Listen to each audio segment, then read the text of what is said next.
1st, 2022. On July 16th of this year, an act was signed into law which extends the suspension of certain provisions of the open meeting law. This allows us to continue holding meetings remotely without a quorum of the council physically present at a meeting location, while providing the public with adequate alternative access to the meeting. This meeting is accessible in real time via Zoom, by phone, and on Amherst Media, and the room is open to the public. Given that we have a quorum of the council present, I am calling the November 1st, 2022 special town council meeting to order at 6:35. I'll call upon each counselor by name. At that time, you should unmute your mic and say present. This will indicate that you can hear us and we can hear you. After we're finished with this, I will then turn to the co-chairs of the Community Safety and Social Justice Committee to call their meeting to order as well. Shalini Ball-Milne. Present. Pat DeAngelis. Present. Anna Devlin Gothier. Present. Lynn Griesmer is present. Mandy Jo Haneke. Present. Anika Lopes. Present. Michelle Miller. Present. Dorothy Pam. Here. Pam Rooney. Here. Kathy Shane. Here. Andy Steinberg. Present. Jennifer Taub. Present. Alicia Walker. Here. All 13 counselors are present. Dee Shabazz and Allegra Clark are the co-chairs, and I call on them to call the CSSJC meeting to order. Do you want me to do that? Yes, please. Okay. So this is a joint meeting of the Community Safety and Social Justice Committee and the Town Council. It is 6:35 p.m. on November 1st, 2022. So I'm going to make sure all members can hear me. Starting with Dee. Yes, can you hear me? Yes, thank you. I see Philip next on my screen, Philip Avila. Here. Thank you, we can hear you. I see Pat Nanabaku. Yes. Thank you. I see Freke Ete. Present. Thank you. And is Deborah Ferrera with us?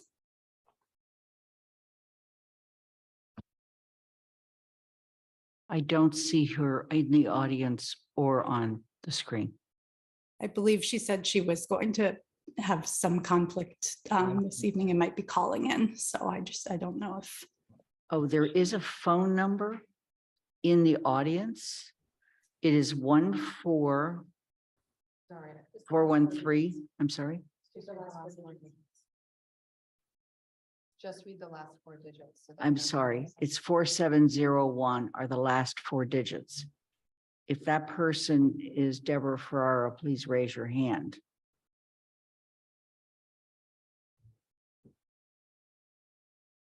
It's not. Okay. But we do have a quorum of our members present, so I am calling this meeting to order at 6:37. Thank you.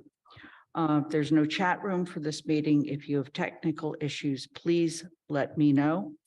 To make a comment or ask a question, please click the raise hand button. If technical difficulties arise as a result of utilizing remote participation or technology in general, I'll decide how to address the situation.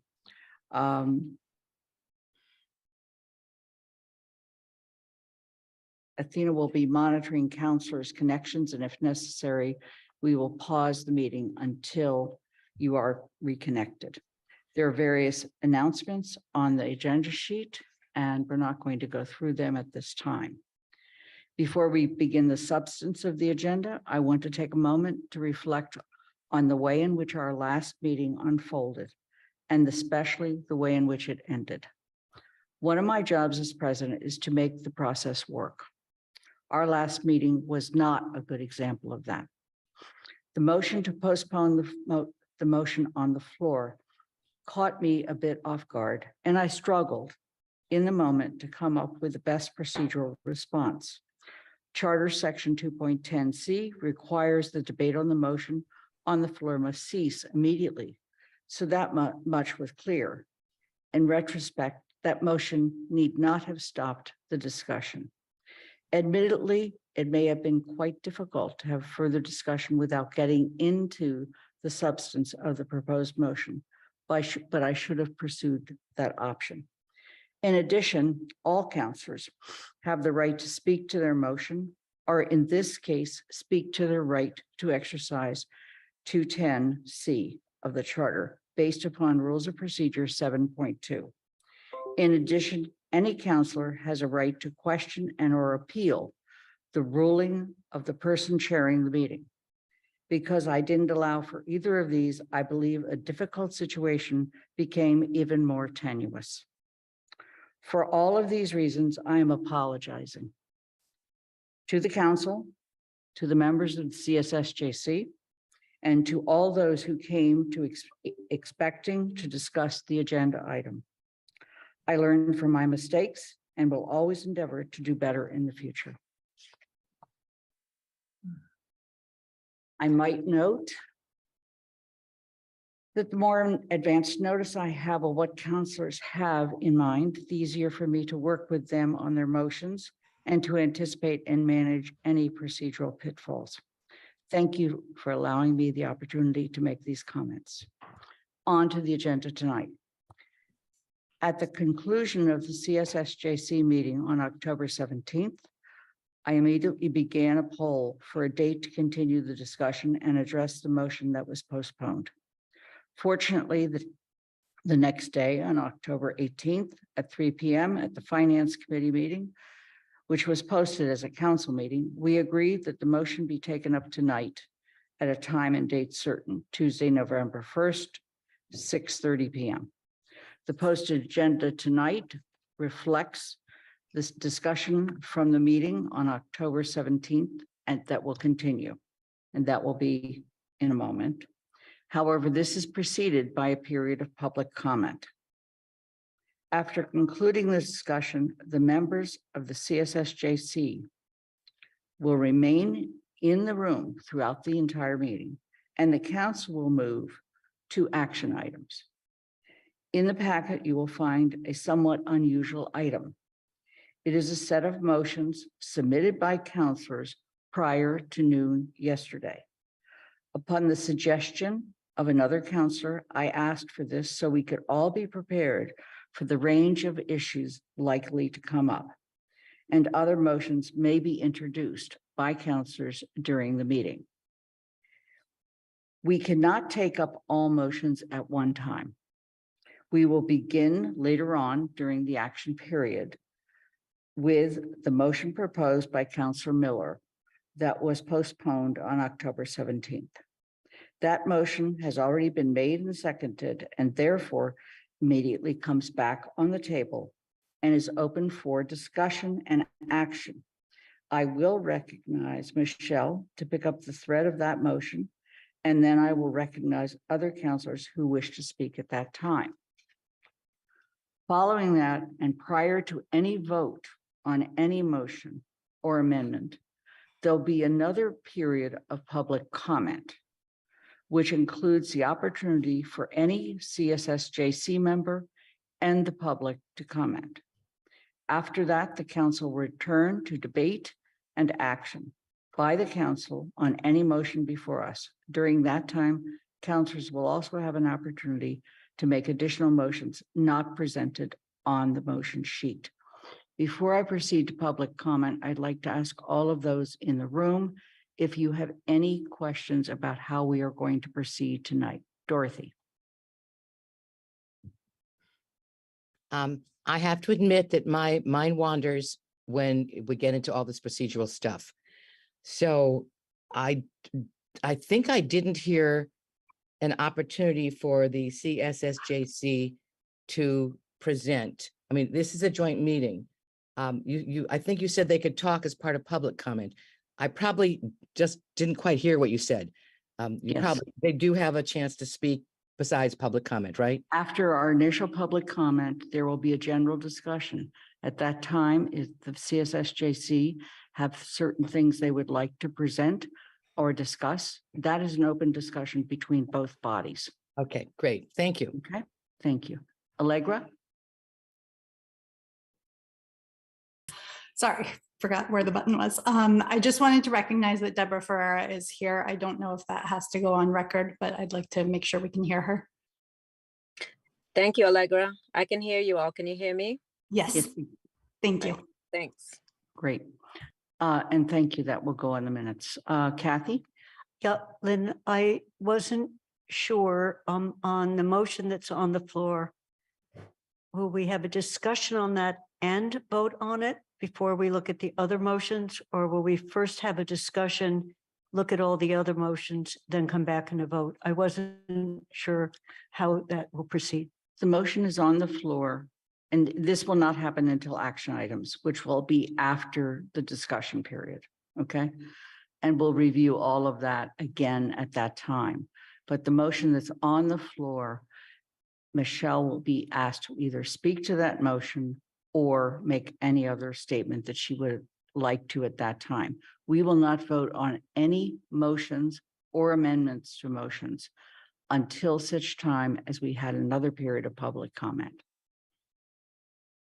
Okay, I'm not sure that answered my question.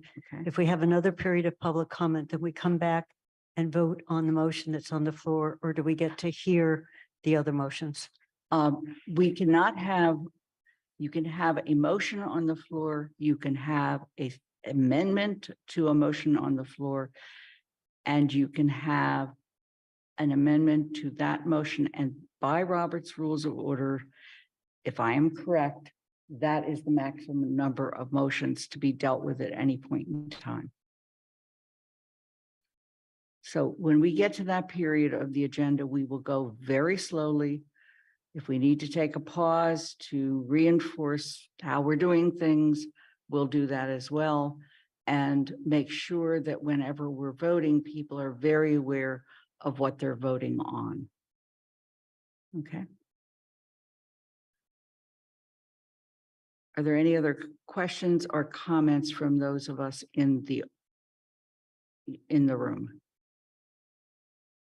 I want to make note that there are 60, I'm sorry, I see one from Andy. I think I have the same problem that Kathy may have, because you asked counselors if they wish to provide substitute motions. Those motions can't be made, but when do the makers of the motions have an opportunity to explain what it is that they've presented and why? Normally, that would be at the time they would advance their motion. If the council would like, we can have a period of discussion before the motions. And maybe that's the opportunity you're looking for. Does that help, Andy? It helps. I think that it would be just helpful to have a specific procedure, because we had, I think, come into the meeting with the understanding that since those were presented and circulated, that there would be that opportunity so that we would have a chance to talk about what were the reasons that substitute motions were being suggested, even though they can't be made or offered on the floor, because as you point out, there can only be one motion on the floor. Athena has her hand up, so since she and I, and particularly spent a fair amount of time coming up with a way for people to submit these motions. Athena, would you like to speak? Yes, thank you. When we discussed this earlier, I think we have a good idea of Robert's rules and the order of motions in the council's rules. And so we're going to take those up as they come up, and we'll try and explain the process and answer questions as they come up. I think what is happening right now is that there's a motion on the floor. And we have to do something with that motion before something else before any other motions can be made. So that motion can be amended, that motion can be withdrawn, and a new motion can be made. But we're going to try and help that process along when we get to that point in the meeting. So I don't think we can talk through every eventuality, but I think that we all have a handle on, at least Lynn and Paul and I have a handle on those procedures, and we'll try and answer questions and provide guidance when that comes up. Mandy Jo. Might I suggest when we get to that part of the agenda under action items and the motion is formally on the floor and we're discussing it, that the chair take a little bit of leeway to give counselors the ability to chat about potentially which motion they might prefer and reasons around all of that during that discussion, even though that might be a little bit out of technical topic Right. on the particular motion on the floor. That is fine with me if it's acceptable to the clerk of the council. Yes, it's up to the chair to Thank give you. guidelines about discussion. Thanks. Absolutely. All right. Now there are 71 people in the audience. This is the first of 2 public comment periods tonight. The second will occur during the discussion of the action item or items. If you would like to make a public comment, please raise your hand.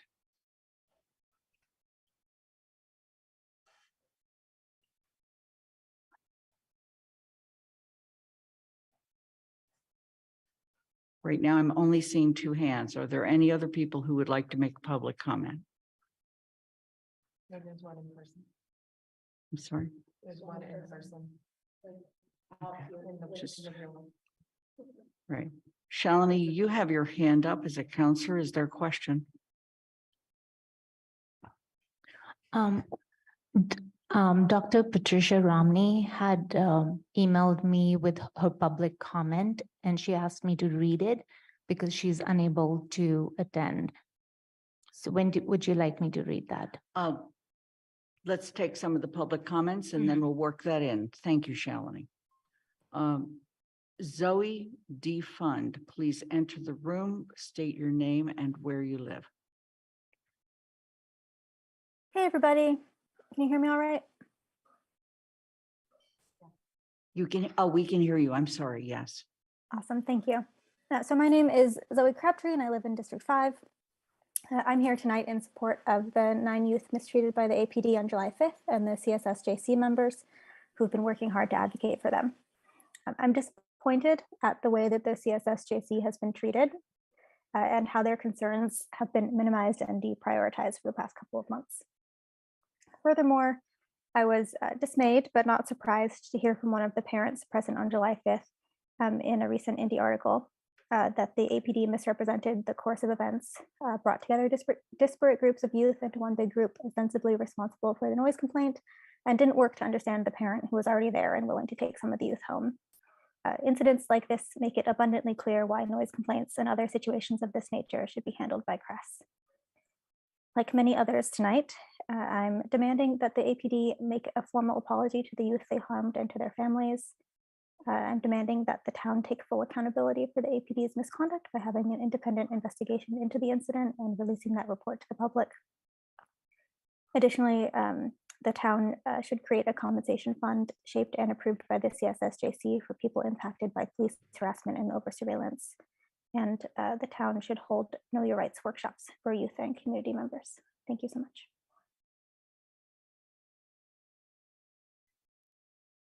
Thank you for joining us, Zoe. Ronnie Parker, please enter the room, state your name and where you live. Hi, this is Ronnie Parker. I live in Amherst. My general comment is that simply that I've been really feeling that in order to reconcile, there's a need for somebody to apologize. Because without acknowledgement of responsibility and without apology, I don't see how we're going to get to reconciliation. And in my mind, that's really the larger goal. So I just want to say how pleased I am that was modeled quite unexpectedly by our council chair today at the start of this meeting. It's not so hard to do. And it really does help us all to be able to talk to each other and set aside any anger.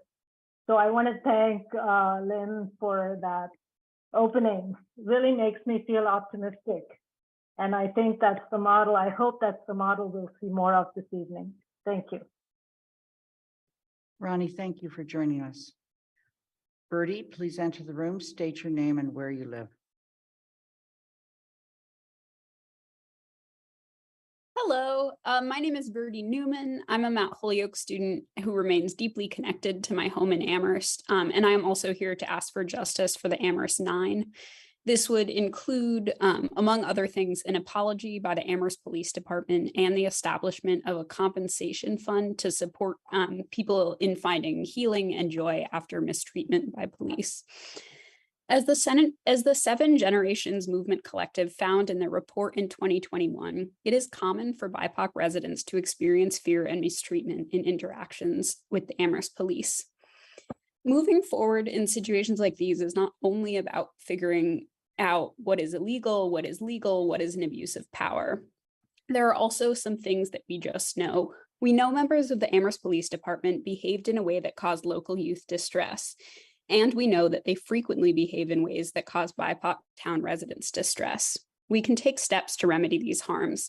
I'm grateful to the Community Safety and Social Justice Committee for envisioning a way forward, and I hope the rest of the town government listens attentively to their voices and follows their lead. Thank you so much.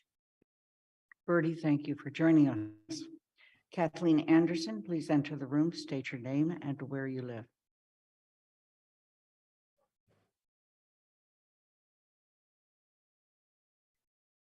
Can I be heard? Yes, you can.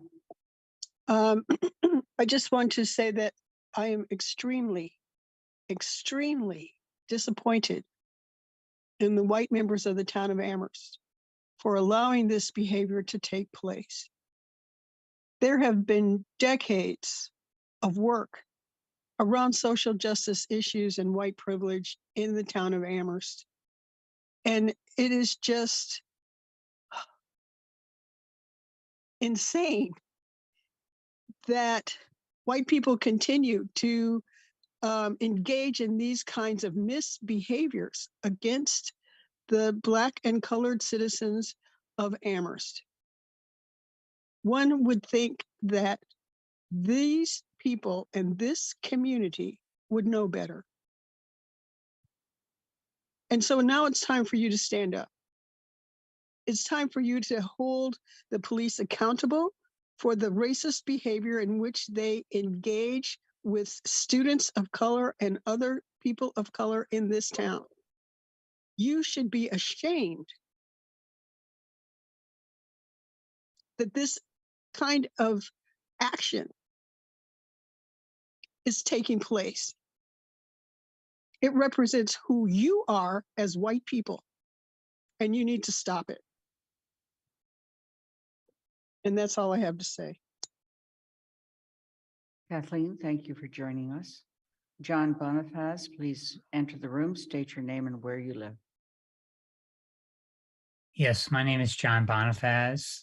I live in Amherst, and I want to make 2 points tonight in this general comment. First, around accountability, just to build off of what Kathleen just said, we do need accountability when we see this kind of police misconduct. And for months now, we've not seen any kind of accountability. We've seen a statement by the police chief that the police officer involved who's told these young people they have no rights, that he regrets saying that. But there's no accountability for this police officer's misconduct. And that's critical. As I said in a prior meeting, not every police officer is going to tell young people that they don't have any rights. But for those who do engage in that kind of misconduct, if they're not held accountable, then the entire police force is tainted. And that's what's happening here without that kind of accountability. These young people were wrongly detained. There is no curfew in this town. They were not let go once it was clear there was no need to continue to question them or be there. And they were told they have no rights and there needs to be accountability. The second point I want to make is while I appreciate the council president's apology at the opening of this meeting, there's another apology that needs to come from the council president to one particular member of the community, Pat Onanabaku. And that's because during the conversation that occurred in the last meeting, whom I know is Mrs. Pat, she made a comment in which she said that the police chief needed to think about stepping down. And the council president abruptly cut her off. And as publicly reported, said, quote, "I think it's inappropriate for anyone to sit here and ask for a police chief's resignation in this meeting." The First Amendment prohibits any government official from engaging in viewpoint discrimination. Now, whether or not you think there are legitimate reasons for calling for the police chief's resignation, I happen to think there are. Whether or not you agree with that, it is not your place as a government official to stop that public statement from being made. Mrs. Pat's First Amendment rights were violated in that moment. It's deeply offensive to the core principles of the First Amendment that a government official would censor that kind of speech based on viewpoint discrimination. And I think an apology is owed to her as well. Thank you. Jim Oldham, please enter the room, state your name and where you live.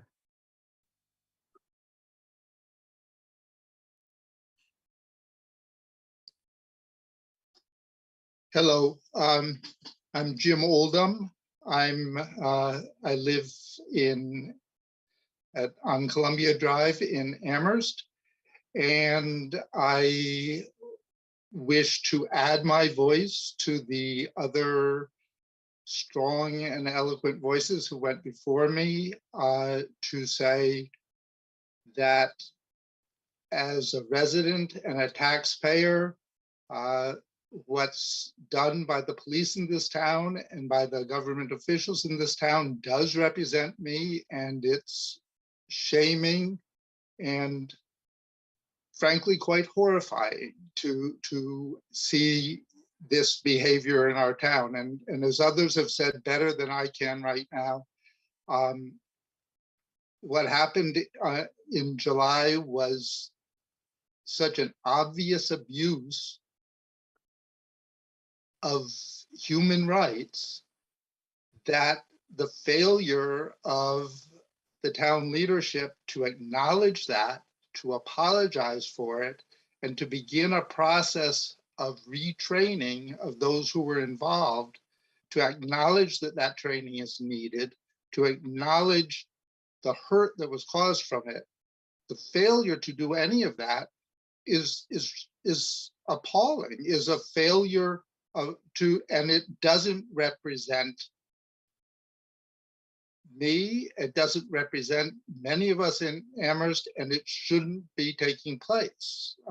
So I want to add my voice in support of the CSSJ committee and what they're calling for, and what others who spoke before me have called for. Everything that you've heard, I just want to echo.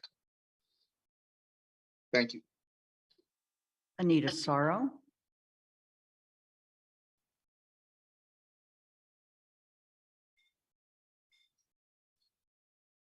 Hello, my name is Anita Sarro. I'm in District 5. I've been following this quite closely, and I think others, both tonight and at other times, have clearly articulated what we see are the problems. My concern at present is how we move forward. This may sound a little bit like coming out of left field, but I'll share these ideas anyway. I spent all of my adult professional life in healthcare, first as a nurse and then as a lawyer who primarily worked with nurses and doctors. Some of that time was after a medical error had occurred. And in the early days of my practice, it was as it had been for generations. If there was a medical error, it was to run away from, it was to obfuscate, it was to circle the wagons, and it was to try to avoid any kind of responsibility. But several years ago, a different philosophy and a different model was introduced that has been adopted by a lot of hospitals, including our own local ones. And some of them use the acronym CARE, C-A-R-E, care for communication, that there be prompt communication, immediate communication, and an identification of the problem. And A for both accountability and apology, that it is important to acknowledge and be held accountable for the errors that were made. And finally, or repair, or sometimes it's called restitution. And it was the idea of how do we compensate? How do we make this person whole to the extent that we can? First, the individual who was harmed, but as important, looking forward and doing what we used to call root cause analyses. What were the policies and procedures and expectations and practices that caused this event to happen, and how can we fix it? So I offer that as it is not an exact analogy, but I think it can be helpful in thinking through those principles when going forward. Thank you. Anita, thank you for joining us. Gabrielle Davila. Please enter the room, state your name and where you live. Hi, my name is Gabrielle Davila. I live in District 5. I was raised and lived in South Amherst my whole life, although I'm calling in from college today, just to express what everyone else has been saying about how horrifying and disappointing this incident was. I think that, like everyone has said, there needs to be accountability, and we should be able to be proud of our town. When I'm in college talking about how I'm from Amherst, I want to be talking about the great colleges and the great people and the great town that I'm from. I don't want to be talking about how there's been a now that the members of this body were told by all the residents of the town over the summer, over and over again, that there was an issue with the police department, that the police department had too much money, that the police department had not enough training. And the residents of the town were ignored. And that culminated with this. And now there needs to be action. And if you can't see that there needs to be action now, I don't know what would have to happen for you to see that there needs to be a serious fundamental change in the way that we approach policing in our town. And I think that without accountability, that those rights of everyone affected won't be upheld unless there is some accountability. And so if there's no accountability, then the police officer in this incident will be right. And those kids won't have had any rights. So to have rights, which are an essential function in any society that claims to be a democracy, in any good area, you need to have your rights upheld.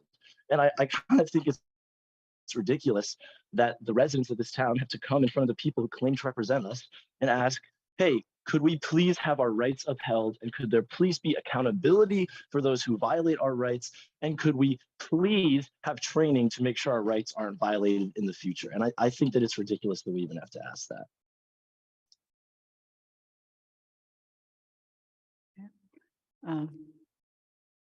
Shalini. This is a statement from Dr. Patricia Romney. She is unable to be here, and she emailed me and also shared the statement as a public comment, which everyone can read. So this is what she said. My review of the July 5th video showing the interaction between Amherst youth and Amherst police who were called to the scene by a noise complaint leads me to conclusion that there were errors made. Those errors have been acknowledged by the APD. Still, the outcome was just what I would want for my children. No physical abuse, no arrests, parents called and children safely at home. It is hard for me to understand how that is not good enough. It is hard for me to understand how this can be compared to the experiences of groups like the Central Park Five, who were beaten, wrongly convicted, and jailed for between 6 and 13 years. Our town has a DEI director, a Black woman attorney with many years of experience doing work on equity and inclusion. She conducted an investigation and concluded that the police did not abuse their authority, yet her conclusions are ignored or repudiated. Who does that serve? The Town Council, CSSJC, Human Rights Commission, African American Reparations Commission, the DEI officer are now all involved with the issue. I have no objection to oversight, but I wonder what community needs are not being met while much of their energy is focused on this one incident. Specifically, I would like to see us move toward the Residents Oversight Board that has been proposed. This board will have the authority to oversee matters such as these. I have been an Amherst resident for 41 years, and I'm troubled again and again and again by our community's propensity to divide into adversarial camps. The refusal to engage in dialogue focused on bridging differences in the interest of community and justice leaves everyone feeling victimized and results in little advancement towards justice and the common good. We need to do better. I'm going to return to the audience. A person with a name of Mills has their hand up. Please enter the room, state your full name and where you live.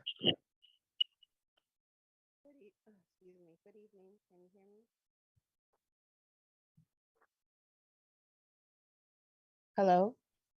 Yes. Yes, hi. Lauren Mills, 12 Long Meadow Drive, District 5. I would just like to read from a book that I got from the Jones Library. It's called Finding Her Voice, and it states how, not states, but it's about how Black girls in white spaces can speak and live their truth. And it talks about microaggressions. And I just want to read a paragraph from it. It says, microaggressions do not just hurt your feelings, they have other damaging consequences on your mental and physical health because of the ongoing stress they cause. You exert time and energy thinking about them. Therefore, it is important for you to recognize microaggressions and learn how to respond to them. Sometimes the best response is to confront the person. Other times it may be to get help from an adult or peer. And sometimes the best course of action is to ignore the microaggression. And a microaggression in the book says that it can be an everyday slight, put down, or an insult. Microaggressions are directed at people based on disability, gender identity, sexual orientation, and so forth. And I just wanted to read that so that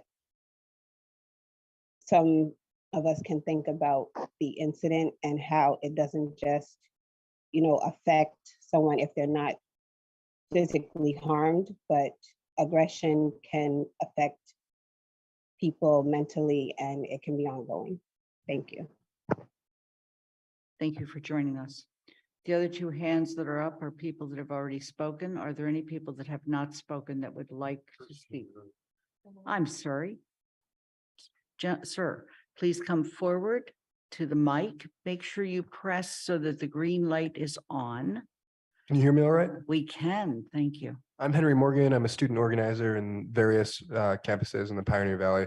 I'm coming here to address the issue that happened where the police told youths that they didn't have any rights. And in my opinion, I think that that is incredibly unacceptable because our democracy is based entirely on the civil rights of people in our communities.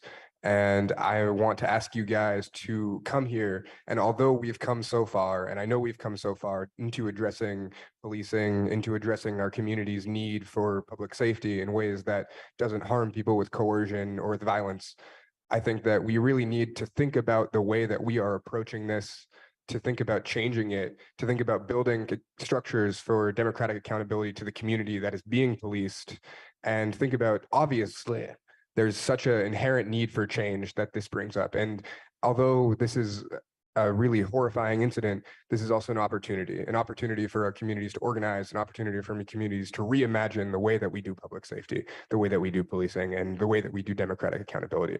And I want to encourage you guys to take this as an opportunity to build a new structure for justice and accountability. Thank you. Thank you for joining us. Athena, is there a sign-in sheet so that we can get the full name of people? No, I don't have a sign-in sheet there now. Okay, so Sean is going to make sure that we get your full name so that we can have it for the record. Thank you very much. I see 2 additional hands from people that have not spoken. Vera Cage, please enter the room, state your name and where you live. Good evening. My name is Vera Cage, and I live at 12 Longmeadow Drive, apartment 21 in Amherst. I appreciate the public comments and the many people who have taken the time to witness this meeting. I appreciate the town manager, Paul Balkeman, being here, being present. And I recognize that there are many ways to resolve the problem that we have at hand.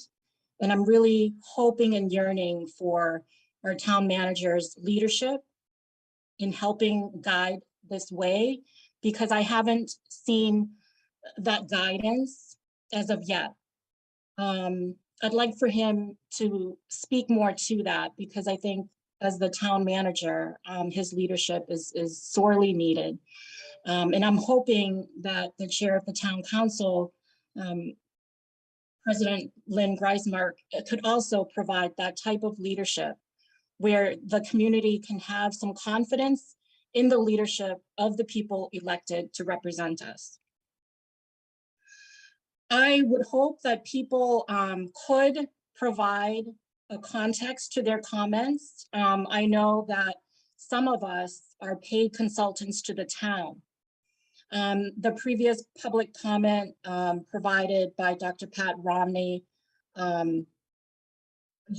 Romney Associates has been, in my experience on the school committee, was a paid consultant to the school district too, to provide diversity training, social justice training, and as well to more recently to provide training to the Amherst Police. So I think the community needs to be aware that, of course, not everyone's going to agree with the path forward or how justice will be had or forged. So I think that at this point, the adults need to step aside and really center the experiences of the young people, because every day that this drags on, that's an added injustice. Every week that goes on, every month that passes by is tormenting to the children and to the families. Please center their social and emotional well-being. Set aside your adult, your grown up, your many years on this earth, and really center the experiences of these young people who haven't even found 2 decades on this earth. They are 15, 16, 17-year-olds, okay? Please center their experiences. This is their community. This is where they go to school. This is where they reside. This is where their parents work. This is their town too, and the town needs to deliver for them. Thank you. Megan Leaf.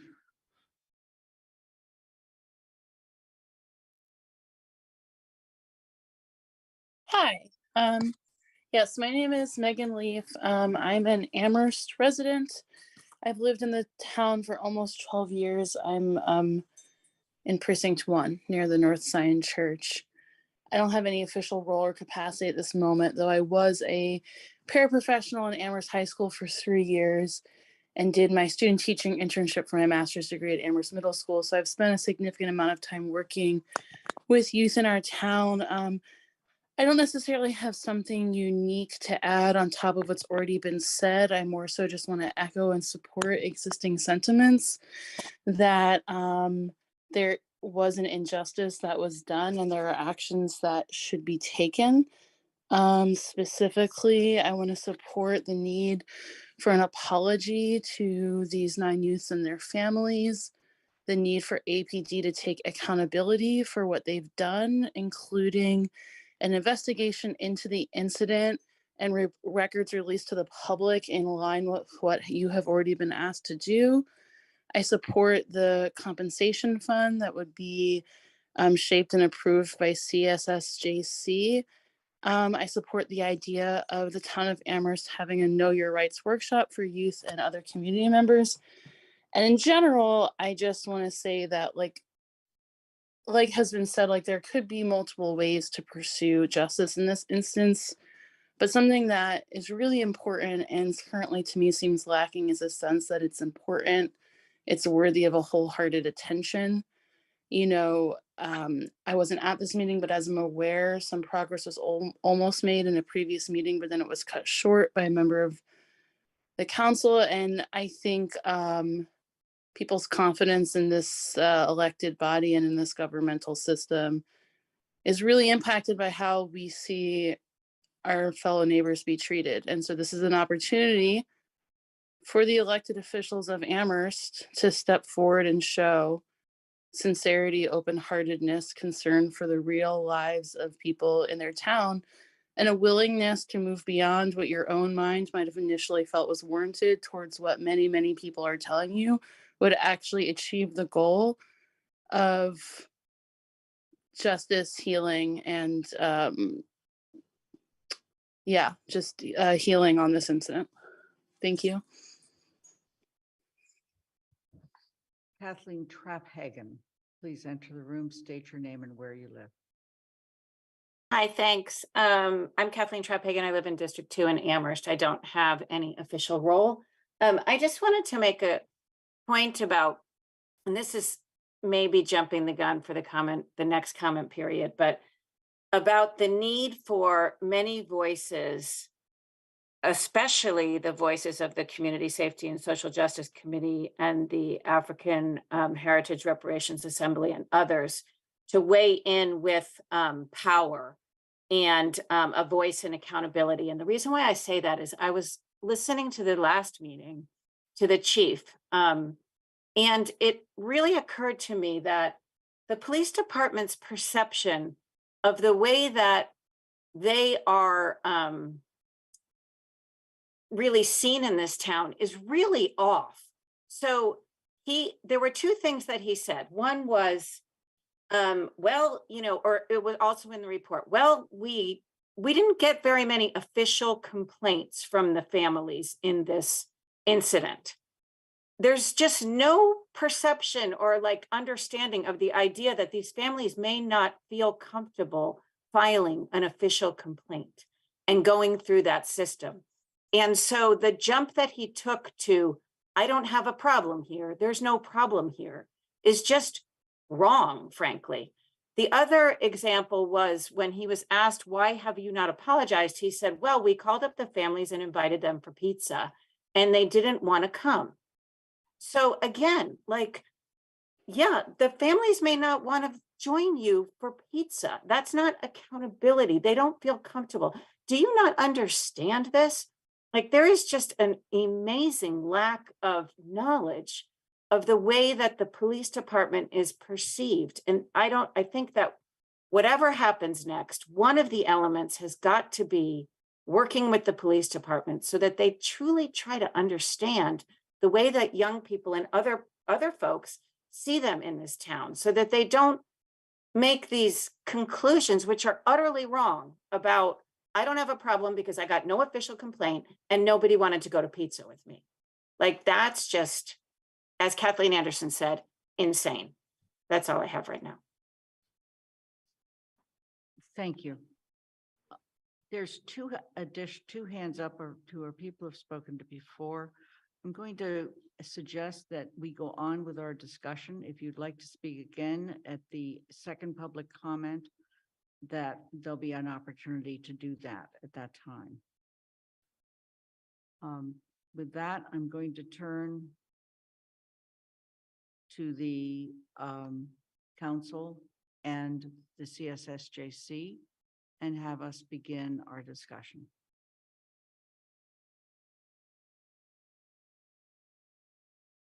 Dorothy.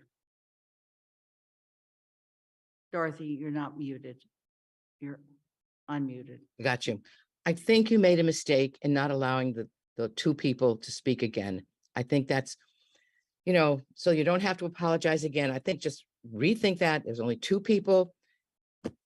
I just think it was a mistake just to say no right now.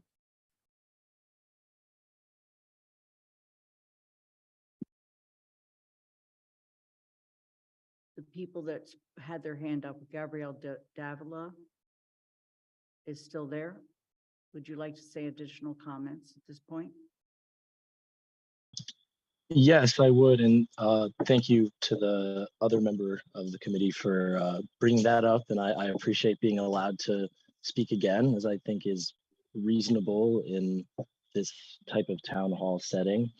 I was interested by the comment that got written in, referencing that, this is not like the Chicago 5 incident and no one was beaten and no one was put in jail unjustly. Well, what I think is interesting is that that should not be the standard for the police in our town. The standard for the police should not be, okay, well, they didn't beat anyone and no one went to jail for an extended period of time unjustly. So, no problem here, no violation of rights. I mean, is that who we want to be as a town? I think Amherst should be an example for other towns, an example of greatness. Right now, we look like an example of a town that doesn't know what it's doing and doesn't know how to control its own police department. And I think that the idea that, okay, the parents were called and nobody got beat by the cops, that doesn't mean that nothing at all went wrong, right? And in terms of accountability, I think it's a really interesting topic to talk about, but I think myself, like a lot of other young people who are from Amherst, like we've kind of lost hope for accountability. I mean, the way that this town government has been run over the past couple of years just does not give me a lot of hope, particularly with this group of elected officials, that anything is going to change. And I really don't think that's the message we want to send to young people such as myself, a message of, well, we didn't beat you, so don't complain. And we offered you pizza and you didn't want to take it. So that means that, your rights must not have been violated. I mean, that's just not how things should work. And so I think that we need to, as a town, to have more examples for the positive. This is an opportunity to show the young people of the town, such as myself, that you, the town government, do actually care, that you actually will do something, not pizza, but a structural change. And that's what needs to happen.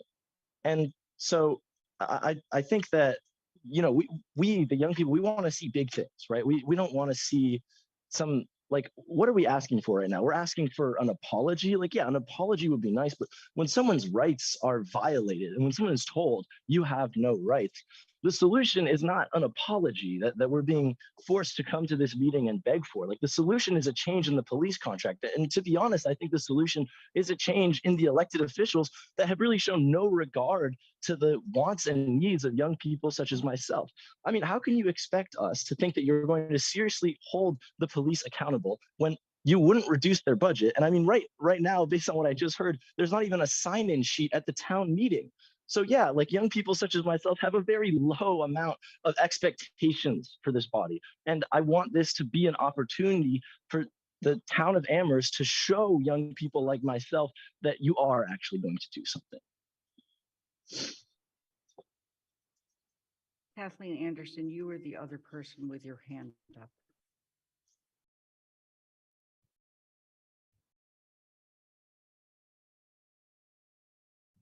Did you want to re-enter the room?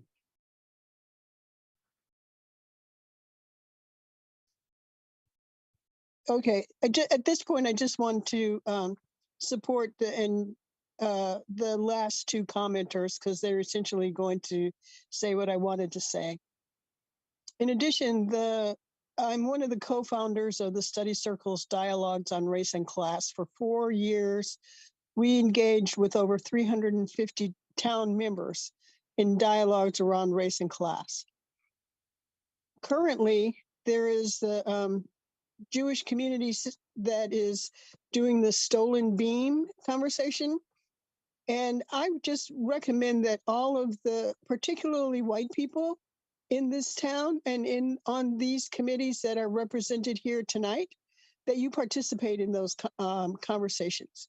It should be a useful tool for you to look at yourselves and your own behaviors around race and class.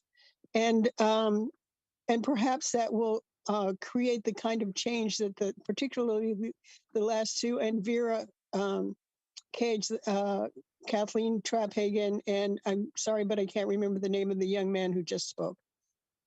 But it's time that we become a town that is an example of anti-bias, anti-racism, not a continuation of that.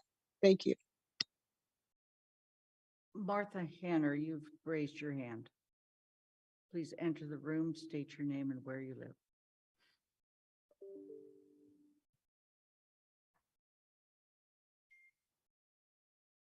Thank you. It's Martha Hanner for District 5.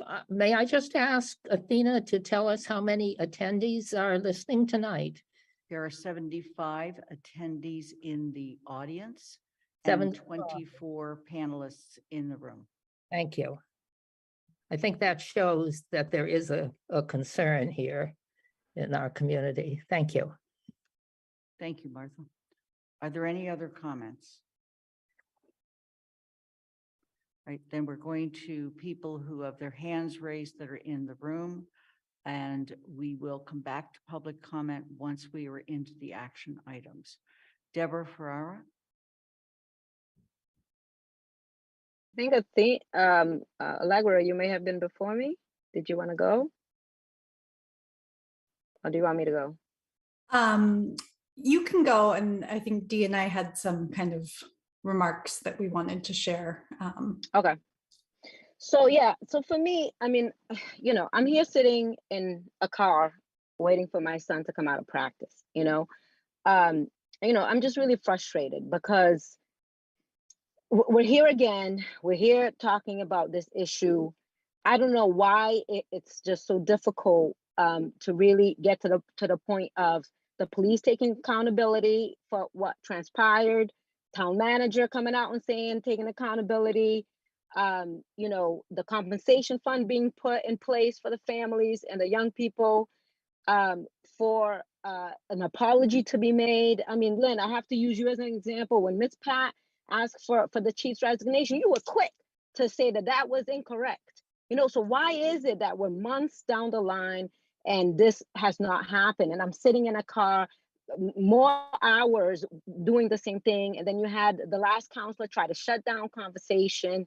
I mean, you know, we want this to happen. I want to know whether an action is going to take, what's going to happen today that's going to start addressing these issues so that we can get to the healing. The healing is not going to happen unless accountability takes place. And we keep on, you know, as one of the commenters, Vera said, this is traumatizing to the young people. The more time we continue to elongate this, right, and continue to drag this forward without, you know, taking full accountability and moving this along, you know, this is what we're going to continue to do. I'm going to have to continue to, you know, take time away from everything to hear, you know, this type of trauma, this type of anger, this type of, you know, we need to get to the point of action, right? So for me today, I'm hoping that there will be action, and not action like those two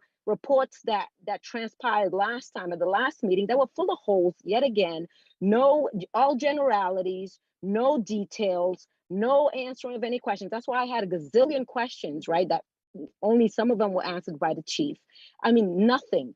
I'm just kind of like, you can't write, right? And you all wrote this. When I was on CSWG, you all created this because you wrote this whole statement about being anti-racist, right? In an inclusive town. You can't write empty words like that, right? And then when an incident happens, then you're not able to stand by those words. We're going to hold you all to those words. We're going to hold the town and the councils and the town manager and everyone else accountable to write that. You don't write anti-racist and then proceed along in other ways and not walk that walk.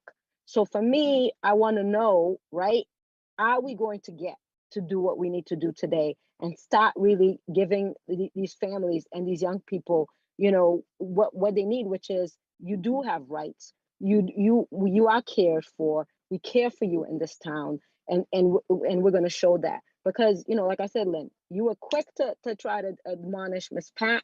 So why can't we be quick about doing what we need to do for these families? Allegra.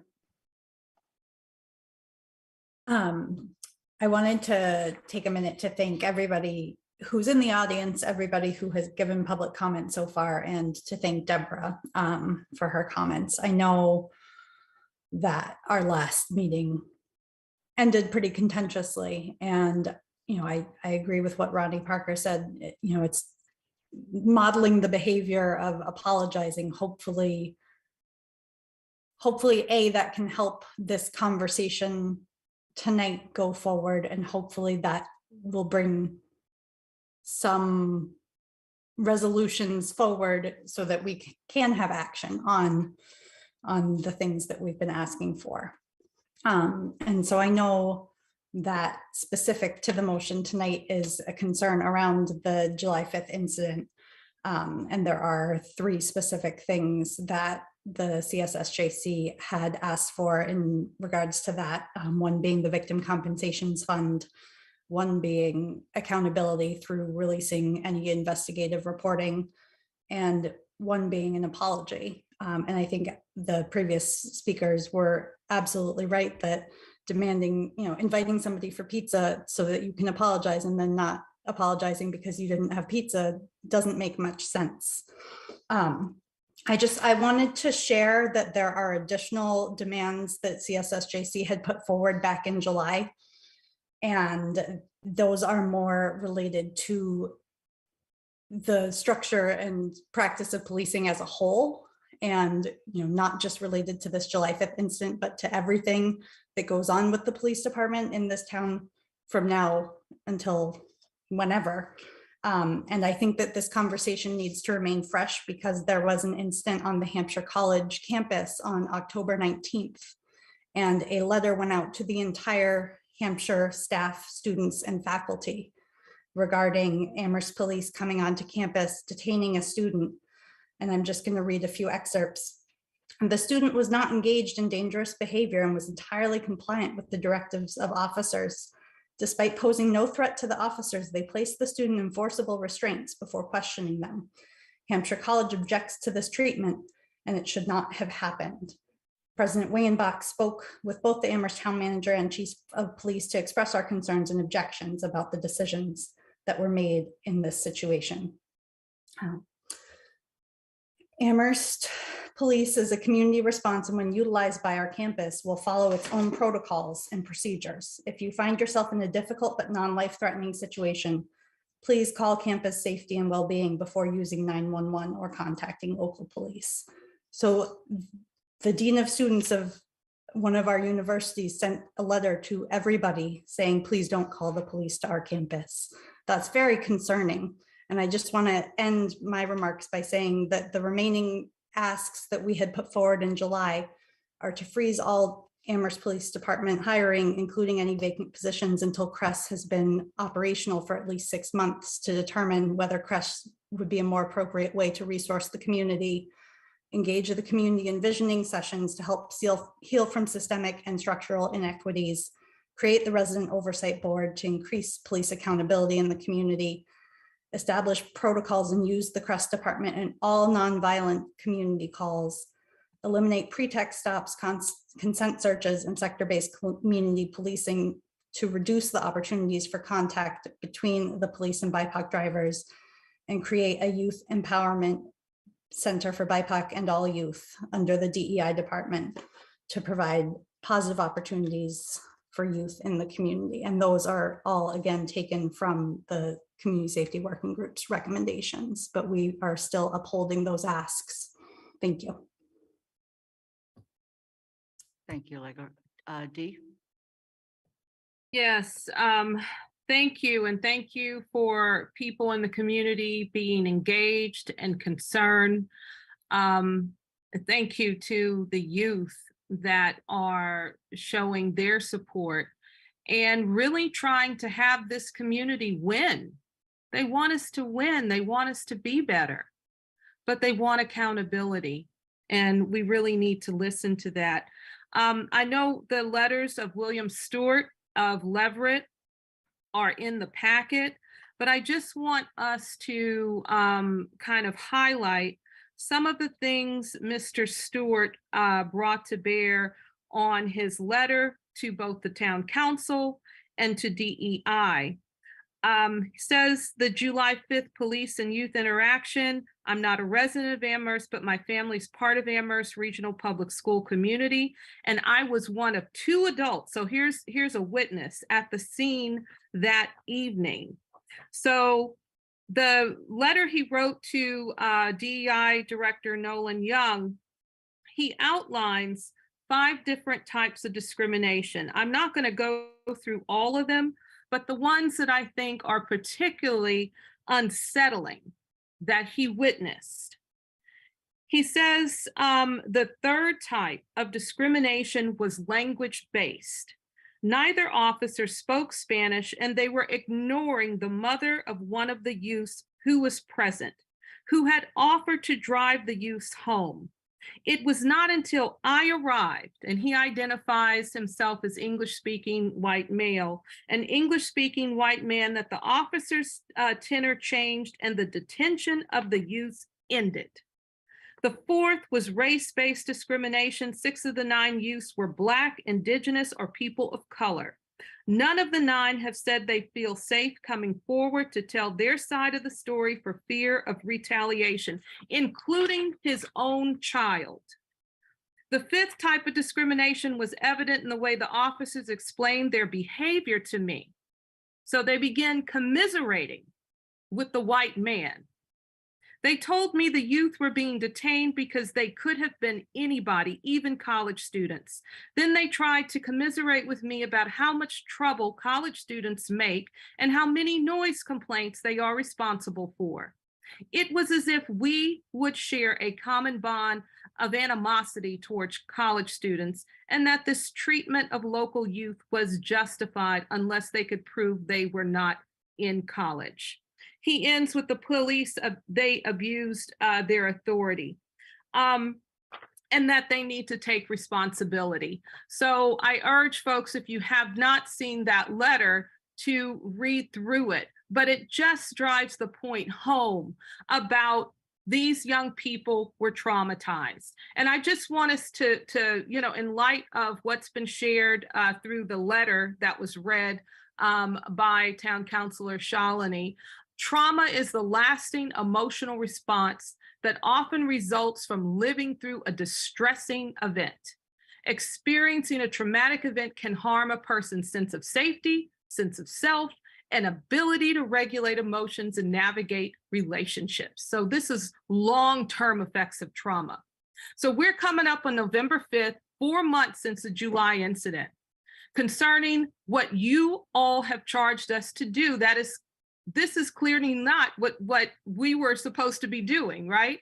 Indeed, this whole exercise could be seen as a waste of time if there is no commitment to change, to look at the policing practices, and to change the culture of this town government. These young people may be still processing this event, and in terms of trauma, it is, according to an author on the subject, Kiara Amani, trauma is an experience that negatively impacts how we see God, ourselves, or others.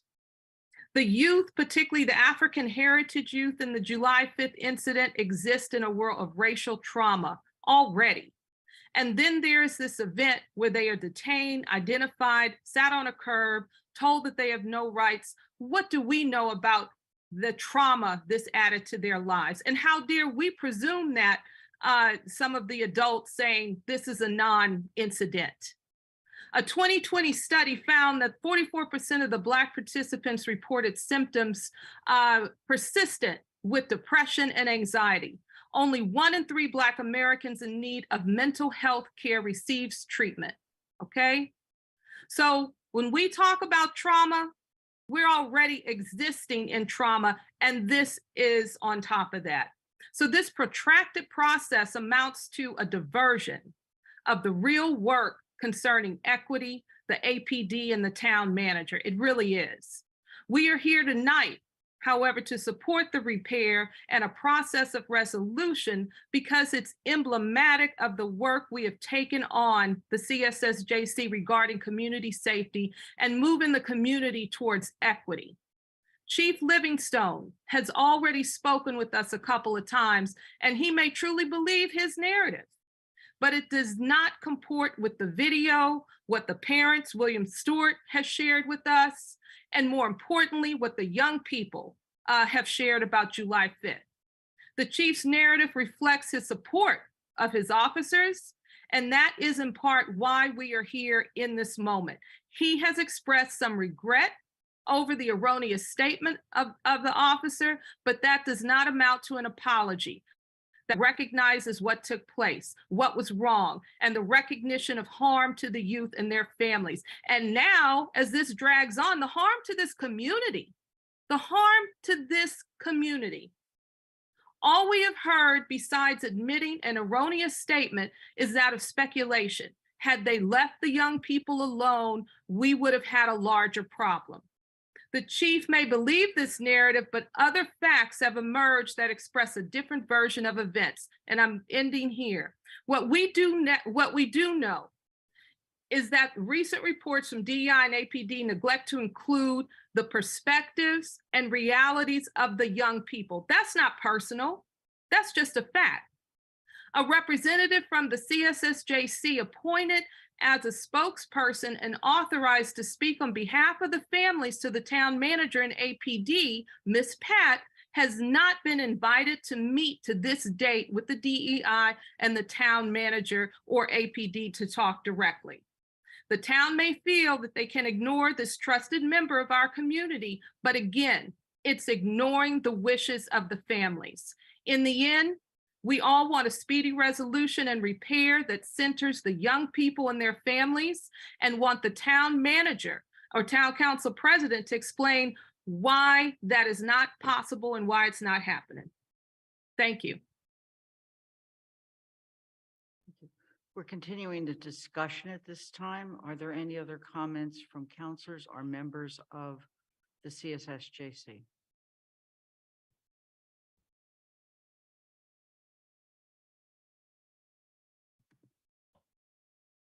Mandy Jo. If Ms. Pat would like to speak first, she may. Ms. Pat. Thank you. Good evening, all. I want to thank all the people in the audience that spoke tonight in support of the MS9 and CSSJC and speaking truth to the power. I had planned to say something different tonight, but I'm going to switch. I think what I've experienced, which is not unusual for Black women or for Blacks, is invisibility. I run a company, and as a CEO, if that is a problem, I'll be responsible to make sure that it's fixed. Image is everything. Our town is sort of a corporation. Our town manager is the CEO, and the town council is sort of board of directors. There was an incident on July 5th, and it came to light, and there was inaction. In fact, part of the issue was that is a third party, a spokesperson for the group, and it was ignored. Why? Because Black people don't count. If I were a white person, it would be different. And what I've been saying along has been validated by a white parent from Leverett, because I knew the story already. The youth shared everything. And I stated it at CSSJ's meeting. I stated some of them at the town council joint meeting that we had, but nobody believed me. I was being ignored, of course. And people who know me, that I don't cater for anyone. I do what is right to the best of my knowledge. History will judge who is doing good to move this town forward. And the last thing I will say is that people have different positions about this incident, and I respect all diverse opinions. But I urge everyone to follow the money in this town, to follow the money in this town. That's where people stand. If you're employed by this town, of course you will support the police. If you want to win the next election, of course you support the police. If you have contract with the town, or you do training to the police or school committee, of course you will support the police. If you are friends or involved with business at BID, of course you will support the police. So the point of it is follow the money and see where people stand. And for me, I want action. I want action. I think our town have let our youth down. Our town manager have not shown leadership. Our police chief really needs to step down. That's the only way we can have reconciliation in this town. Without that, it's not going to happen. He has not shown leadership at APD. He has continuously defended his staff and has attacked the youth, basically, and ignored. And I'm hoping that tonight there will be action, and not just for us, for this to be another show. Why is this so difficult to make decision? For somebody to make apology? Is it very difficult for white middle class to make apology? Is that a culture thing? Why is it difficult to settle, to do compensation? It gets done at special education. People settle agreement all the time. Why is this different? Why is it difficult to, produce a comprehensive report? Because the APD are used to lack of transparency in this town. And I will stop and see how all this goes, but we're not going to stop. That I've been silenced when I try to say for the chief police to step down. I will not, be silenced. I will continue to push it, and there is people in the community who wants the police chief to step down. That's the only way we can have reconciliation, because in some segment of our town no longer have confidence in this guy. He needs to go. He doesn't live in this town. He has no investment in our town. He needs to move on. Thank you. Andy Joe?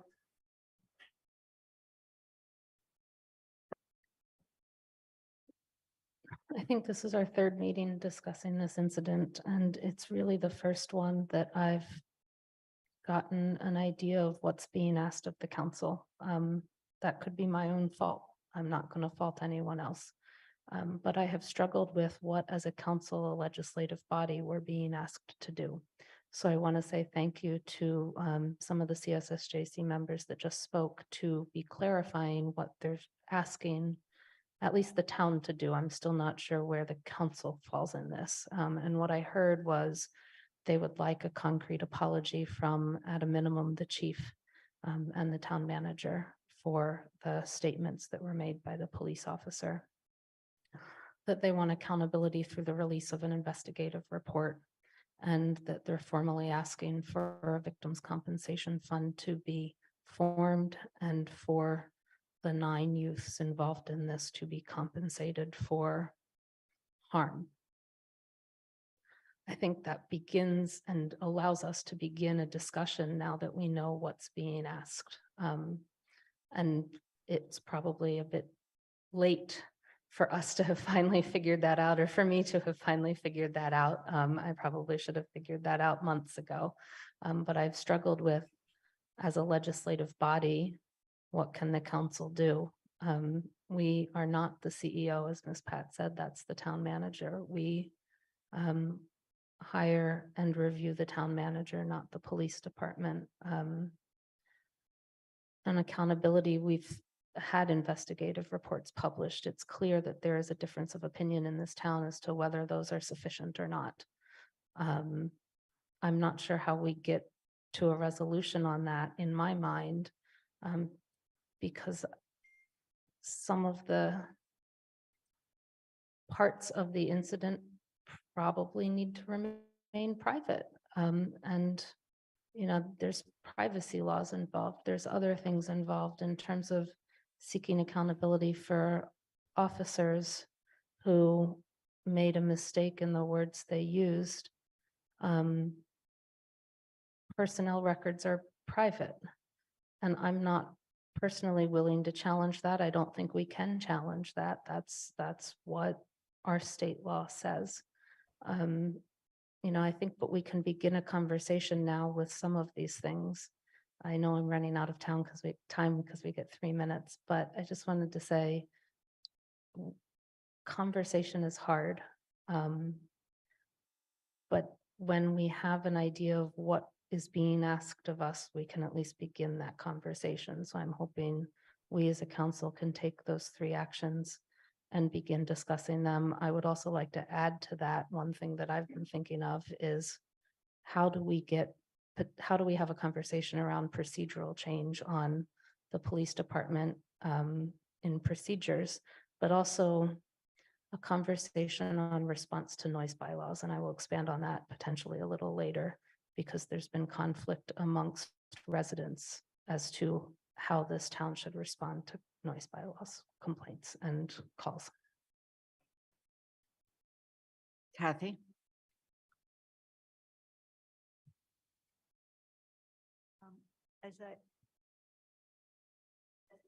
You need to press the button. Am I on now? Yeah. The green light's on. Just speak into the It's microphone, in please. my mouth. Okay. It is touching my lips. Is it my mic?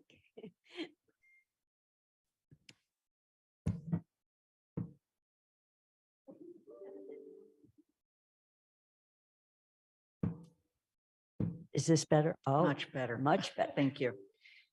I don't have to inhale it, which is excellent. As people know, I missed the last meeting. I did have the chance to watch it. I missed it partly because it was 1 o'clock in the morning where I was, and I would have really been dysfunctional. I want to just start by saying Lynn starting the meeting today with an apology was, to me, such a breath of fresh air. One of our public comments talked about medical errors and what we're taught. And I, for about 20 plus years, worked in the medical world on policies. New Zealand had a no-fault policy on medical errors, which the most important thing was using teachable moments, trying to identify the error and apologizing. So I think we are talking about sincere apologies, not just we made a few wrong statements. The other, for me, one of the teachable moments I had from years in labor and management conflict, where I was on the weaker side of a minority labor union, was to think before I spoke and to be really careful about the words I used. And I think that's a teachable moment for our police department as well. What you say matters and the tone you use matters. So I want to leave time, most of the time tonight, to talk about what actions we can take. I believe strongly that we can approach the concerns that have been raised and potential areas of conflict if we have a spirit of helpfulness And we can look at ways to improve the way the town governs and functions and learn to apologize. We can achieve the goals if we feel welcome, valued, and safe. And that means counselors as well. We have to be able to make mistakes. And I just want to make sure everyone reminds ourselves, we have taken major actions and put ourselves on the map. We've invested over $1 million in an alternative to the police force. We've hired them in record time. They're getting trained. And I think in the future, once they're ready, we can be thinking of peak load, evening, holiday responses where they might be part of the group or a team that goes out on noise complaints. This was all started with a resident calling the police. And I live in a district where people are begging the police to come out on noise complaints because of what happens and wishing they would respond more. And that we've assigned them that responsibility. So we put $1 million into CRESS, and I think we will be a model for the state and for the country. And it's exciting. We have an incredibly skilled DEI director. And when we say leadership from the town manager, he was able to go out and find us a terrific hire. And we need to give her a lot of support and time, because she's jumping in, and July 5th, yes, she had to jump right in. And we need to be there for her as she works with Paul, for Paul, and she's working in teamwork. So I'm going to end my comments right then, because I think before us, we have a series of motions that are actions and they're follow-up actions. But I really want to remind people how remarkable the council has been. We have also set up, I forgot, and Michelle will be the first to remind me, we've set up a reparations fund that is building a long-term endowment. Again, we are one of the few communities that done that. So it's not that we've just been talking. We have been looking for ways to act. And I think we can build on these. And I think we can come, several of the motions tonight, I would strongly support, not all of them. And I don't know how Lynn plans on handling it, which is why having a menu like this for me is sheer delight. And I just want to assure everybody in this audience that's not normally in the council, how often Lynn cuts me off. So it's not because I talk too long. So I'm going to stop right now so I can come back when we get to the actions. It's one of my most unpleasant jobs. Jennifer. Thank you. So I guess picking up on what Kathy said, and also responding to the speakers and Miss Pat, I was, it kind of brings us to the motion, because I think the motion that's, this may not be the time to get into a discussion of the motion, but I do think that Councillor Miller's amended motion would do a lot to, begin the repair. And what among them, we'll discuss the motion later, but among the many amendments to your motion that I really appreciated, and I think is extremely important, is that we establish a consensus on the factual record of what transpired during the incident on July 5th. And we also establish a consensus on the factual record of the follow-up to that incident. Because it was always my sense that we were not getting, the counselors and the public were not getting the full picture of what transpired on July 5th. And when the letter came from Mr. Stewart, I realized he wasn't there for the entire, incident, but he was there for maybe 40 minutes, and it was like the missing piece. And I am struggling with why that wasn't included, particularly in the addendum we received to the reports at the last meeting.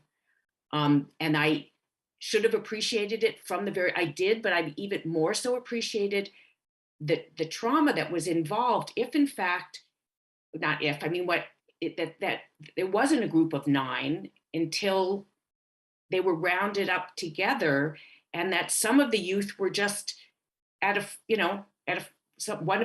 somebody's house, and they, heard something outside, they went outside, and then they were rounded up. And I can't, imagine how that must have felt.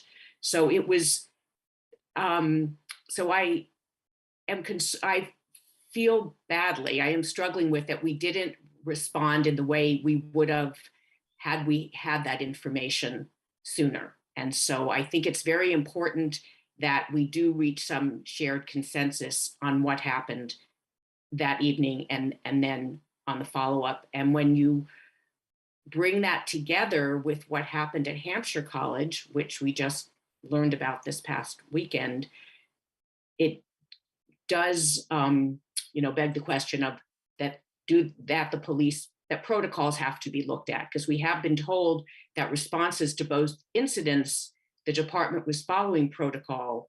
So maybe some of the protocols need to be revisited, because it seems like there's an erring, not on restraint, but on maybe being, overly aggressive. And that is a concern. I don't want to digress into what happened at Hampshire College, but that was also a very concerning incident.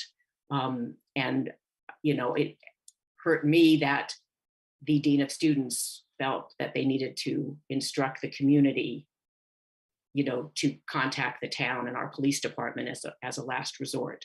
So I know we'll be discussing the motions in more detail, but I do think at least one of the motions is broad enough and specific enough to get us on the path to repair. And I hope that we can vote to approve a step going forward that will begin to get us to healing, because we do have a lot of work to do. Thank you. I just want to remind people, we are not discussing the motions at this time. Okay. Pam? Thank you. I think we all want to believe that Amherst treats everyone equally and that our police force is well trained to anticipate mixed ages, mixed backgrounds in its day-to-day work. And that they do it reasonably well. But hearing the stories and seeing almost firsthand with father's letters and memos from Miss Pat, that we sort of learn how the youth were treated. It really opens our eyes to the fact that bias does exist. I want to acknowledge that, and that the heavy-handedness of this particular incident could have been a very different outcome. It could have been a very positive and healthy one and helpful one for the driver with a flat tire or the friends who hung out with him. Their experience as they were handled by the police, in fact, unfortunately reinforced the bias and discrimination. And I'm really, really sad about that. I would like, as an action item, to have the police department acknowledge and apologize that the actions affected those youth. Acknowledge it. It did affect them. I want the Amherst Police Department to update its policy on how to work with youth. All without, I'm sure, jeopardizing its stature, its presence, and its purpose on other calls across the year and with other entities. I think it can do it without the expense of somehow losing face in the community. I also support very strongly the creation of the resident oversight board, and that needed to have happened already. Those are my two action items, and I would look forward to motions to move this thing for conclusion. Thank you. Alicia? Thank you. So I have a lot that I want to say, and I'm not going to say everything that I want to say right now, because some of it is more pertaining to other portions of the meeting.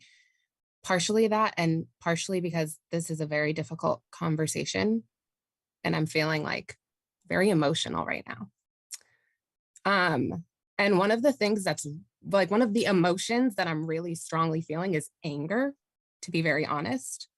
And that is because I worked for a year and was barely compensated for my time, as did many other people on this meeting right now, to try to tell you these things.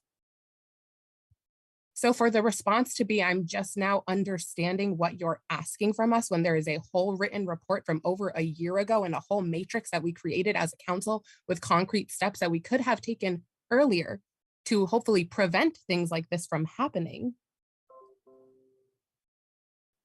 makes me very upset and very frustrated.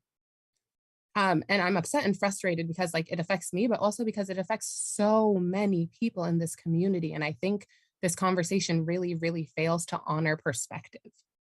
Like we all have our own perspectives. We're all entitled to our own perspectives.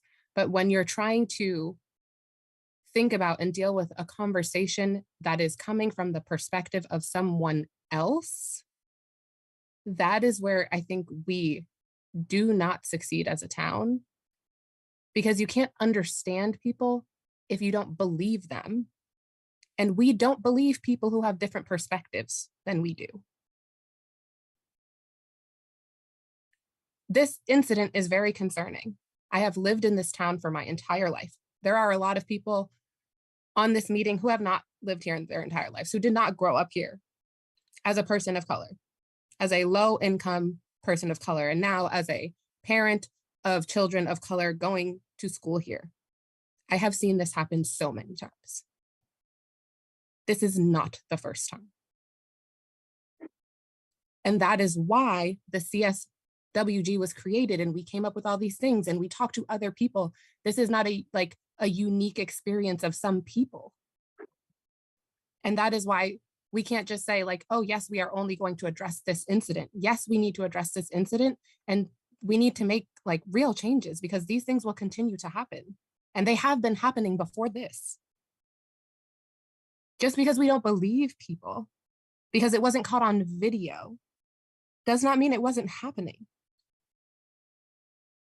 I care about the people in this town. Like the Black men and the Black women in this town are my friends and my family.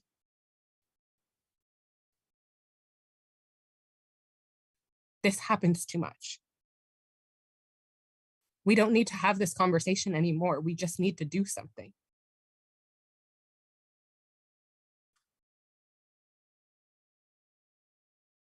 Shalini?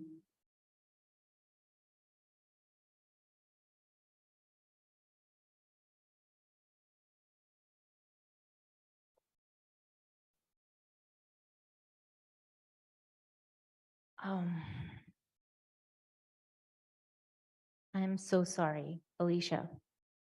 I'm so sorry to all the people who suffer in this town because of their color. My son is a person of color and he's been called Osama bin Laden, go back home. So I know not the same way that you know, but I know what it means to be a person of color in this community. And I also know that all the counselors sitting here, I also know that the members of the CSSJC who have been working so hard, sitting out in the car in the dark, in the cold, and their committee before that, the CSWG, that worked so hard. I believe in the people. I believe in our town, even though we're making mistakes. I know we're nowhere close to where we want to be, but I do know that we heard you when 100 people came here and shared their experiences of living in fear in this community. We heard you, which is why we supported the creation of the Community Responders Program. We heard you when the reparations fund was proposed. I was one of the sponsors of that. When the whole nation is debating whether we should have reparations or not, our town supported it. We supported the DEI department based on the recommendations of the CSWG. And we are so fortunate because every department, every school is looking for a DEI director right now. And we were so fortunate to have Miss Pamela Young to lead our department. Moving forward, what we don't have right now, what we're talking about accountability, we're talking about process. We don't have that in place right now. And what we do need desperately, and based on the safety, the community safety working group's proposal recommendation, was the creation of a residence oversight board. So we have started working on the CRES, on the DEI, and the department. But one of the first things that the DEI director was supposed to do is the creation of a residence oversight board that will take care of these and will look into these problems in the future. So I really feel that all of us need to do everything we can to support the creation of the Residence Oversight Board. And I will speak more when we speak to the motions. Dorothy.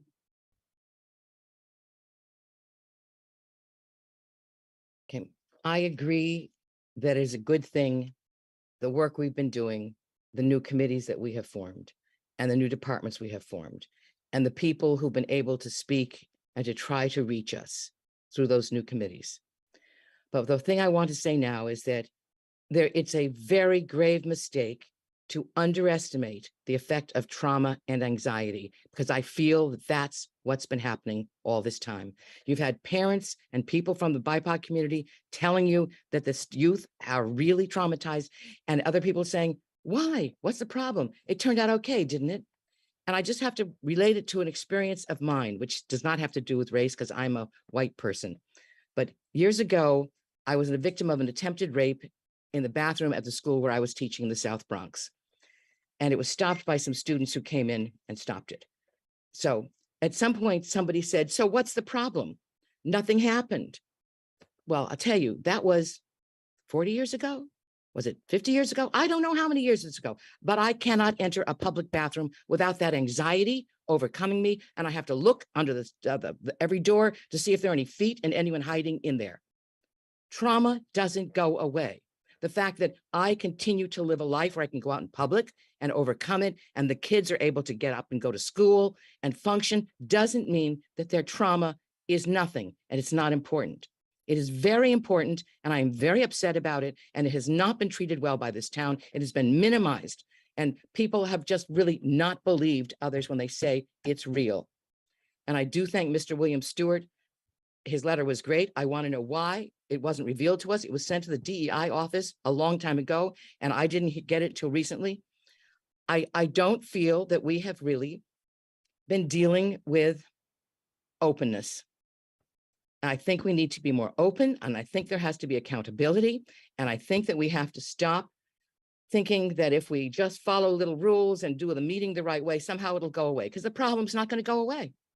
It's not going to go away unless we do something positive about it.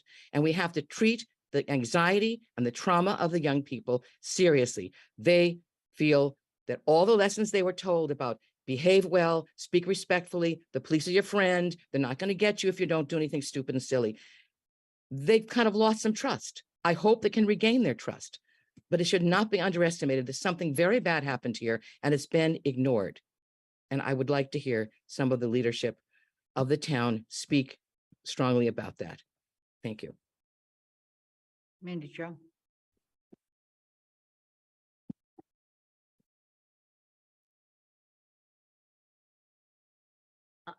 I don't know. I'm not sure anyone on the council has questioned whether the youth are harmed. I know I've accepted that they say they're harmed, and I'm not going to question and say that, well, from my perspective, they haven't been. They've said they're harmed. I'm going to accept that they've been harmed. I think where I struggle is whose responsibility is it to repair the harm? And it's hard to speak in public because we don't always say the right words and what we're thinking. So I'm hoping I'm not being taken with the wrong meaning. But part of what the CSWG said when they were doing their report is basically, in my understanding, that basically every police interaction causes harm.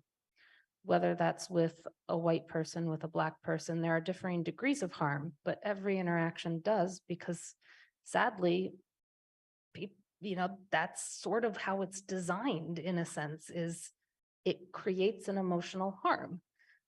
You don't know what's going to happen. You don't know what the outcome's going to be. You may or may not have been breaking a rule. You may or may not get a ticket. If you end up not getting a ticket, you've still gone through that experience that probably has emotional harm.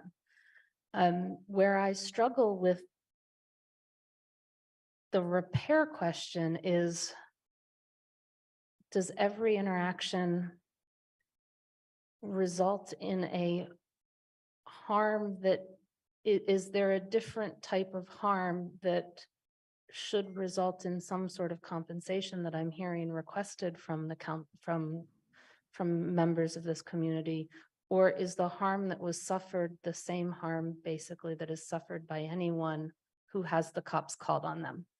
Because we have to remember that there was a 911 call and that the police department responded to that 911 call. And so that's part of where I struggle with some of the requests and some of what our responsibility is because when I look at our town, and we have a lot of, and I'm just going to take noise complaints. We have a lot of noise complaints called into this town. And I can accept that the people who are on the receiving end of those noise complaints, the ones that are at the property when the police show up, have harm.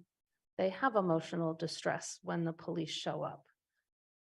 But should that automatically result in compensation for repair? And that's where I'm struggling and where I don't know what the answer is. And I don't know how to deal with that, and whether this incident, outside of the comment that was, as everyone has admitted, erroneous, and the comment about no rights was absolutely erroneous. I don't know whether that rises to a level of harm that is different from harm that is experienced by anyone who has had the cops called on them in this town. And so I just struggle with that. And I don't know what the right answer is. I don't know what the right response is. And that's what I'm trying to work through. Breaking.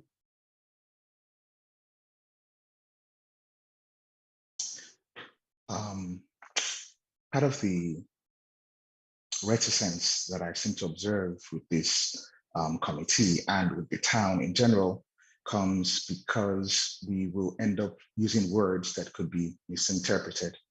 And that seems to be a trend that I've seen this evening. The incident itself played out because words were used in an improper way. And I think we run the risk of also adding to words being used wrongly. And I would suggest both for members of this august body and for the public to be careful with the words that we use, in the sense that words that we use should bring people together rather than tear them apart. I think one of the few things that I would just like to point out is we might use the word accountability, but if we have multiple accounts, then what is accountable? We may be looking to have action for this event that took place, but the fact remains that whatever we do in this particular instance is going to be the benchmark for what comes next. Therefore, it's important to find out what happened this time so that we can actually learn from the experience. It is not enough, I would say, to appease a chorus simply to act. We need to know before acting. And so when we act, we can build this better future that we want for the town. And I'd like to end by saying that one of the reasons I joined the committee is I have been teaching, and I've been teaching political science, and I wanted to know how government works. And this has been an educational experience that can be taught in the four walls of a classroom.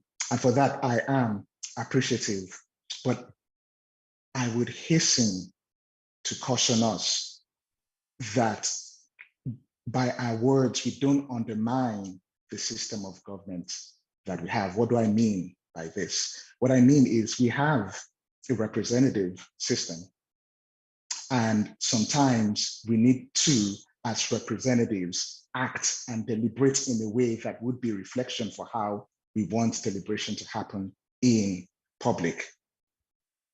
What we had last month wasn't the proper way to deliberate. And I'm hoping that as we move forward, we put ourselves out there as examples for how we can deliberate properly and push forward with building Amherst in a better way. Thank you. Thank you, Frankie. Deborah? Yeah, thank you. I guess I wanted to address some of what Councilor Mandy Jo asked in terms of harm.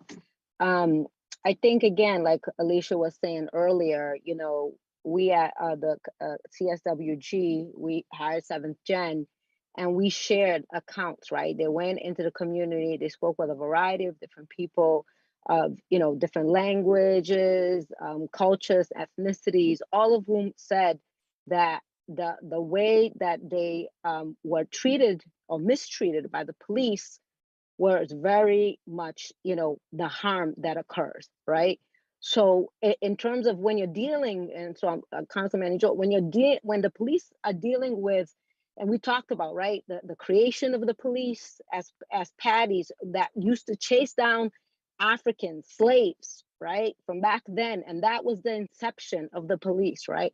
And a lot of the philosophy of the police has been drawn from that history. And we talked about how in this over and over again, people shared, people also contacted during all the town meetings that we had at CSWG, people of color, BIPOC people talking about the interactions. Me as a Black woman, right? If I have a flat tire, if I have anything, my first thought is not to call the police, is not to call the police for help. I am nervous because I know that as a Black woman, the police will not see me as someone that they're going to help. They'll see me as a criminal. That is the difference between, you know, when the police showed up there with, you know, young people. Well, one is the treatment of young people, and also being BIPOC, right, is how they related to that group, right? Which instead of it being something of helping, it was more so of shutting down and intimidating. And if you go and you ask BIPOC people over and over again, and we showcased that over a year, their interactions with the police, by and large, 99% out of the time, is negative. It's not showing up to a help and to assist. There were even incidences of them saying, like, I asked the police for help, and instead of them helping me, they're questioning me as I'm the one that was creating the problem. So I don't know what it is that we have to do as Black people, as, you know, BIPOC people in this community in Amherst, to showcase, right? Do we have to, I guess, right? Do we have to get beat up, beat down? You know what I'm saying? Like end up in the hospital, or God forgive someone dead for that to happen, to showcase that? That's what we're trying to prevent. That's what we're trying to tell you all, to send a strong message and to act now, as opposed to having us, right, you know, continue to re-traumatize us by saying, prove the harm, BIPOC people, prove it. We don't believe you. Over and over and over and over again. I'm just like, I just don't get it. I have two, you know, my sons, Black kids. I'm trying to protect them. from what could obviously happen to them in this town as being Black boys and Black men. Who is 18, my oldest is 18, soon to be 19, and what could happen to him. I don't need to continue to prove it to you all. We've shown the data, we've shown you, we've interviewed people, we've shown you all the harm. We're telling you the harm. Why is it again that you all do not believe us? Time for action. Stop asking us to prove it. Allegra. I just wanted to kind of draw. Allegra, we can't hear you.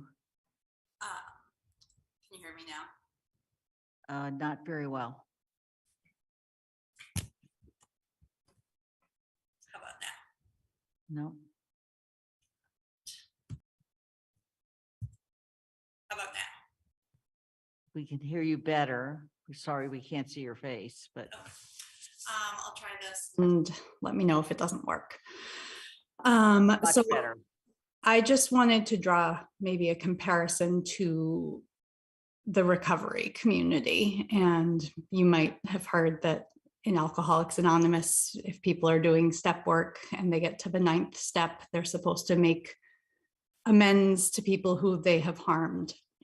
And they talk about direct amends. So that might be an apology directly to somebody who they have harmed for this specific behavior.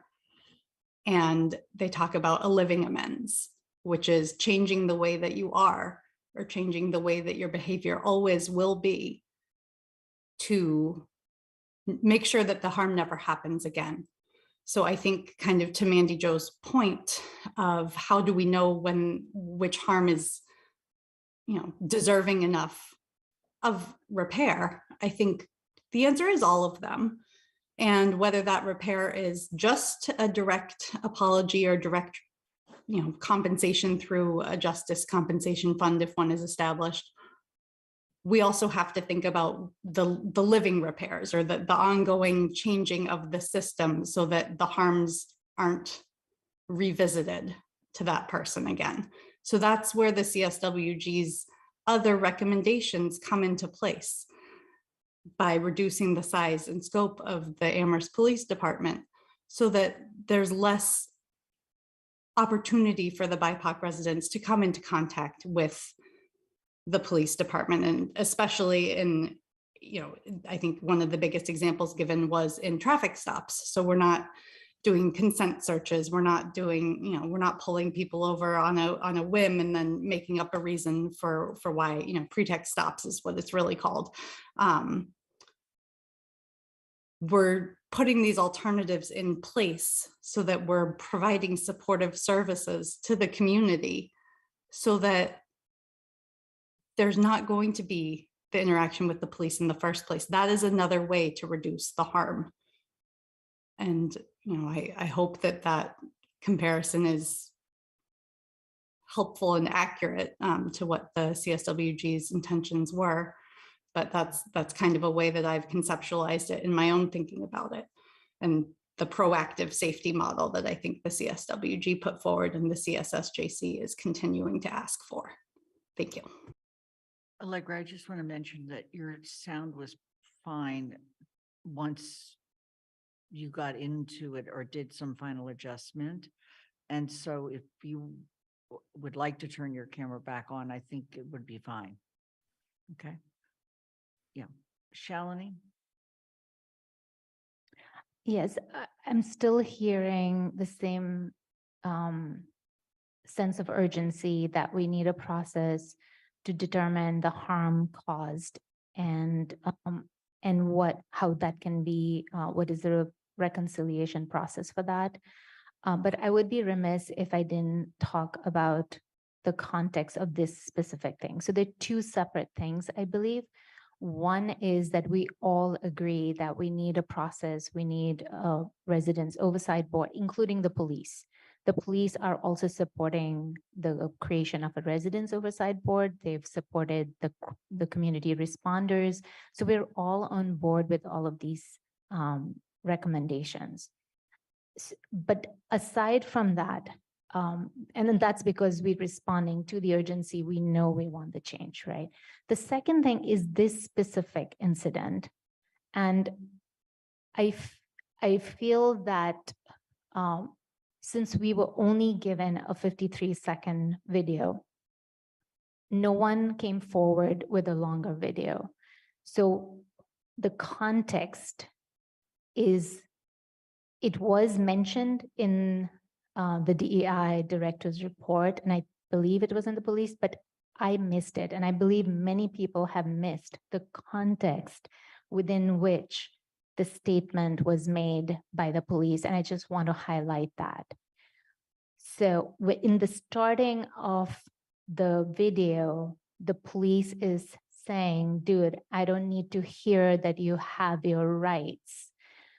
And that statement was made in the context, in a particular context. And I want to restate that. The context was that the police were called for a noise complaint. The protocol when there's a violation of a noise bylaw is that the police comes, they did not have their sirens on, which is not required in this situation.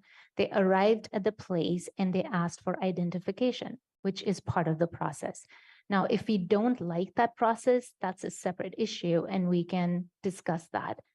But as it stands, they were following the protocol as it stands, which is asking for the ID. At that point, the youth were refusing to show their ID, and that's captured in the video somewhat.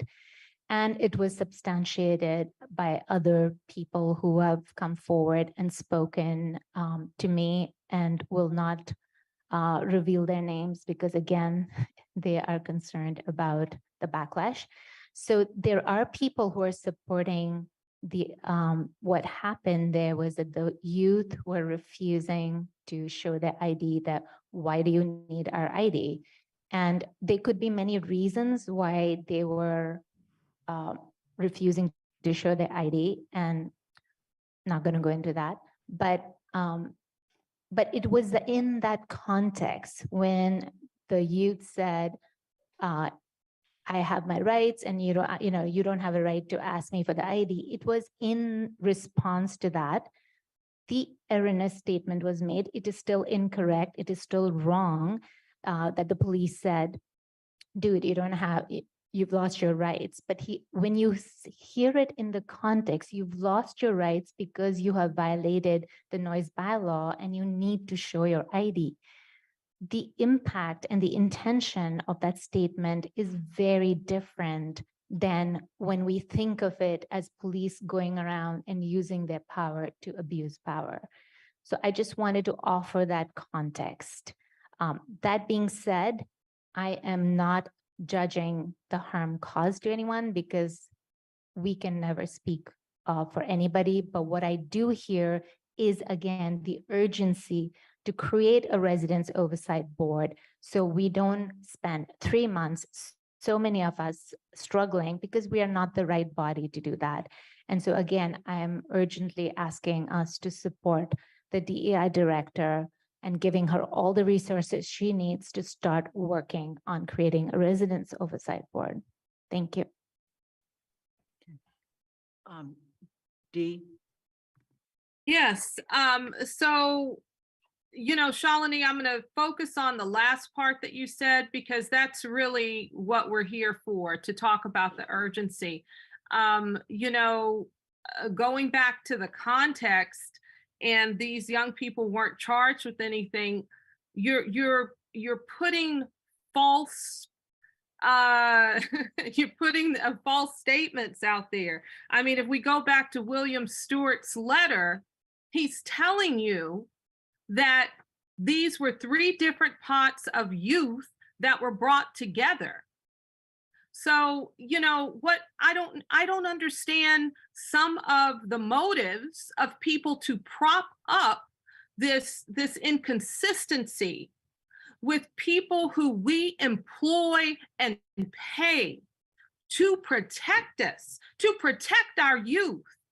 I am really dismayed, and I feel so disenfranchised by you for District 5. I really do, to prop up that myth. So I just want to, have us come back to what's really at hand. The urgency, as Shalini did say, about trying to repair and heal in this community. And I think we need to go back to what we asked. We even provided in a slide PowerPoint. So I don't know why any counselor would have missed it. The same message that we're bringing you here tonight. And I hope to God in the universe that we can finally settle it so these young people and their families could get on with their life, and we could get on, trying to look at equity and community safety in Amherst. Thank you.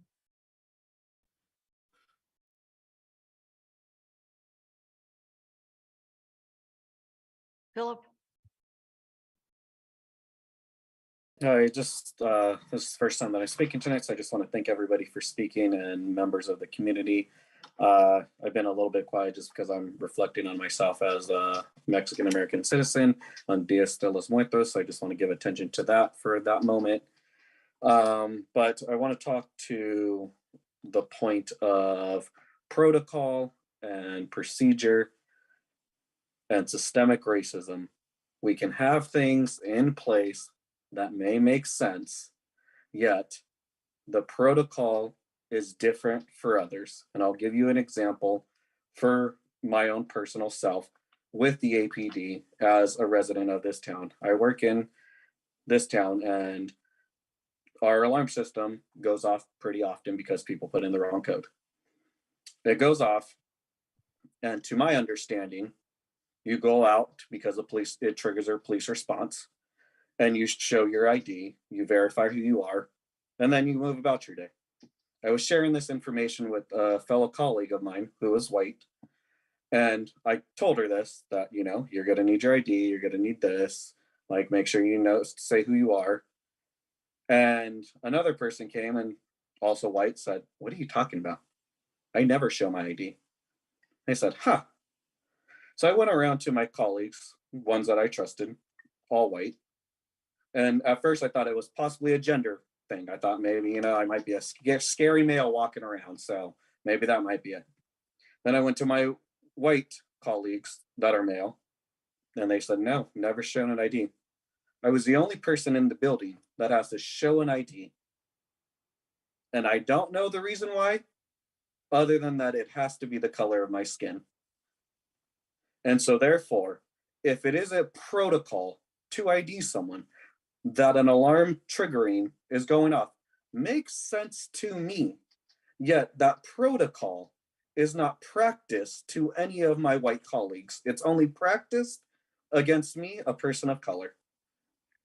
And so with that, I just want us to reflect on systemic racism as an overall issue of the town. And that incident is dealt in with APD, a relevant police department in this conversation. So I want us to possibly come up with a way, how do we at 8:42 at this meeting come to all these action items that are to come, and this meeting lasts way longer than it probably needs to. And with that, I'll end.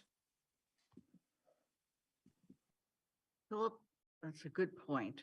Unless someone else would like to make a comment that is in the audience, we're going to get back to public comment for those of you that are in the audience. I'm sorry. We are going to get back to public comment for those of you that are in the audience once we move to the next portion of the agenda. But is there anybody else in the audience who would like to say anything at this point during this discussion period? If not, we'll take a break. We're going to come back and we're going to move to the action items. And during action items, there will be an opportunity for both the members of CSSJC and the audience to make public comment. Okay, so let's take a break. It is 8:43.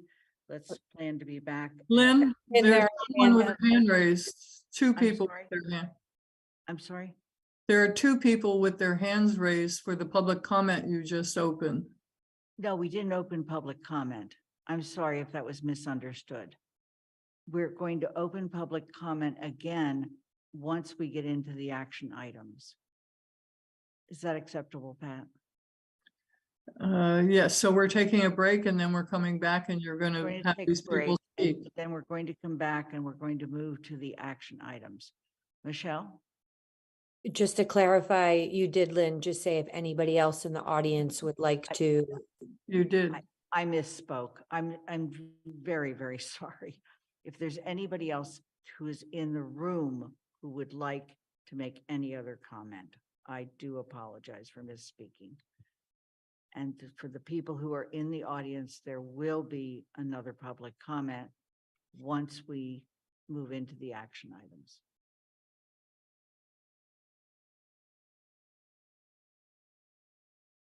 Okay, so with that, we're going to take a break until 8:55 and then come back. When you come back, please turn your video back on and we'll make sure everybody can hear you.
so that I know you're here.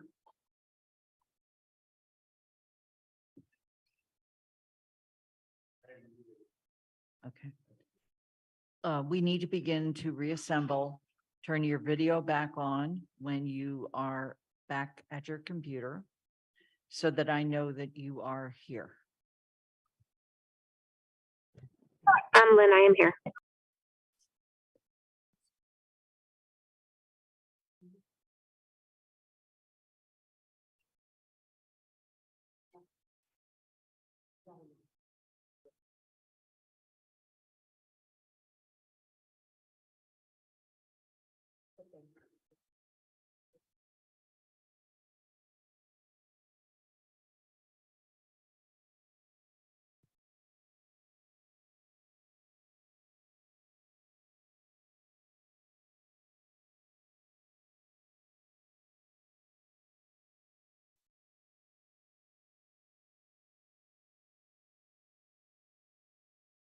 As you return, please turn your video back on.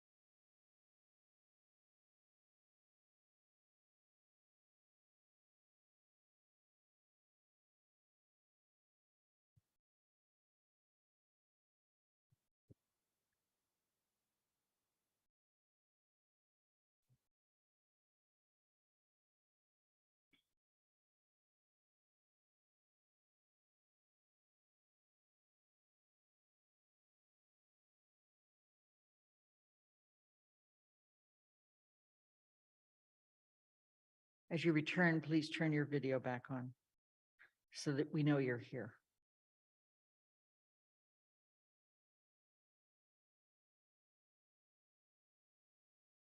I'm just going to ask people who don't have their videos on to just confirm that they can hear us and we can hear them. Deborah?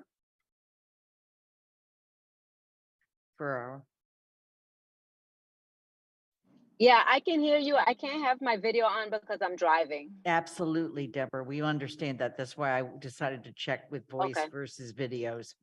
Thank Kathy you. Shane, can you hear us? Yes. And Deborah, drive safely. Don't talk with your hands, okay? Thank you. Anna Devlin Gothier, Yes, I can hear you. Alicia Walker. Yes, I can hear you. Thank you. Okay, I'm going to assume all the other people can hear you. So what we agreed to was that during the action items, we're going to have, there were several motions submitted. Okay, let me just start with that.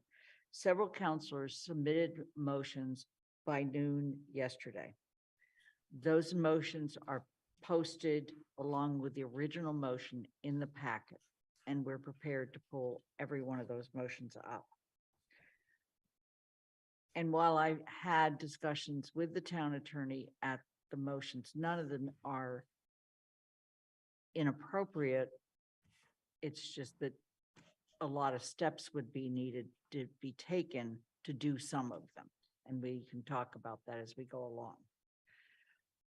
As we proceed with the action items, I'm going to call on people in the order in which the motions are printed, although I may forget who submitted what and they are anonymous.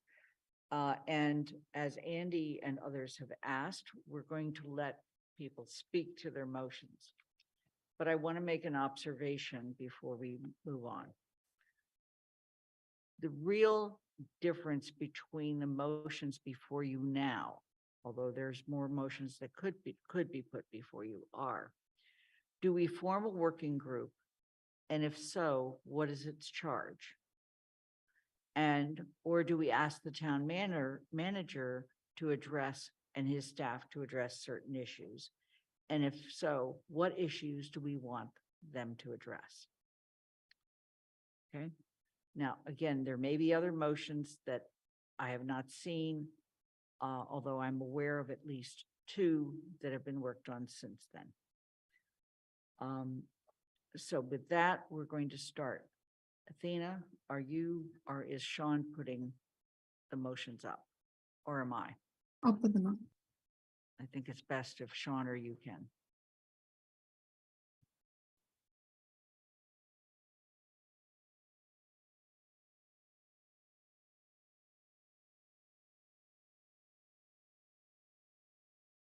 Okay, so in front of you is we can't see it very well. There we go. In front of you is the motion that was made by Counselor Miller, by Michelle, on October 17th.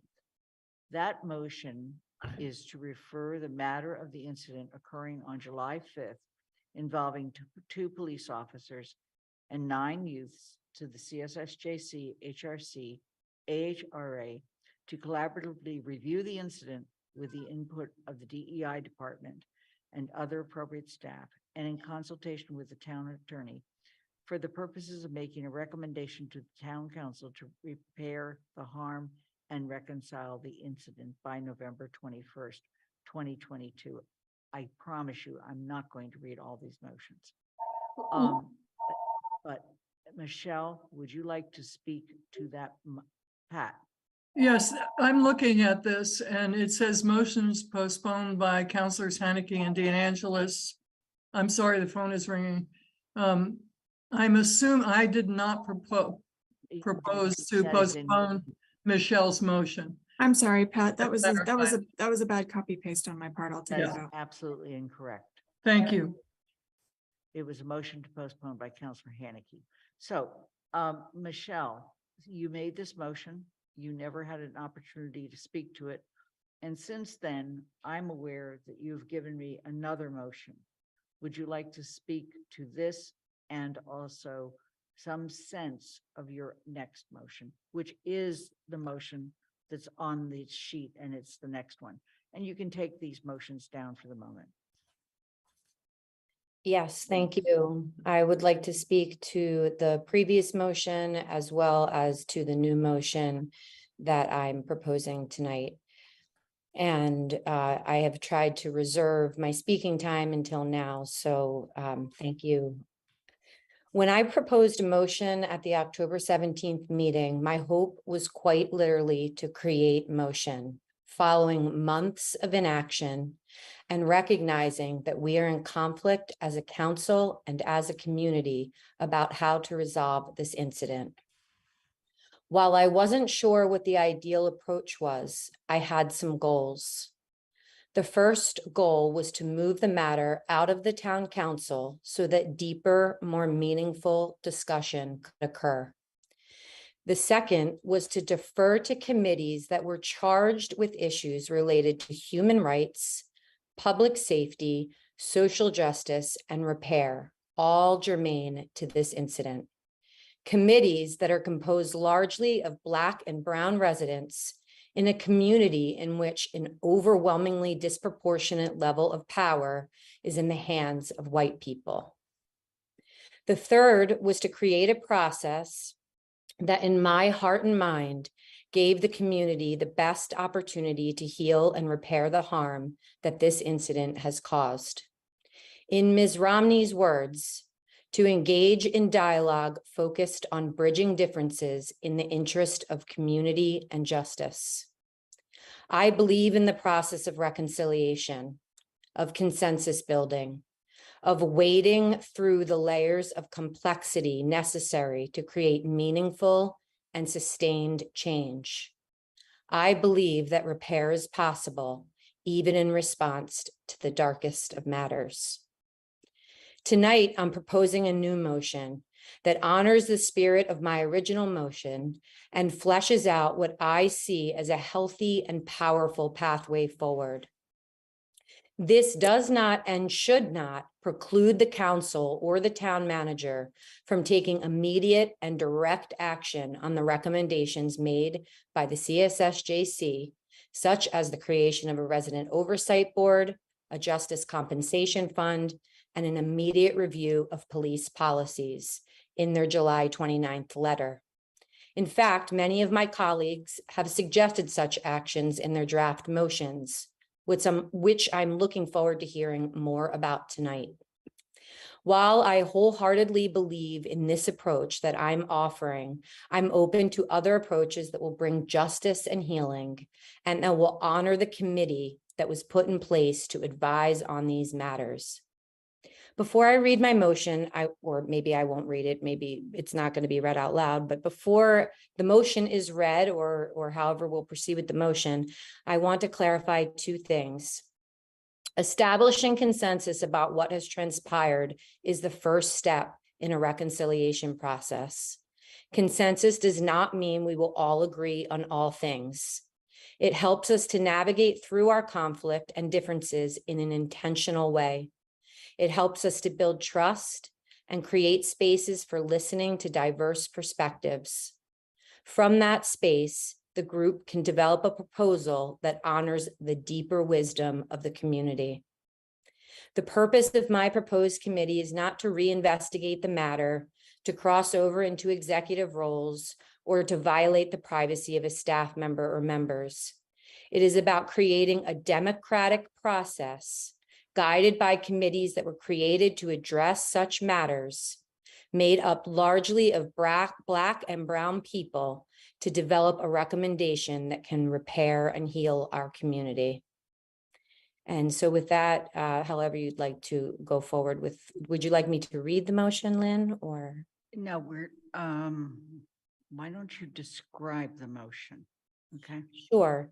Yeah, so the motion calls for an ad hoc committee. The appointments would come from the president of the town council. It would include 9 voting members. And the members would be 3 counselors, 2 members of the Community Safety and Social Justice Committee, 2 members of the Human Rights Commission, 2 members of the African Heritage Reparation Assembly, and 1 non-voting community liaison member of the APD. The purpose, of course, is to develop a proposal for repair and reconciliation, the focus on the incident that we're discussing, the matter of July 5th between 2 police officers and 9 youths. The proposal will be in accordance with Massachusetts general law and other laws, regulations, and policies.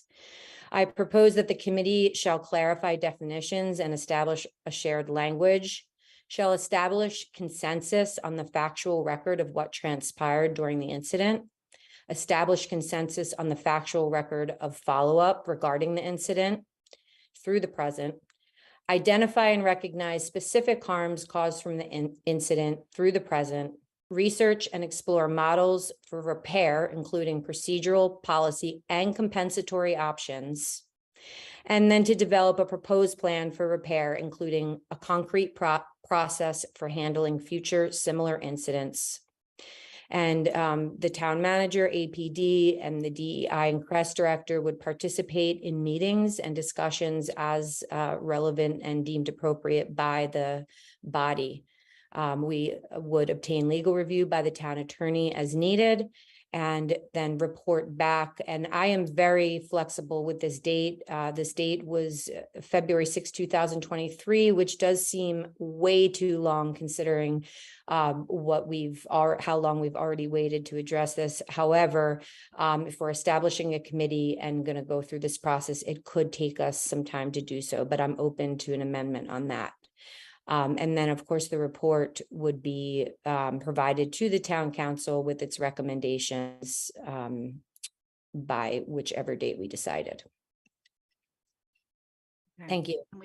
Can we take this down for the moment? Pardon me, is Councilor Miller making this motion at this time? She is not at this time. I'm not? No. Because what I heard people say was they wanted all of the motions to be presented and have the person who, and I'm willing to do this in any number of ways as long as we all agree.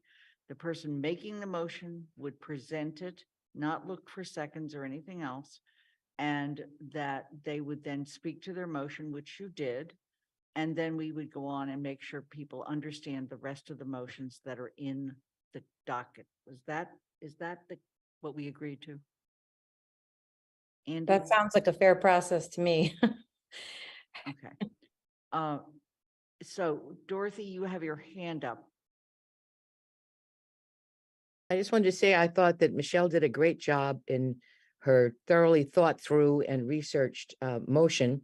And I like it best of all of them, partly because of that, but also because it has the NYPD or representative at the table. And I think that's very important. I think, and not to use the committees that we've set up recently would be then what do we do? Why do we make them in the first place, and have them do all this extra work of showing up and having meetings? So I think and I like it that it's balanced between the counselors and the I think it's a great group, and I think it includes the police at the table, and it involves the town manager and the DEI as they see fit and as the committee sees fit. So I think it's a great compromise. What I'd like to do is have an opportunity for each of the people who put forward motions to speak to their motion, and then we'll go and start deciding what to do them, okay?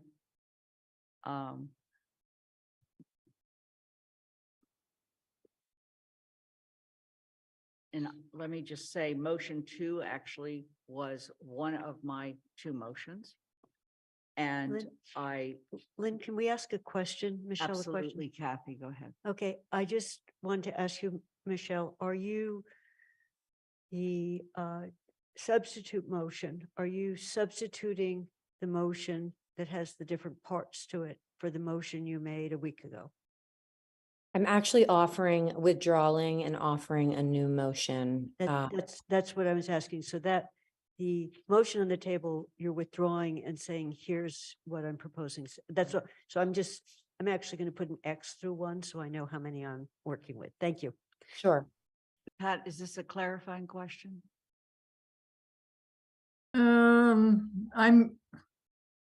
I'm interested in why only the APD is listed and why not a representative of CRES.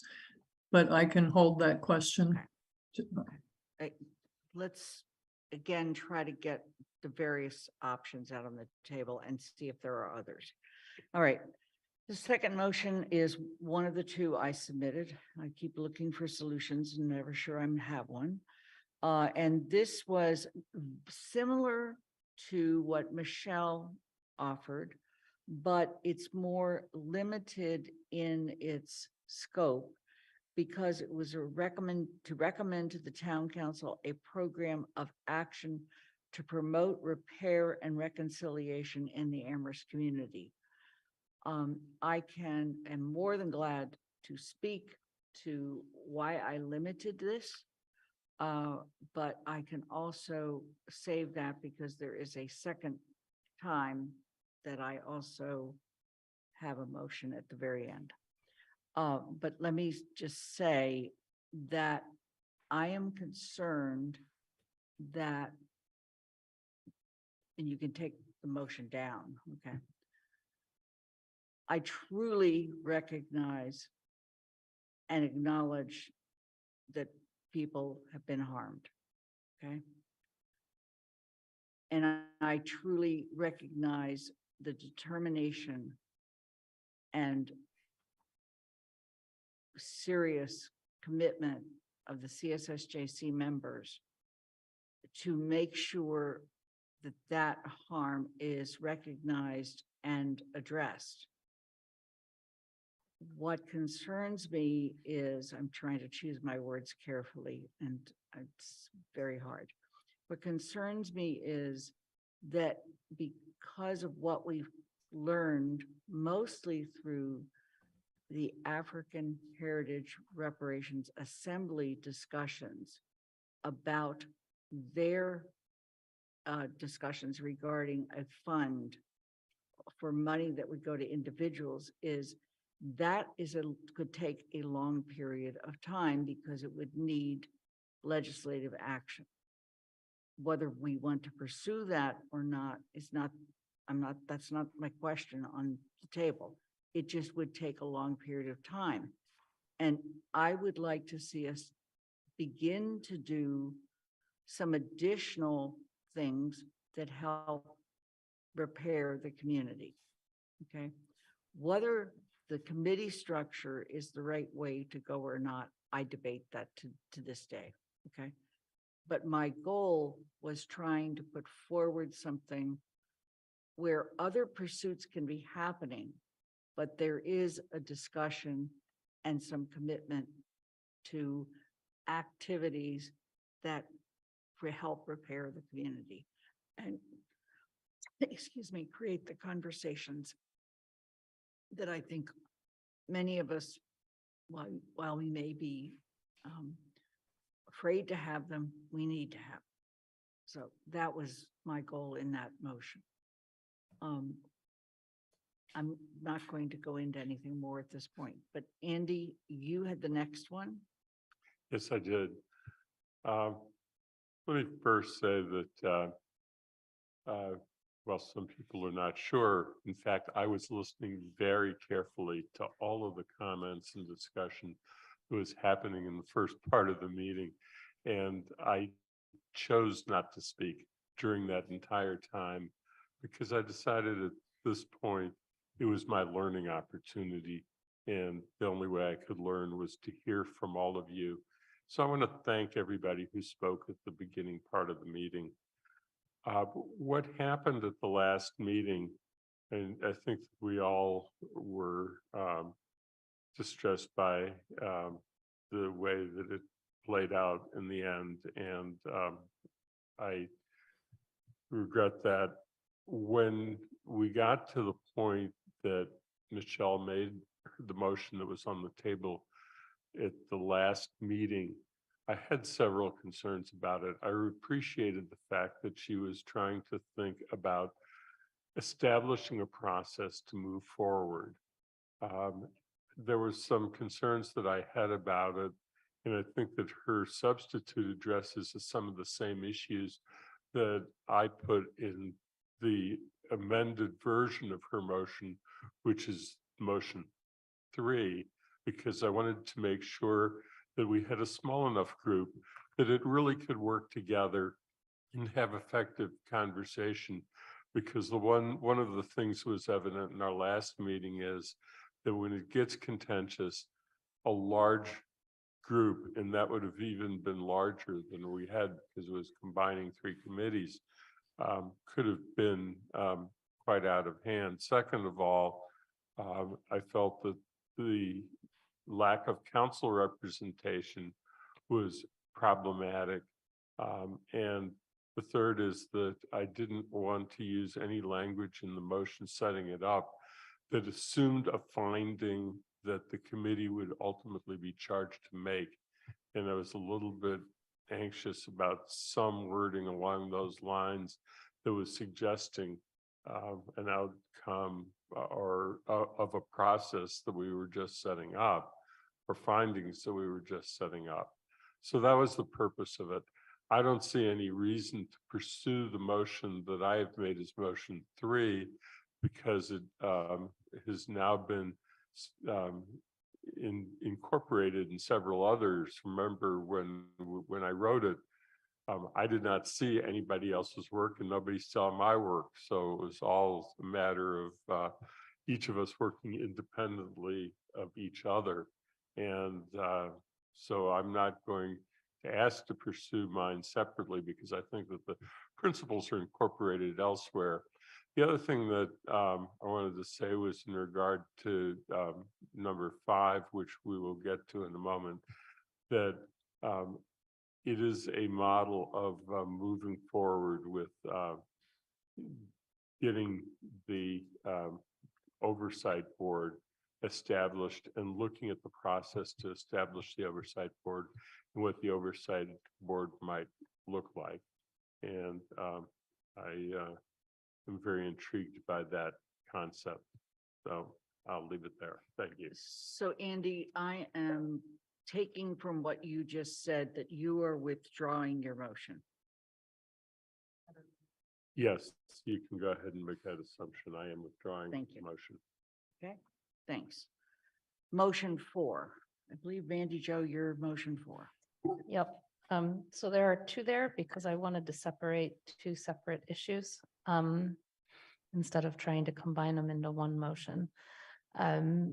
In thinking about the motion that I had postponed discussion on from 2 weeks ago so that I could think about what that one was asking and where it was going and what it was seeking and what the repercussions of that would be.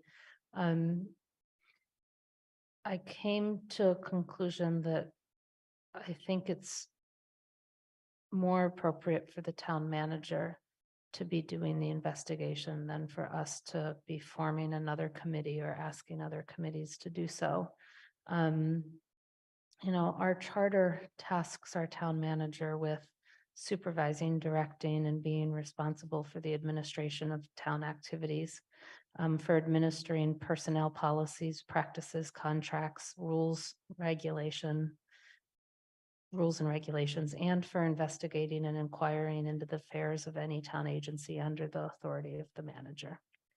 And so, you know, what I thought about in terms of how do we move forward, and I thank Michelle for proposing something that tries to find a way to take action, was that we probably do need a review of our public safety protocols.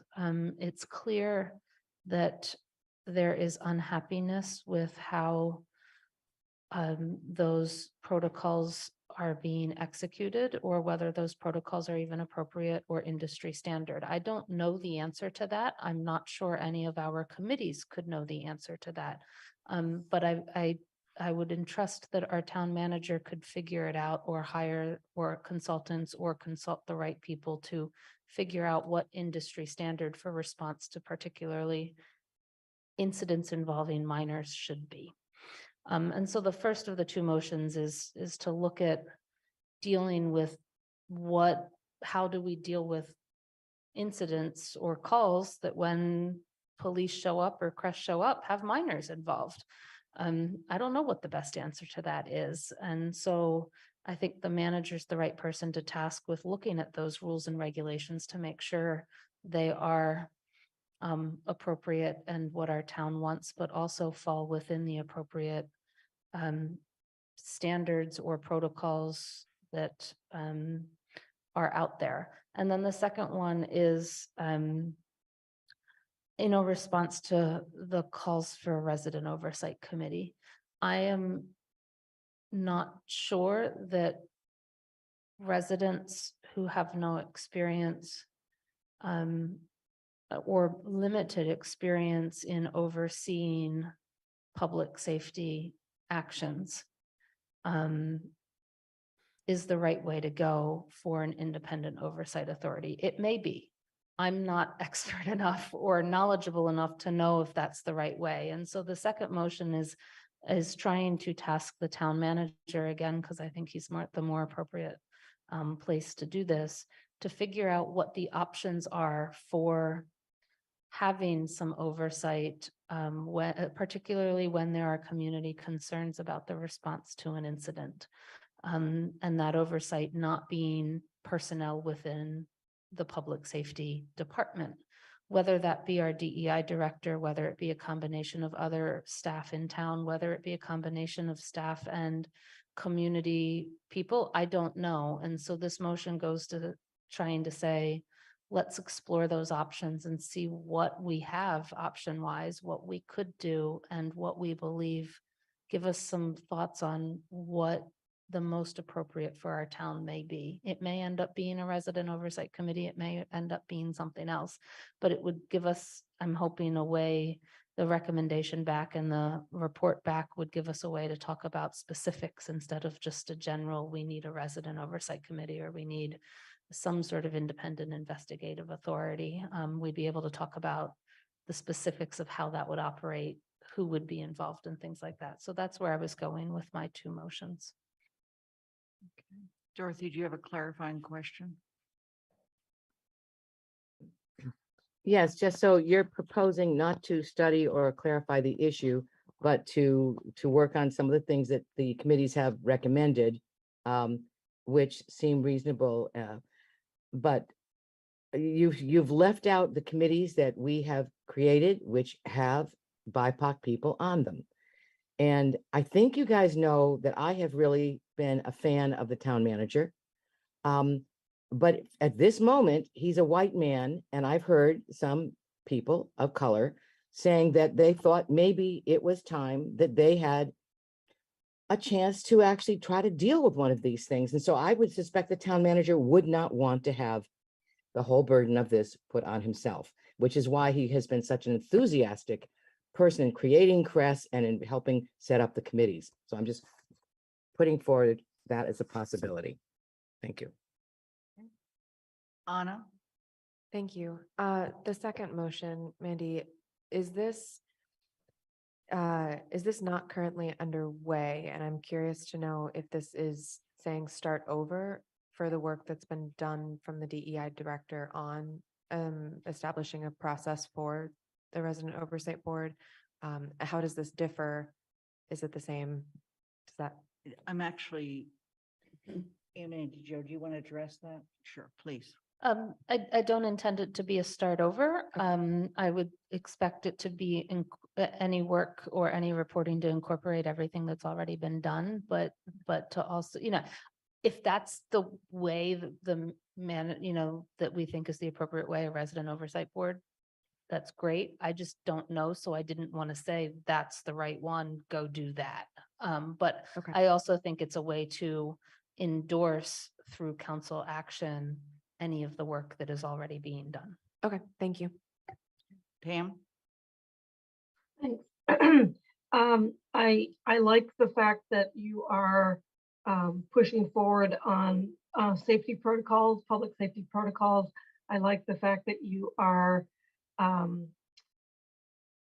looking at how to respond to complaints and basically create the oversight authority.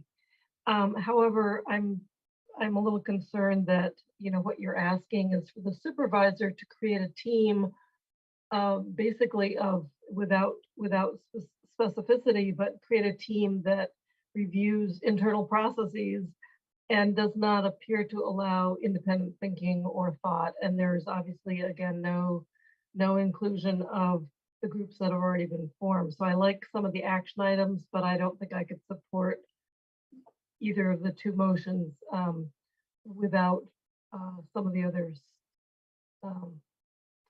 guidelines that were in motion number one. Thanks. Jennifer? Yeah, I thought that the DEI director had been tasked with forming, that was one of her goals for the year, a resident oversight board. So I'm confused about why we'd be revisiting that.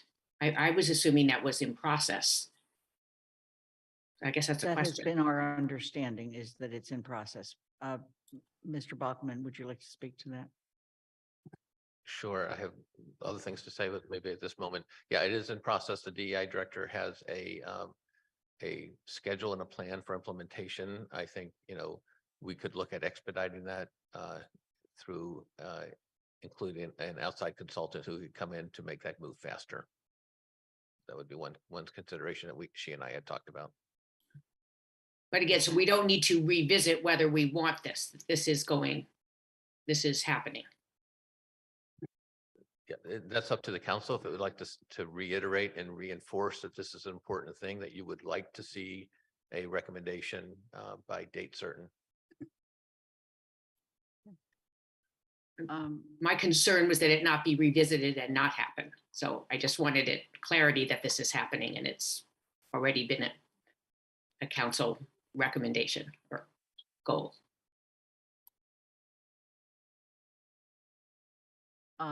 Okay, the next motion was submitted by Shalini. And Kathy Shane and Kathy Shane. And Kathy Shane.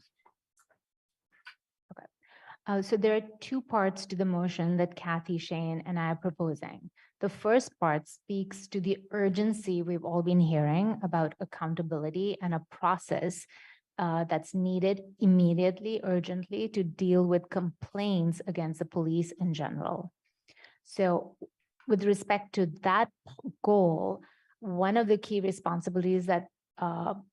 Bockelman just shared with us is that Ms. Nolan, who is the new DEI director, she's a Black woman who has shown that she's very competent and compassionate attorney and is a very capable leader of our new DEI department. One of her first responsibilities was and is to create the Resident Oversight Board. So I hope that we can all support Ms. Nolan in successfully reaching that goal in a timely manner.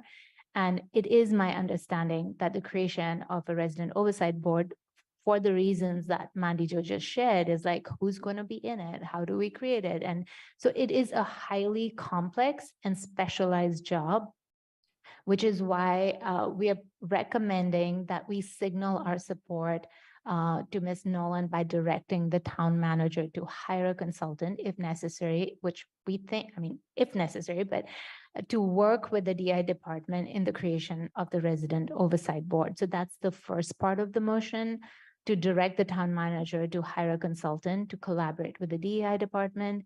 And the second part of our motion deals, I mean, it's flipped, I think. I spoke to the second first, but the second part of our motion is to deal with the July 5th incident specifically. And what we're proposing is that, when for example, when I go as a consultant in an organization, I like to understand the culture and like to understand the specific challenges they're facing.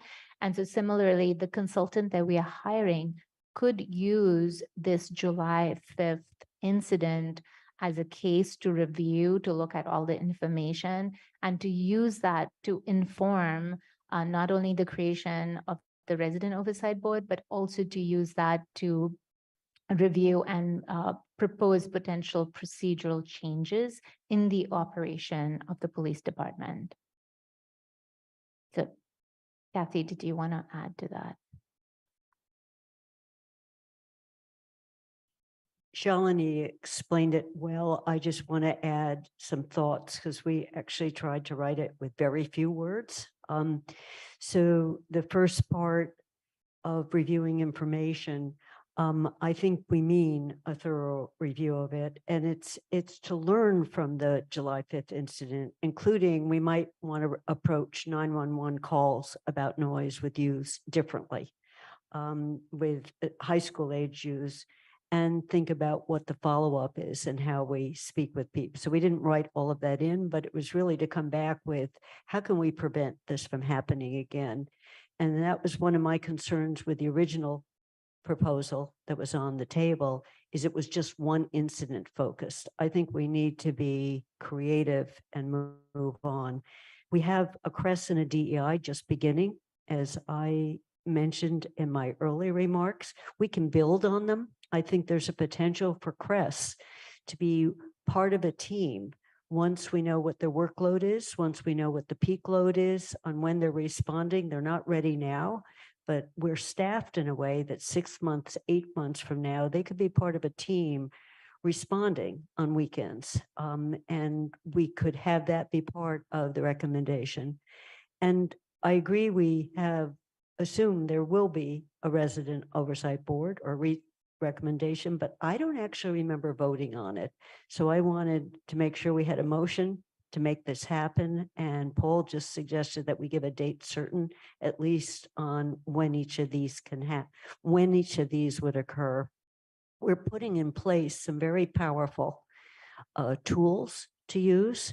And we've got very competent people, including this amazing new workforce. And I think we need to give them all a chance to work and work well together to move forward.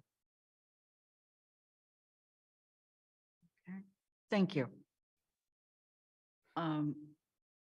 If we go to motion 6. So in my conversations with the town attorney, she volunteered to draft a motion. That's the motion you see here. However, I'm going to ask Athena to put up the motion that I sent you earlier this evening, or actually, yes, late this afternoon, which is a modification of this. And there we go. And it's the same opening, but it gets into more detail, particularly scroll down through the numbers, and includes various things related to the demands that were made by the CSSJC. I'd like to, but this would be to refer this to the town manager, who would work with the DI department and other staff and draw upon the ongoing work of the CSSJC, the Human Rights Commission, and the AHRA. It looks like a long list, but it was a list of demands. So I just want to take an opportunity to speak a little bit about this. Several counselors today have recognized the many strides we've already made. And we don't have to list them again. I remember reading the CSWG reports, both report A and B. I remember making a matrix, bringing it to the council. I remember drafting a response to the 7 demands of the CSSJC. So if there's times that I feel maybe sound a little frustrated, it's because I keep trying to move something forward. And I get very concerned when the council has continually been asked to be the judge and the jury when we don't have any of those powers. And so when it comes to saying, yes, there was wrong, we can agree there was wrong, we can agree there was harm, but we don't have the specifics and we have no basis to award any compensation based on that. And so that is one of my biggest concerns about continually investigating the incident within the bodies of the town. So let me further say, I also find myself regularly worrying about how much we've taken on and about the missteps that we may still take. And I worry about the fact that nationally and locally, our police departments are constantly either being condemned because they didn't show up, like they didn't show up in Velda and people lost their lives, or they did show up in St. Louis. Unfortunately, not as many lives were lost. I worry when people say we don't want the police to show up, that the time that they need to show up and be there to protect the lives of children and citizens, that they aren't welcome. Our police department is considered one of the best in Massachusetts. That doesn't mean they're always right. Amherst is considered one of the best towns in Massachusetts. It doesn't mean we're always right. And what people have put forth is different ways to help all of us look at this, not in a way that condemns, but in a way that allows us to move forward. And I really hope before we dismiss tonight that we do this, because we have put it off way too long. That matrix was over a year ago. So I just need to say, we have to keep our sense of perspective. We also have to understand what's truly doable with regard to our finances. The council has to either decide it is or is not an adjudicatory body. We are not. Our legal counsel is very clear about that. We also have to decide if we are going to seek a victims compensation fund. And if we are, what does it look like? And it's going to have to go through the legislature. But meantime, if we keep having discussions like we've been having, where we keep calling people out instead of calling people in, we're just going to make more harm in Amherst. And I'm looking for a way to move forward. I'm willing to go with whichever way the council comes up with tonight. But please, please make it a way to move forward. That's all I have to say. Anna, did you want to say anything? I just have a request to Athena, if she could, since now it's been posted up on the screen, if she could email Lynn's alternate version to us so that we can see it on our own screens, that would be very helpful. That would be excellent. Thank you, Athena.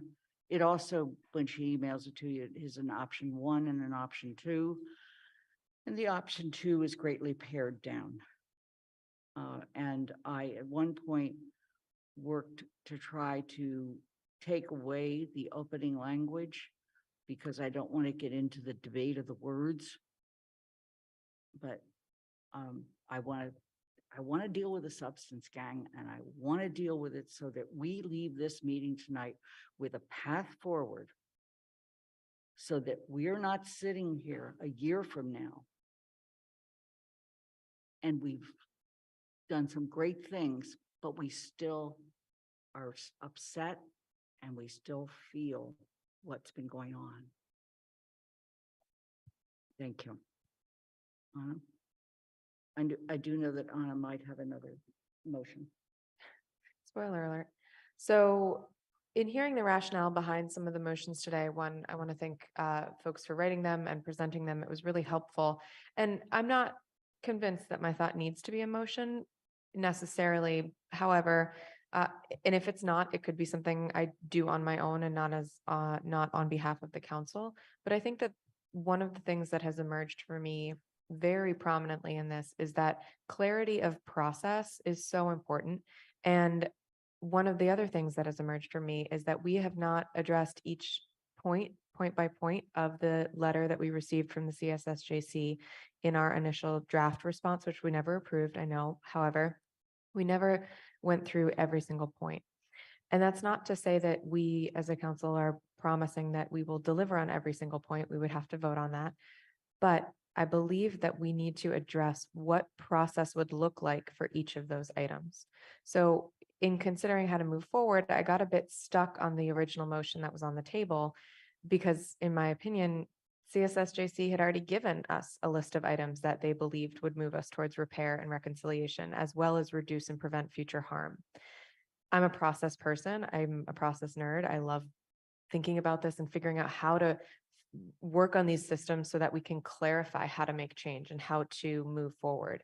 So I think it's critical that we as a council respond with a clear process and support our committees in clarifying what it would take to move forward each item that they've listed in their letters. So I looked back at a note I had sent to Lynn a while ago where I had tried to look at each item on the original list and identify what the path forward would be.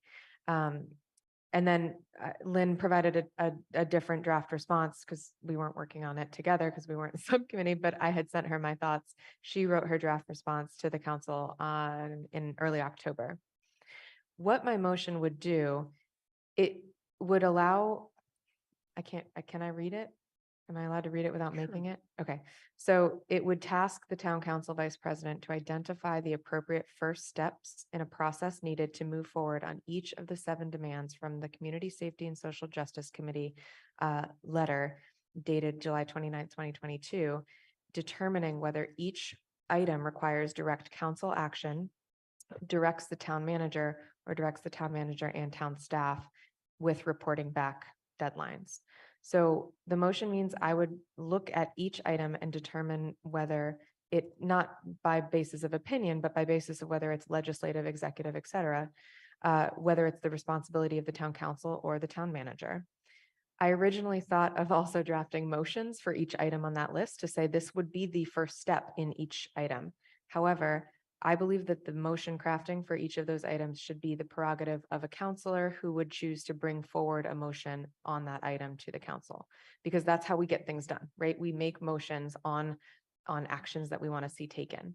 We are a legislative body. We as individual counselors can make motions to enact policy. By a vote of the council, we can task the town manager with something that falls under the executive body, executive branch, or something we want the town manager and staff to address and bring to the council for a recommendation. It's not all we do, but those are the options that I believe apply to this list. The idea here is that I'd take the original list from CSSJC, and for each item, I know I'm getting repetitive, but I want to make sure it's clear. The idea here is I'd take that original list from CSSJC and for each item determine whether it would be action from the executive branch, Paul's area, and require a vote of the council to task the town manager with action. Whether that's already been done, because if that has been done, great, we can next step to that. And or whether it would take action from the legislative branch and require a vote of the council on a specific action step that's policy based. So in making this motion, I want to be clear. In order to take action on each individual demand listed in the letter, future individual motions would have to be made by counselors who are seeking to carry forward said item from the list. I think it's important that we respond to each point of that letter and clarify what it would take to move it forward. I'm tasking this to myself solely because I started doing this work, and I am happy to accept suggestions from other counselors. We cannot have 2 or more counselors doing this without it being an open meeting or a subcommittee.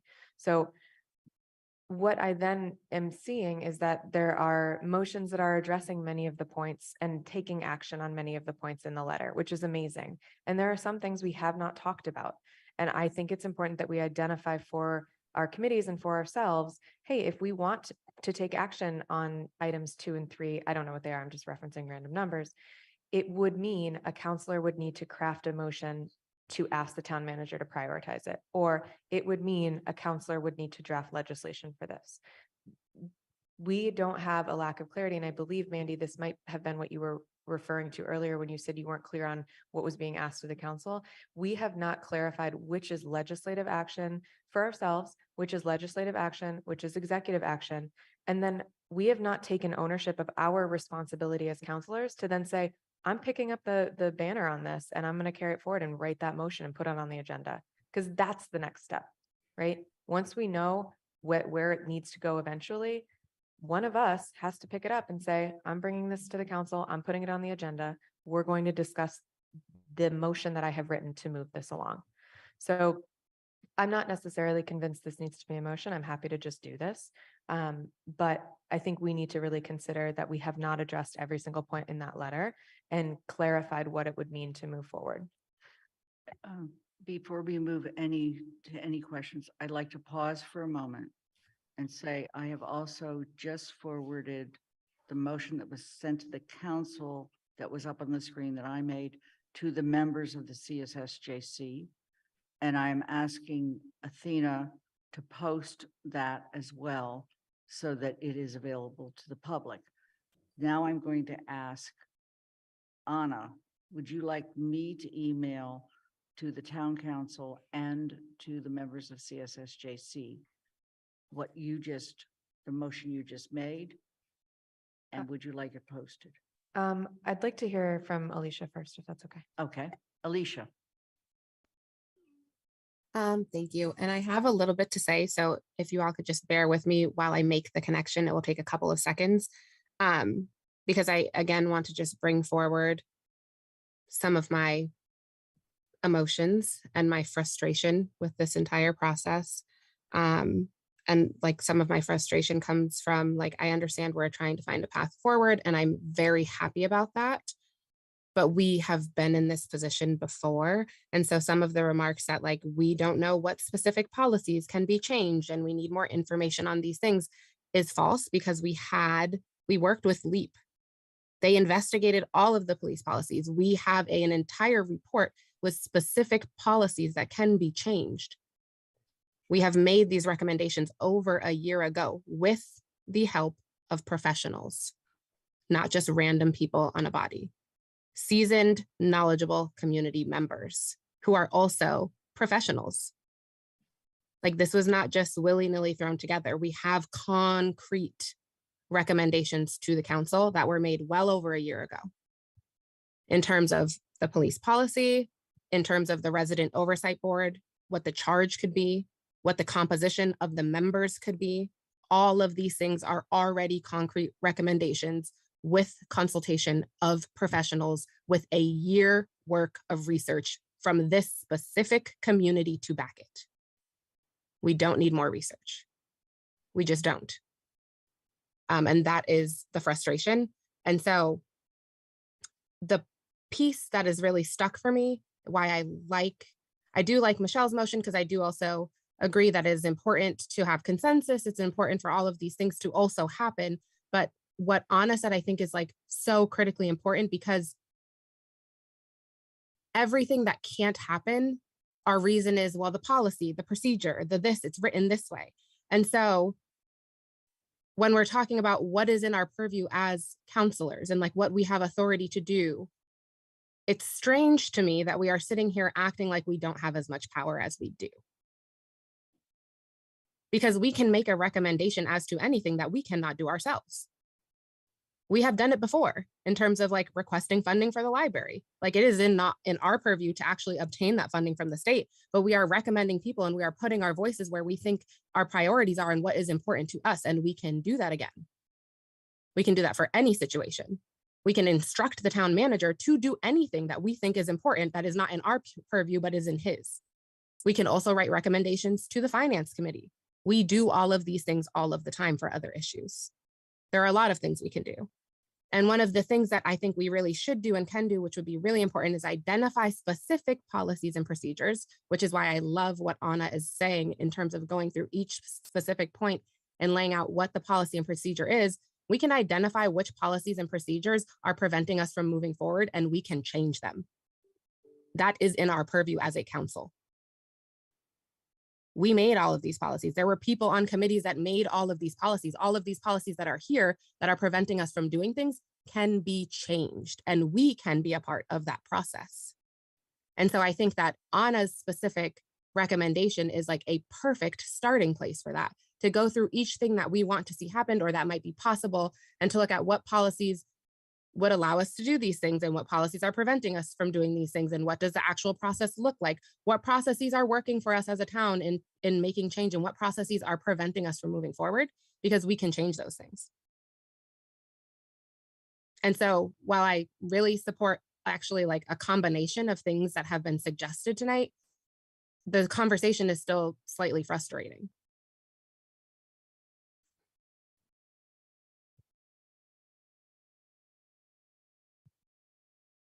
Anna, I did send this on to council members and to the members of CSSJC because Yeah, that's fine. It makes sense. puts it out there.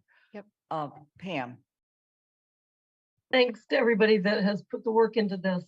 I'm feeling like it's actually, we're really sort of at the moment talking about two different things. And I appreciate the work that Anna's talking about breaking it apart, moving it forward. I think that's excellent. I think I would I would like to vote on, sorry. I would like to vote on a motion that deals specifically with the July 5 incident and get that rolling.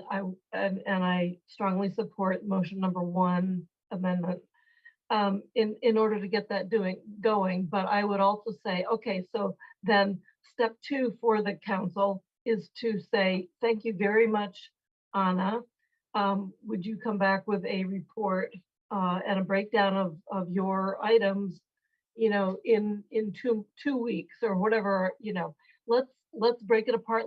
Let's move on both these actions, but not get bogged down in having to do all the analysis from the CSWG report now. Does that make sense? we're not moving at this point. In fact, I'll take more comments and then we can decide whether we want to have motions or go to public comment and then come back. Kathy Shane. I will make what is probably not going to be a popular comment. But I think one of the reasons we didn't deal with the whole matrix is there were some elements on it that I didn't necessarily think I would support, that we need to have a longer discussion on them. So it wasn't just how would we do this, but do we want to do this? And would it make sense to do this? And Alicia, I do totally respect the amount of time and effort that was put on your committee.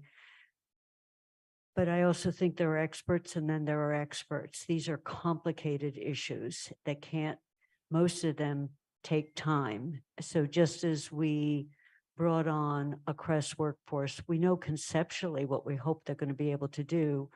It's not day one. And they're working out something that's going to be creative, new, different, and will be a model. I hopefully a very positive model if we let it play out.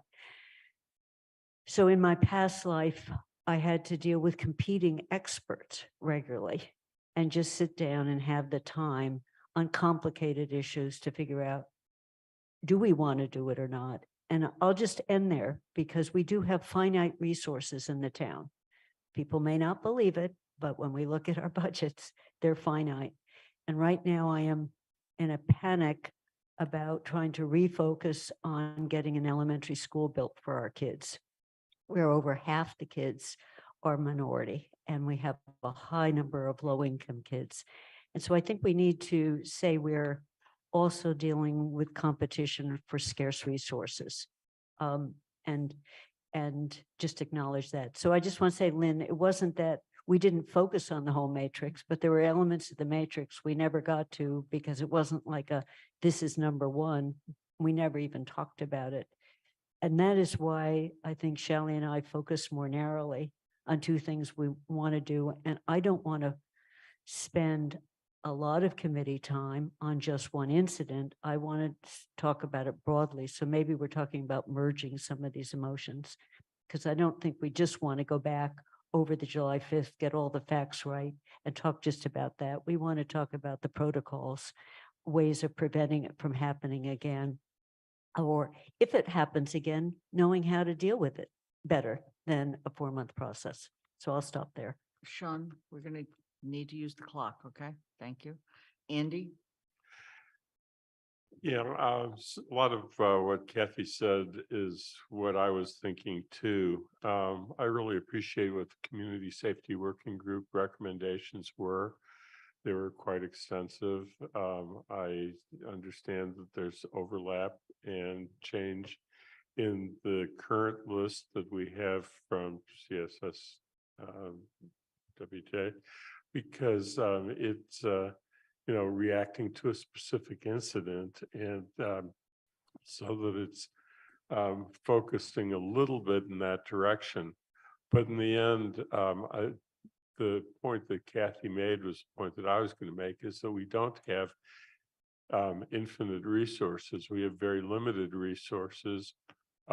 We have accomplished a lot, but it is very costly, and we are really needing to make sure that we're focused on continuing the efforts, the success of the efforts that we've already made, before we jump into large, expensive new efforts. And I think that the last thing I would put out there is the word expensive is not just the operating costs of setting up whatever it is, or the capital costs needed to set it up, but it's also the incredible amount of staff time and resources that it's going to take just to explore each of these items and to find out what is necessary to move forward.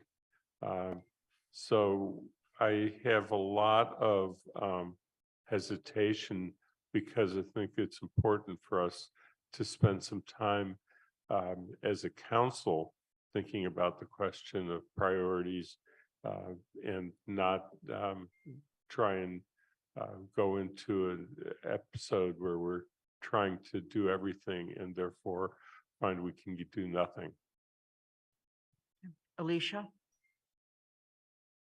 Thank you, Lynn. I forgot to add at the end of my last statement, if that does not become a motion, that I would be happy to work on that with you, Anna, because I think that is a critical next step and it would be important for my learning process because I really want to know those things. So I'd be happy to work on that with you. It'd be like a learning curve for me, but I will do that if it doesn't become a motion. Also, like I am proud of the steps that we are taking as a town because, you know, I also did put a lot of work into the CREST program and the DEI director, and I'm happy, so happy to see those things being carried out. But the framing of the conversation is almost as if we think that the creation of these things is going to eradicate all of the racism and discrimination in this town. It absolutely will not at all. And it won't merely even start to begin to touch the harm that has already happened. And I think that is a big piece that is missing from this conversation. These are great big steps, like they are, and we should be proud of these things as a town. It's not going to end what is happening here. It's not going to end the experiences of people. It's not going to end the injustice. It's not going to end the policies that allow racism to continue to occur in this town. It's not going to end the trauma that people have already experienced. It's not going to do any of those things. And so I think, like, yes, we need to celebrate those things and be happy about those things, but we still need to do more things. And like, I'm sorry, but we don't want to hear about how expensive it is. Priorities are also a matter of perspective. And again, we are missing perspective, the perspective of the people who this is happening to. Priorities are a matter of perspective. We all have different priorities because we all have different perspectives. And again, the council, that's why it needs to be more diverse because we're missing a lot of perspective. And so our priorities don't necessarily align with the priorities of the actual people in this town. And that's what makes this conversation so difficult. And so I think, like, yeah, we do need to have more conversations about this clearly. I understand that there's not like one thing we can do tonight that's going to solve everything. I think establishing a committee that can focus on this more clearly because it deserves that level of and detail of attention that as a council, we just cannot do because we have so many other things on our plate.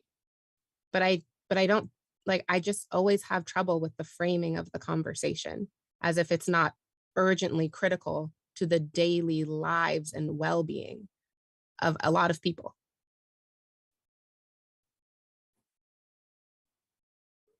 Mandy Jo.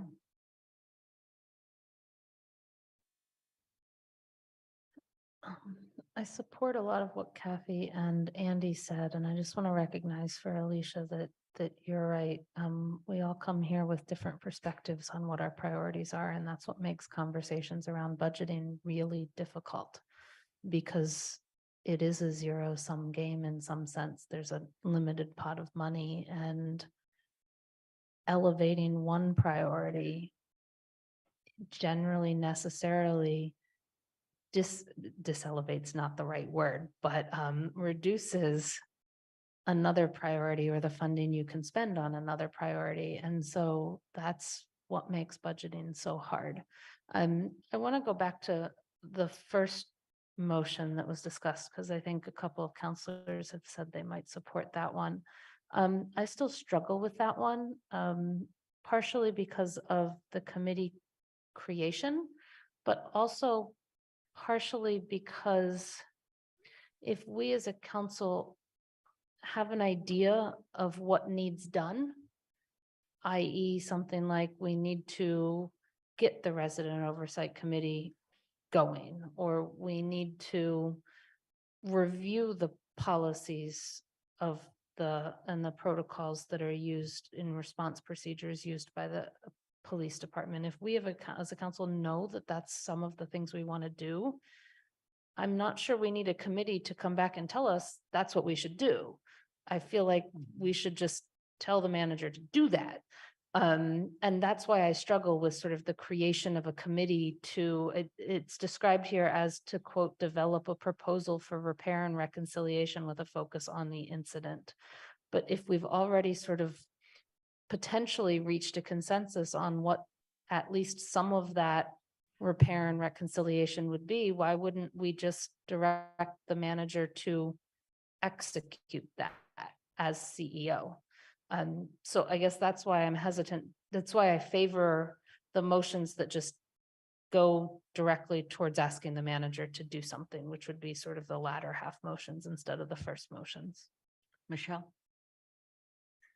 I'm just going to respond to Mandy on that. It's not, I agree that if we have concrete steps that we're all willing to take, we could have a much more direct approach.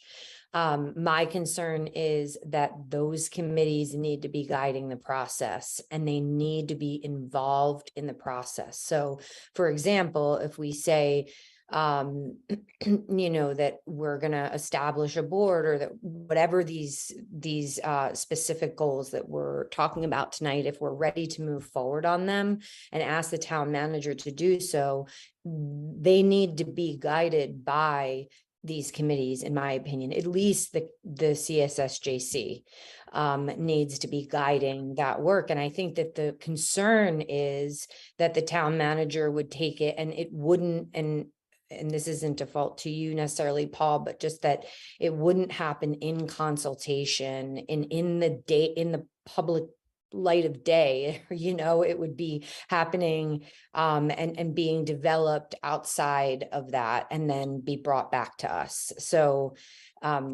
I wanted to address that. I also wanted to address something that Kathy said, which just to clarify that my motion does take it further and does ask for a recommendation on how to handle future incidents that could occur like this. And then lastly, I want to address my concerns with what Anna has proposed. While I really appreciate what Anna is proposing, my concern is that letter was sent to us by the CSSJC in July, and that matrix was developed, you know, a year and a half ago, and hasn't really moved anywhere. And my concern is that we can go through and we can determine what process for each of these items, but if this council isn't ready to have a discussion about freezing police or whatever, you know, all of the other items on there, that coming back with a process for how to do these things and whether or not we can do them, to me, could create unnecessary stall. And I feel that we need to be much more progressive than that. So that's what I have right now. Anna? Sure. So if there are no counselors who are willing to champion freezing police positions, it won't matter whether it comes from a new committee or it comes from the current committee. Counselors would need to propose that as a motion and bring it forward and champion it. That doesn't shift regardless of how we move forward with this, right? That's where that's why I believe we need to pinpoint the specific actions we need to take, because we are the ones who are responsible for moving things forward. And so, you know, I'm struggling with the idea of doing work a third time that's been done. Like, these answers have been provided to us twice now through the Community Safety Working Group and then again from the CSSJC. So it's on us to say, okay, this is the path forward. And to address Kathy's comment, to be, again, very clear, every single one of these would have to be picked up by a counselor or multiple counselors, turned into a motion and an action, and then pass the council. This is not saying that the slate of these can come forward. I'm not able to bring every single one of these to the table right now and get it passed, right? I think that what I am able to do is say, if a counselor on this council would like to move forward on the issue of a victims' compensation fund, the first step would be to think about what legislation would look like. That's a policy action. If you would like to increase the hours that CRESS is working, that's a town manager decision. You're going to need to write a motion that prioritizes that. Those motions need to pass council. That doesn't change regardless of what committee is making recommendations. So I think for me, you're right. The letter was sent to us in July, and the incident happened in July. and we haven't moved yet. I don't want to push it out further and get new recommendations. Because it's not an if this happens again, it's a when. And so we can't just keep waiting for the next thing to happen to write new recommendations every time. We have to start acting on something. So that's where I'm feeling an echo of, of Alicia's frustration, because I was an observer to that work and she was very much in it. But I think that this is where being handed the answers and saying we got to go back to study is frustrating. And so I think that there's still studying to be done and there's action to be taken. And so I'm trying to illuminate what those paths would be so that my fellow counselors and myself can pick up the ones that we are ready to walk down and say, here's the action, let's go. That's the intent behind my motion. Okay. I'm going to move on to Anika.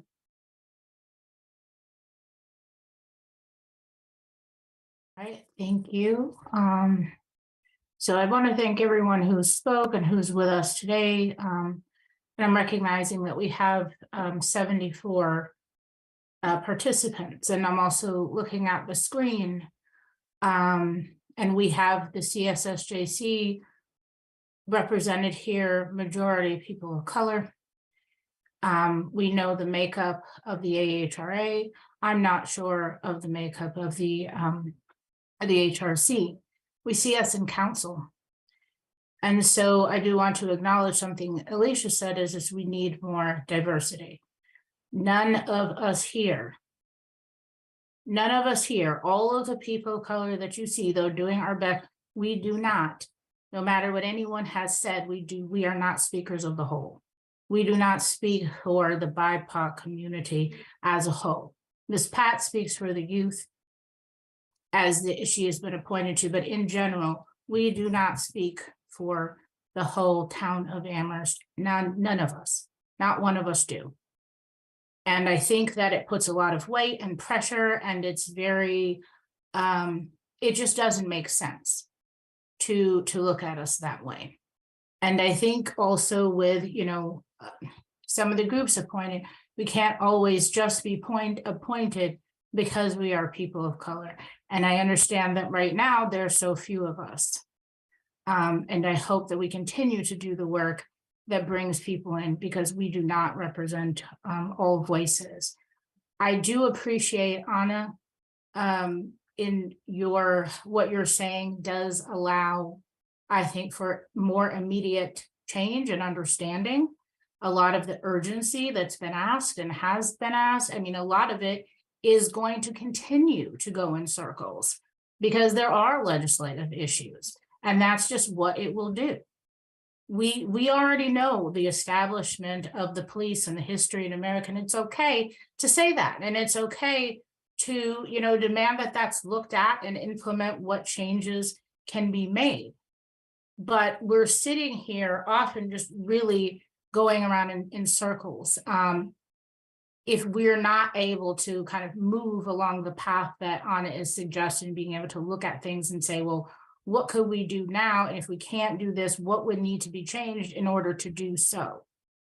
And my other concern is just anything that really just moves Pamela and the DEI department from the center. I think that we should all acknowledge that we do have a gem of resource. And Pamela, I'm not speaking for her, but I imagine took a position to bring what she brings, her expertise and her talent. And some of these motions seem like she would be put into a position where she would be taking directive and being assistant, maybe so, to some of these committees. And I think that, we also need to find a way where we allow the DEI department to be able to spread their wings and do what they need to do. Or we did not need to bring in someone with Pamela's credentials. So that, this is just where I am. I do appreciate the motions that are, centered around doing that with the DEI department, and also being able to move forward with attainable action. So we are not just having the same conversation, the same insults. We can see it coming. It is the same thing over and over again. And I know that we all mean well, but you can, see it. It's really like we've heard, even with the comments coming from the community, thank you so much. But we're hearing this is all overlapping and becoming very repetitive at this point. And I don't know that there's any, win-win solution. I don't know if there's anything that's perfect, but at least something that moves us to attainable action, or at least understanding what we can and cannot do. And if the results are not, if you don't like the results, let's head to the State House. If you don't like the results, then sue. Because how else do we move forward? Thank you. I want to just remind counselors to please stick to 3 minutes if possible. Dorothy? I would like to speak to what I see is continued obfuscation and the disease of the bureaucrat of process. Of course, it matters what we do and how we do it. But what underneath it all, what I see is a great reluctance to share the power. We spent a year setting up committees to try to get a more representative input. We have the committees, they have worked hard, they're interesting. I mean, I never quite know exactly what they're going to say. I think they bring tremendous wealth to this town. So I say, let them do the job. I support the motion. 1, these committees are not just window dressing to make us look virtuous.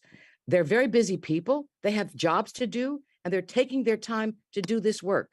I think we should follow Michelle's amended motion 1 and let the committees do the work.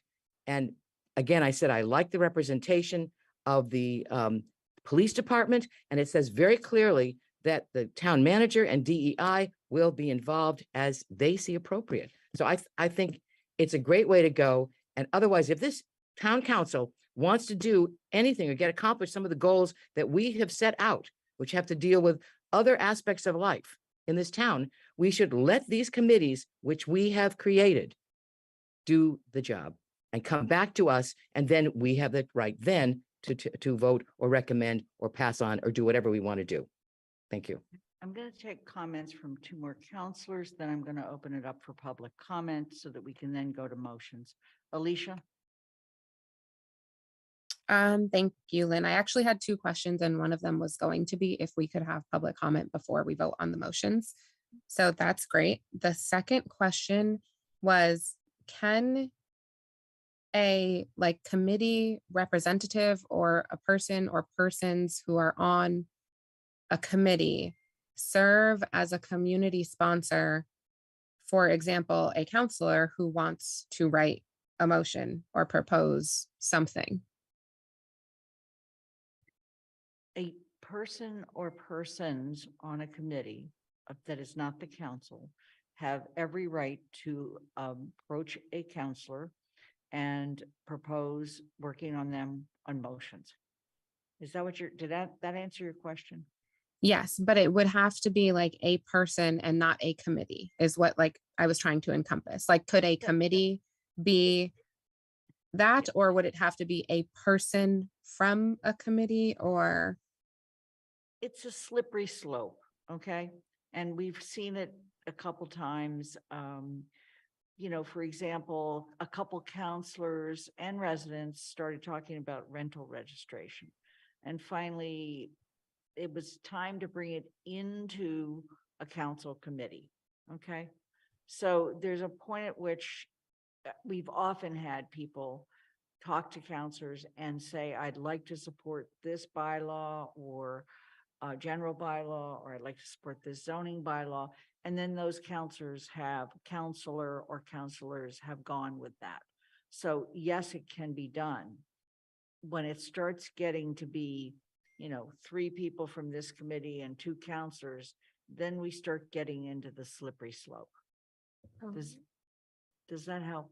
Lynn, if I may? Yes, please. Cite the rules. So our rule 8 of procedure, Alicia, talks about how you introduce bylaws and other measures. And in that rule, if you're proposing a general bylaw, we have said that they can be initiated and introduced by submission to the council in one of the following manners: by a counselor sponsor, so any one of the 13 of us, by the town manager or their designee, by the town committee, by a town committee, or by a group petition or initiative, which is through the charter, section 8.2 and 3 and 5. So if a town committee wanted to propose a bylaw to the council, they could do so. They would have to create that bylaw in open meeting, though, through their committee process.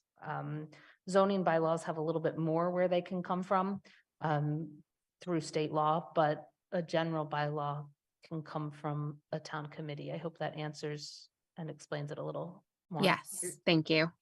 Great. And was there anything else, Alicia? No, that was it. Thank you. Okay, Shalini, last comment, and then we're going to public comment. Yeah, I just want to echo what Anna said, that the CSSJC and the CSWG before has already proposed a path forward, which is to deal with complaints about policing, and that is to create, and that is, the DEI director doing that. So the first motion says they're going to create a process for handling future similar actions. It feels like we're going backwards. We already know the path forward is the creation of the Resident Oversight Board. So I think we should just get to that. And as Anika mentioned, we have a fabulous Black woman leading our department. We have to empower her, we have to support her, we have to believe in her, and we have to give her all the resources she needs, if it's a consultant or whatever, to start working on the Residents Oversight Board. And let's start that right now. So I really support that motion. Thank you.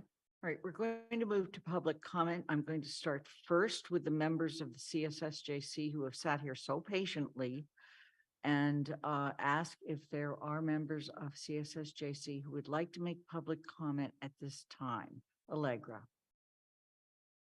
I have a few things. And I kind of see there being a need for a both and in this situation. I feel like we can both address directly the July 5th incident by approving motion 1, and perhaps through some combination of 4 through 6, the majority of the CSSJC's other demands would get met. And I just want to say that we know that council can make a motion to freeze police positions because they've done so in the past and approved it at the beginning of this conversation in 2020. So if somebody would like to do that in this upcoming budget season, it's upon us. But I just wanted to speak, I guess I had a clarifying question, because I'm looking at the motion 6 as Lynn amended it, which I do appreciate the inclusion of the ongoing work of HRC, CSSJC, and the reparations committee. I do think that that's important because we are doing this work, we've been doing this work, and we would like to be active in these discussions in town. So I guess I'm wondering what, like, if motion 6 is to refer all of these things to the town manager to kind of figure out how they might work, if I'm understanding that correctly, versus Anna's motion to think about who each item would get referred to. I'm just confused because I feel like motion 6 kind of does what would need to be done maybe. And so I'm just wondering if I'm missing something. And I do think that I wanted to mention that there is a DEI director report from July 14th of this year that outlines the process that she's laid out for establishing the Resident Oversight Board. So I don't think that a motion that specifically speaks to only establishing a Resident Oversight Board is needed at this time, because I think that's already underway. And I just think that 4 and 5 don't speak directly to any repair to the youth directly impacted by this incident. Again, some of the things might prevent impacts in future incidents, but that still leaves unfinished the business of July 5th. So I think as me, not as a representative of everything that the committee might agree with, I think 1 and 6 could coexist, both specifically for the incident that occurred and again, at looking at the bigger picture of policing in Amherst. Anna, I really want to leave this for public comment and then come back, okay? All right, Is I was that- hoping to clarify. I'd like to later. Thank you. Pat, So I appreciate all the thought that the councillors who had made motions. Thank you. However, motion 4 and 5, I feel it's inaction. It's almost like spinning the wheel. This should have happened a long time ago. I like Councillor Michel's motion. I worry that the time frame is too far away, February. I think it's important that BIPOC people are on the same table with decision makers in this town. So I think for public perception, it's very critical that Amherst residents feel that the process will be transparent, that people know what is going on.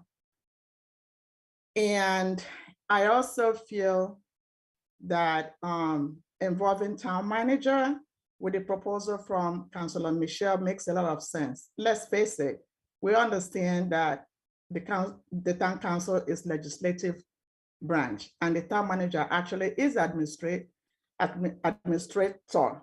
that actually make decisions. So I'm kind of leaning towards that.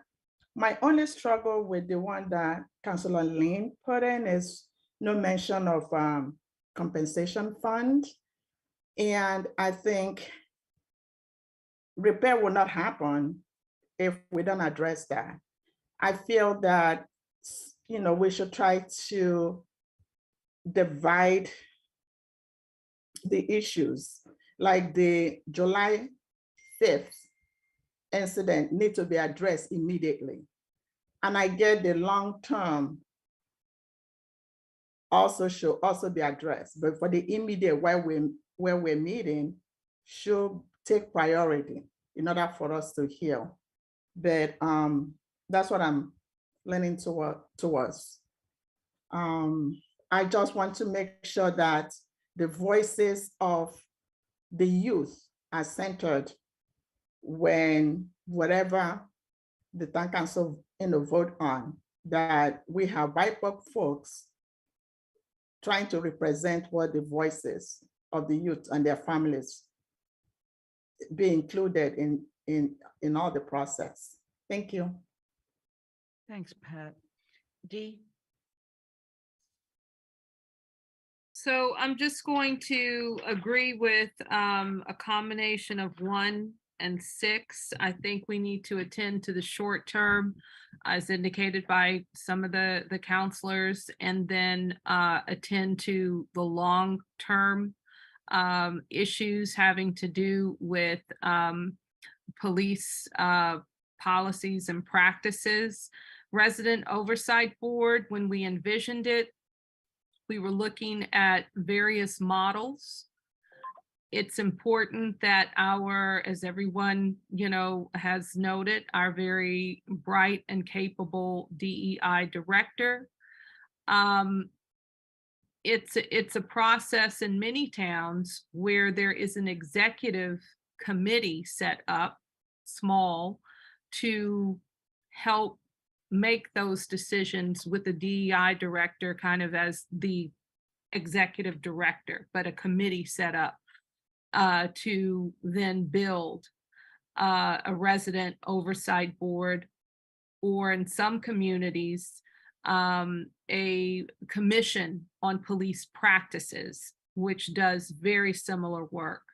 So I just think, there's nothing within here that takes up how the resident oversight board is to be built and created. So that would have been helpful further down the line. But for right now, looking at these motions, I think the revised number 1 with a combination of 6, I could see that working. Thank you. Thanks, Dee. Deborah, are you home safely? Yep, I'm available. I'm home now. So, of course, I was driving this whole time, so I wasn't able to write down anything in terms of the motion. So I'm not sure which one is which and all of those things. So what I'm going to speak to is just what I feel would be most effective. I do like 1. However, I still have some questions about 1, which is, okay, you're getting all of our committees together to come up with recommendations, but what does that mean, right? So are those recommendations going to be put in place by the town council, or is it going to be, again, the runaround of we bring these recommendations and then, maybe they're going to be put in place, maybe they're not going to be put in place, which is going to waste time for the July 5th, violations and, the remedies that we want for our young people and their families, and obviously for the healing. So I think even with 1, even though I like it, there needs to be some type of, okay, what is happening here? You know what I'm saying? What does that mean, right? Because if not, we're just spinning our wheels.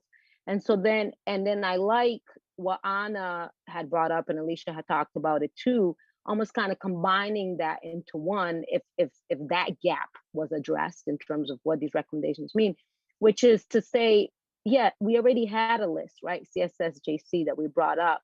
So why couldn't we have this group, right, working with, because, right, other councils are going to be part of this group, and, and we'd be working with the town council, with the town manager and the DEI folks. So it'd be this smaller group kind of working with everyone.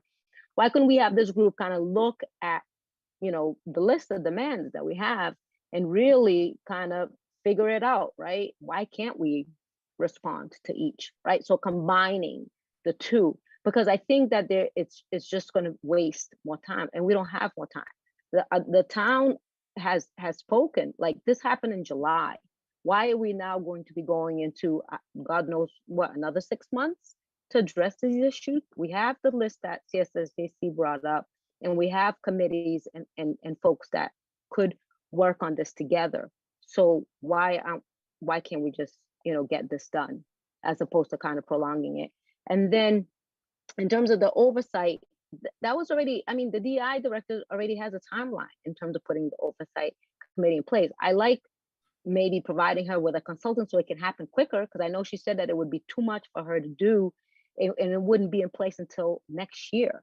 So what we're dealing with in terms of creating this group is a short term, but obviously we need a longer term, which is the resident oversight. So yes, providing her with a consultant, yes, but we don't have to go and, oh, should we have a resident? No, we've been there, done that. The train has left the station. So the only thing that we could do is add a consultant so that it can get done more quickly. Thanks, Deb. Philip?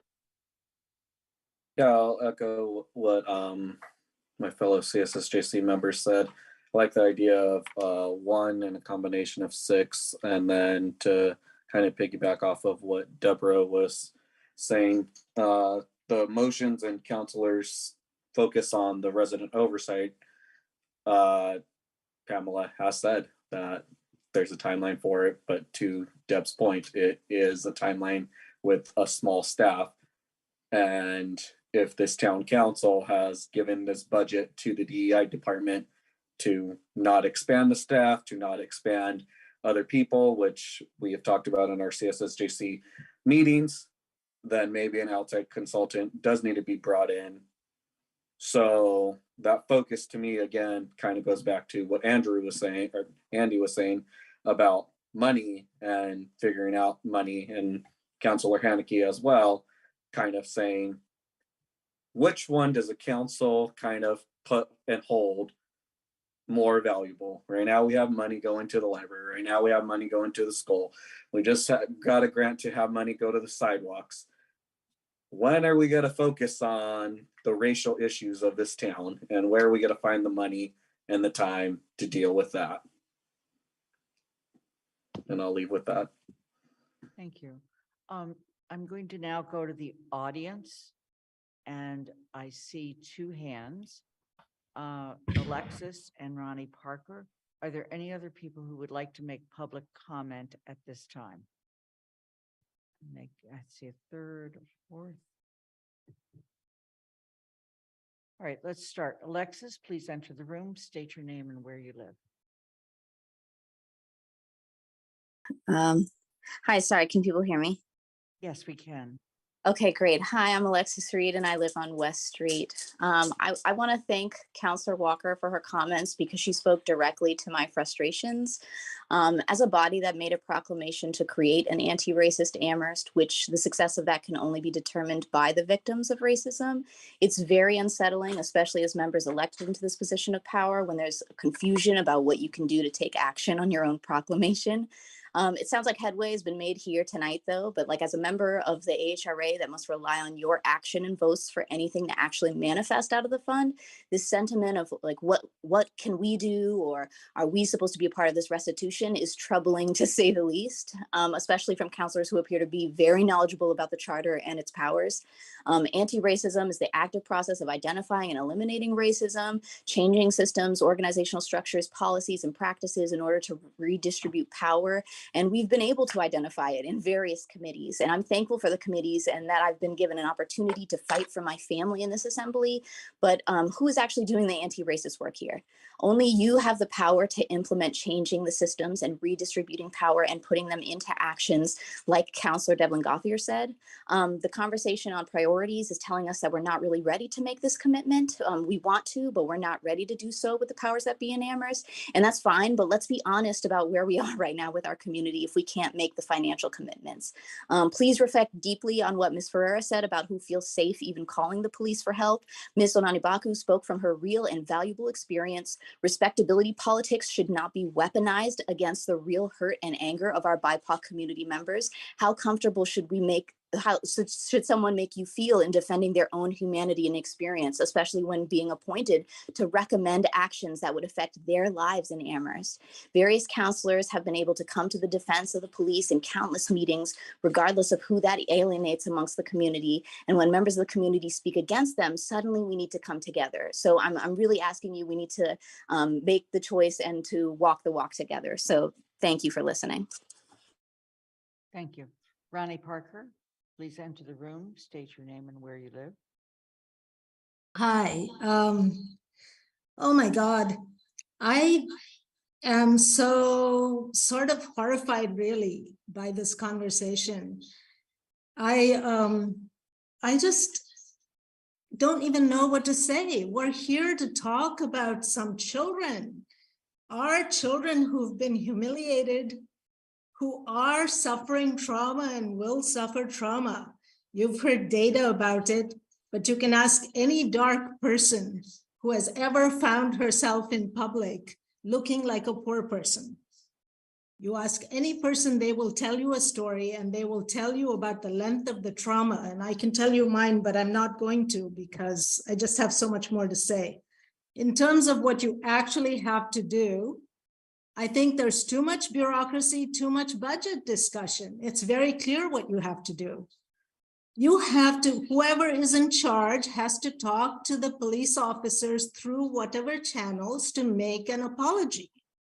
We heard that they felt bad. They felt bad because they did something wrong. They would like to correct it. There's no budget required for that, but it seems like there's no personal authority or commitment. There's even question, oh, this happened, let's let it go. Oh, nothing happened, which is the worst of all, because that's what happened to me in my encounter with the police. Nothing happened because I shouldn't have been stopped to begin with. But I can tell you, it took me 10 years to go to my local police department to talk about it. So don't deny their trauma. address it. And how do we address it? People say the town manager, this committee, that committee. Well, when you tell the town manager to do something, he doesn't personally do it. He looks at a whole slew of resources that he has and he assigns it to somebody who knows about that. So we have a town committee that knows about this, that has expertise in it. It's your committee. It's our committee. It's a committee that the town manager believes consists of experts. So I don't know why it's a question, since it hasn't worked out, to give them a chance to do their job, to bring their expertise to bear on this issue. So I'm completely with number one, whatever number it was, Michelle Miller's proposal. The only question I would have about it is, why are there 3 town councilors? I personally don't feel that the town councilors get it for the most part. It's not about you. It's not about your accomplishments and all the great things that you did. You're not the victims here. It's these kids, and they're hardly mentioned in this discussion, which makes me very upset. And as far as the discussion of the consultant, I actually did recommend a consultant to the DEI director in a conversation with her.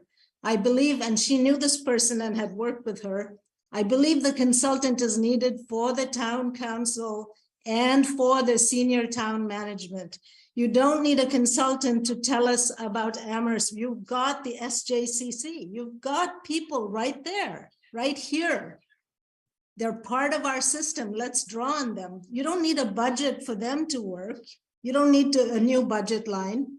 Let's draw on them. So I think we should, but I believe very strongly from my heart, and I hope you're not insulted, that the town council and the town, just as well the town leadership across the board, really needs somebody from the outside to help increase awareness about racism in this town. And I don't mean that as a good and evil thing, but that we're all socialized in ways that make it impossible for us to see certain perspectives. And somebody mentioned perspectives. And I think that there's a lack of perspective as far as the other is concerned here. So I guess I've hit the 0 mark on my timer. So thank you. Kathleen Traphagen, please enter the room, state your name and where you live. Hi, thanks. My name is Kathleen Traphagen. I live in District 2. And thank you everybody for still being in this meeting, first of all. So I think a lot of the things that the 2 previous commenters said, I absolutely second. As a white person, I am also like, what can I say? I will say, I just want to acknowledge the pain and disbelief and anger and incredulous reactions by the people of color tonight that are on the screen and I'm sure on the Zoom. I am so sorry that we have been hearing from people that you have told us and told us and told us that the police do not keep you safe. And you have told us and told us and told us what it is like to live in this town and experience the racism that you do. And I am really disappointed by some of the things that have been brought up by some counselors tonight, where it is clear that you just still don't get it and you are still not believing and you are still unable to put yourself, even try to put yourself in shoes that are not your own. And really, white people, we have to do better. We have to do better here. So I heard some things about, oh, all police interactions are terrible for everybody. So how on earth do we decide what to do? I have heard some things about, oh, this police officer, it's very important to understand the context in which they said that a person has no rights. I've heard many things that have just taken the matter of race right out of any of the motions or even the discussion. We cannot do this. We need to move forward. And first of all, we need to have the police department apologize. How does that happen? That is actually a question. I know you're not going to react to the comment because of the rules, but somebody has got to have the police department apologize. Can you guys talk about that and figure out how that's going to happen, please? Any motion has to include accountability, repair, restoration. And it needs to focus on the systemic racism in this town. So let's stop getting caught up in all of these other things that you're bringing up. Councillor Haneke had a question about why we don't just have the town manager do something and why we would involve the committees that we have, that you all have actually appointed, that are mostly the Black and brown people. Why, Councillor Haneke, is because we need to center the voices of Black and brown people in this, and white people need to step down. That's why. I really believe you should hear that and understand that by now. That's all I've got. Guinevere, please enter the room and state your name and where you live. Yes, hello, my name is Gwen Nabad. And when I saw that this was being heard in Amherst tonight, I was actually at a meeting and I came in late, but I wanted to be here because, well, I wanted to listen to what's being said because I don't live in Amherst, but I had a very bizarre encounter with misogyny with the Amherst police. And so when I saw that this was happening tonight, I decided to come listen, and I'm so glad that I did. And, you know, a lot of what I hear tonight is more delay, more, let's do more research, let's do more of this. And maybe the people that did this were not qualified, but I believe that the people that are most qualified are the people that have these experiences. And there's no point, you know, the thing is, like, I mean, first and foremost, the first thing that just is coming to my mind is the concept of public trust and how critical it is at children's different points in development to have a nice relationship with the authority in the homes that they live in, let alone BIPOC youth. They are the most vulnerable, and, you know, it's just, I guess it's really hard to understand why this is still lingering since July. I do remember reading about this, but what I'm seeing a lot tonight is just the continuing cycle of systemic racism, the use of regulations to perpetuate the abuse of power that people experience. And like, that's exactly why our nation is in the condition that it is right now, because there's a serious imbalance of power. And everyone who's serving tonight is in a position of public trust. And so, I mean, I can't even compare as a white mother, single mother, I can't even still compare my experience to the things that I've seen in the whitest towns of Massachusetts. And I think that Amherst really needs to lead on this. It's just, you know, it's a deeply embedded history. It's like sometimes not even conscious that these underlying biases and ways of knowing and being, and you know, the way that people are read or profiled, it's so embedded. It's so embedded through so many generations of trauma and erasure. And the erasing happens with delays and then the changing of guards once again, and somebody drops the ball. And so that's what I have to say about this. Thank you for letting me speak. Thank you. Lauren Mills, please enter the room, state your name, where you live.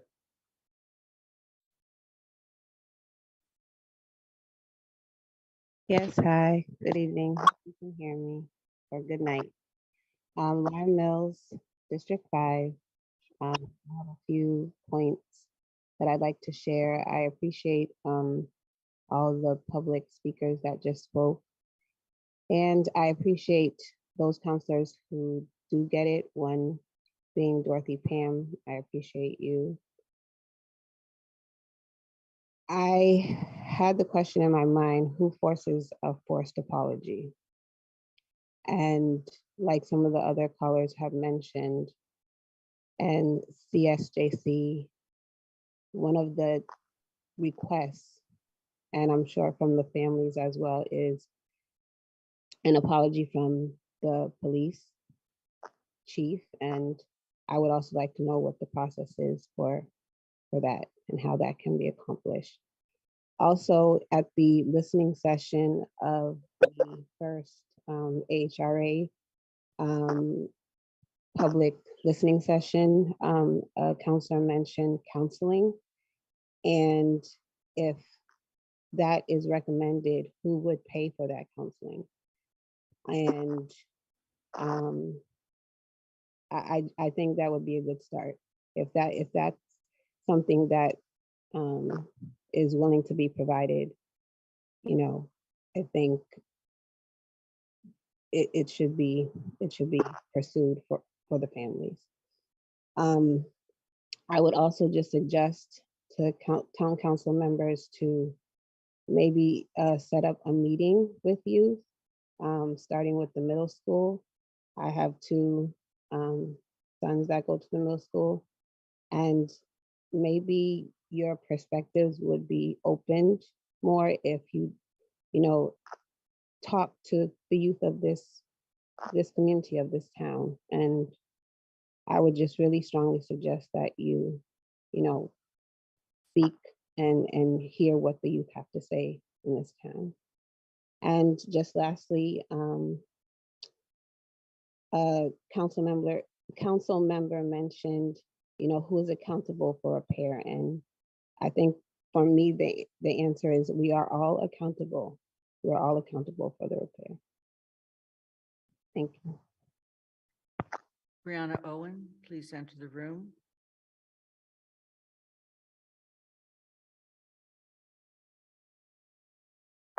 Hi, everyone.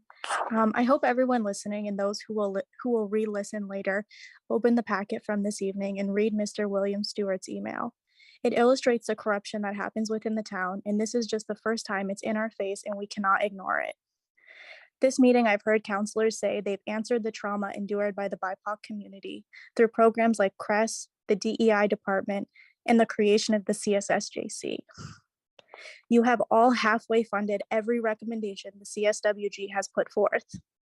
In fact, the CSSJC's mistreatment is a perfect example that nothing about the town council has grown to be more inclusive since the first time these discussions have started. I read Mr. William Stewart's letter over and over and over again before this meeting. Amherst is not equitable. Not everyone feels safe here. Not everybody feels represented. Not everyone feels free to speak. People in this town have been brutalized physically, emotionally, and mentally by the police department, by town staff, by community members, and by each of the counselors that have tried and continue to try to minimize the trauma experienced by underrepresented folks in this community. Denial is not the way to change. Denial is not the way to change. Denial is not the way to change. Thank you. Isolda Ortega Bustamante, please enter the room. Good evening. Good evening. Can you hear me? Yes, we can. Isolda Ortega, District 5, Amherst. And I just wanted to very briefly, much has been said, and thank you to everyone who has made a statement and has been working on these issues nonstop. We've heard that an admission is needed, a reconciliation, repair, reform, accountability, and amends. And these are all important concepts that have been mentioned and have been explained in writing and reports submitted already. The one area that may be in here that I haven't seen You can point me to it if I missed it in one of the motions. And what is that is the direct connection to the police contract. So the question is for any aspect of admission, reconciliation, repair, reform, accountability, and amends, what is the connection there to changing aspects or clauses in the police contract? Because without a through line to the contract, the incident could be analyzed. It could even hopefully be repaired, amended. You may even see some reform. But to have sustainable systemic change, there needs to be a connection to the police contract. I have heard members of CSSJC tonight support motion 1 from Councilwoman Miller. And I know that you are combining it with other motions tonight. And that sounds fantastic. You have already a working and established group of committees, already CSSJE, the HRA. And I understand the references to the progress made with the DEI and CRES offices. But I think it's really important to put that on a timeline. These are very new positions. These are very new programs with extremely large and ambitious portfolios. And to put them in a position of suddenly having to analyze an incident of this nature didn't do them any favors. And as we have heard tonight, there was eyewitness accounts lacking, et cetera. So going forward, given the respect for their position and the charge that you've given them, they would be much better suited to work in collaboration with CSSJC, with the HRA, and with others in a more collaborative manner to get to the bottom of this. The other comment I wanted to make is that in addition to a tie-in to the police contract and clauses in the contract, that there has to be a timeline outlined for this that is not waiting for more analysis. So for example, you could say that from July 5th, it shouldn't go beyond December 5th, that there is at least a first step that's concrete and public in this that's more acceptable to all parties. Thank you very much. Thank you. Zoe, please enter the room, state your name and where you're from. Hey everybody, this is Zoe Crabtree from District 5 again.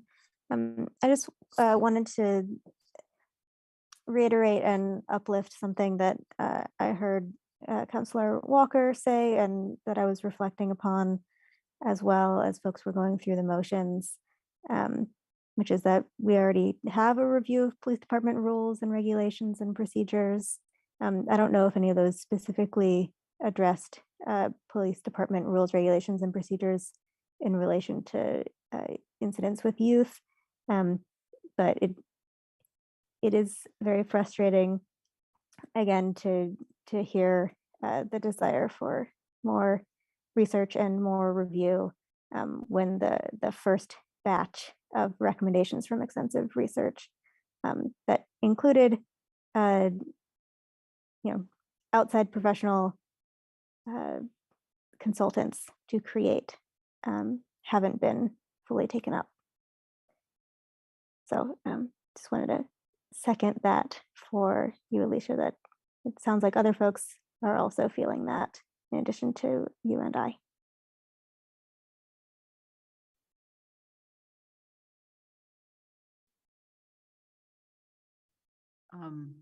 Meg Gage, please enter the room, state your name and where you live. Hi, everyone. I'm Meg Gage. I live in North Amherst. Can you hear me? We can. I'm a earbuds here. Thank you all for this hard work. I really appreciate it. And this is a huge struggle for all of us. I'm going to not go back to how long in my life I've been dealing with all these things, but I appreciate Amherst, which has been bold. I'm concerned about our ability to focus longer forward and the programs that we've created. Amherst has been bold in creating new programs to tackle in our small way centuries of unimaginable cruelty, crimes and suffering. The CREST program and the DEI program are up and running, and it's taken a lot of effort. And I just want to be sure that we're focusing on those as well as what we're dealing with right now. We've hired extraordinary leaders in these two programs, Pamela and Earl and Deborah. And we have a strong African-American Reparations Assembly, which has been supported by the council as well. We urgently need to pull together to assure that these programs advance. And I'm concerned that we're going to be stuck here and not move forward with some of the things that we've been working on. We need to learn how to deal with harm, which is very real, without creating more harm. I'm so late, I'm going to just be very brief. I really urge all of us to bring our highest collaborative selves to work together to find the best path forward. There's a Smith faculty woman, Loretta Ross, a recent MacArthur Fellowship winner, advises when engaging in disagreements, it's better than calling people out is to instead call people in. And I'm worried that we're so antagonistic right now that we're not working together to find forward paths. It's so late at night. I'm not gonna say more, but this is really hard work that everybody needs to pay attention to. And I really appreciate everything everyone's doing. And we need to work together. How can we work together rather than antagonistically? It's very hard. Sorry, too late at night to be very articulate. It's almost 11 o'clock. Good night, everybody. I'm not good night, but thank you. Thanks, Meg. Vera Cage, please enter the room. Hi, Vera Cage, Amherst.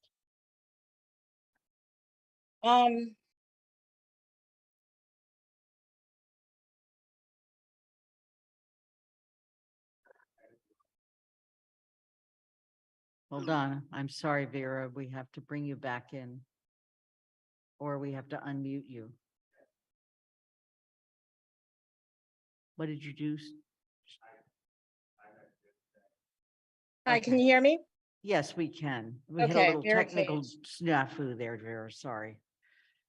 So in 2010, I, along with my husband and his family and his nephews, friends, and community members, we launched Justice for Charles. Charles Wilhite was wrongfully convicted of murder and was sentenced to life imprisonment without the possibility of parole. That was in 2010. I quit my job to help my nephew get out of serving in maximum security prison. He was not even 30 years old. I visited Ludlow Jail to visit him for the first time I stepped into the jail cell. I made a commitment to his grandmother, my late mother-in-law, that we would get him out. She was able to see him freed during the second trial. I quit my graduate assistantship job at UMass to work on his case full-time as a volunteer. I will go to the depths of the earth to make sure these 9 young people get the justice they are due. Let's talk about due process. Some of these comments irritate me because there is a presumption of guilt already. These kids have not even been tried. These kids are not guilty, but there is a presumption of guilt. But the police, they get a pass. Barely anyone questions what they assert to be thorough, complete, or true. The onus is on these 9 youths to present their story. And Mr. Paul Balkeman, our town manager, has the power to facilitate the most humane path for justice for these 9 youth that will be listening, recording, and documenting how you all have behaved, your comments, as will the rest of us.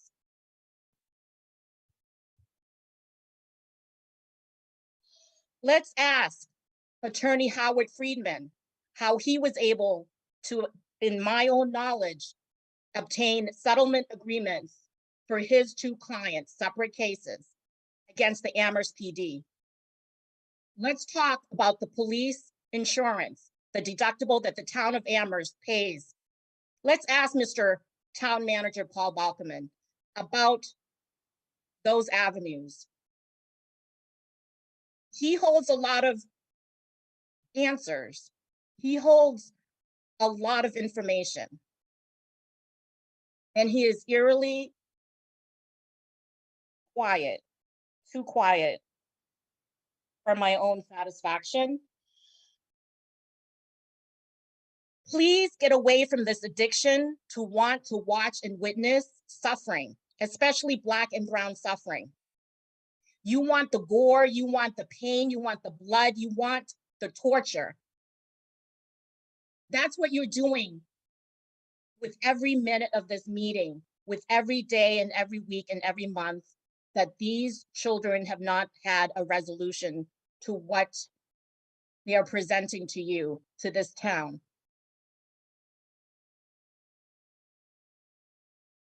Everyone should be treated with courtesy and respect and with the presumption of innocence.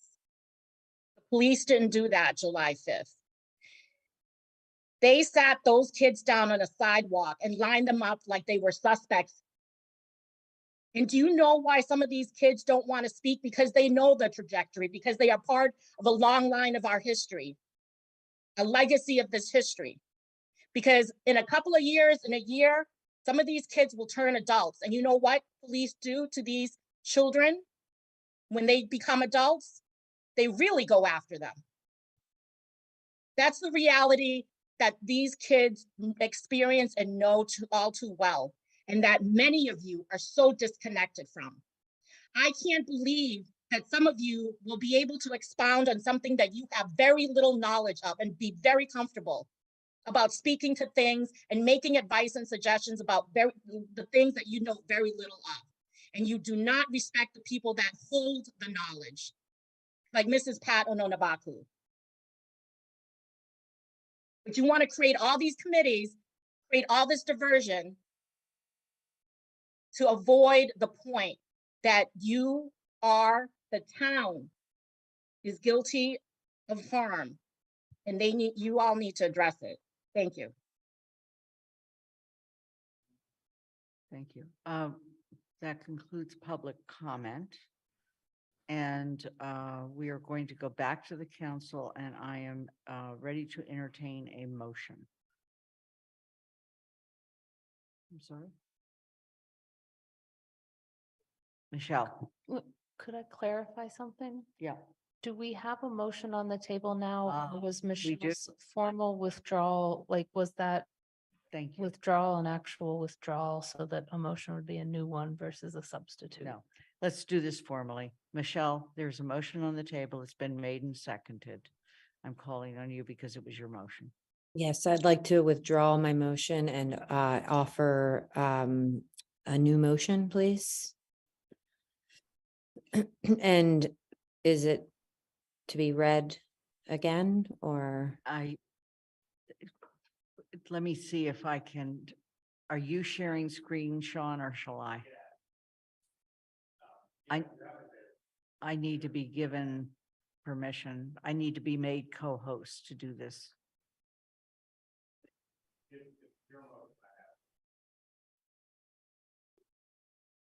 You have the sheet?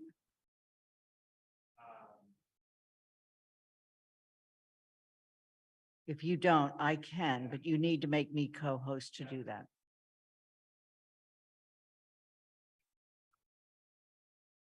I'm sorry, Athena, who is on Tuesday nights has class in Boston, needed to leave her location so she could make the last train home. And so we're working with a slightly different crew. Okay, I can now share the motions. Okay, the substitute and alternative motions. Okay.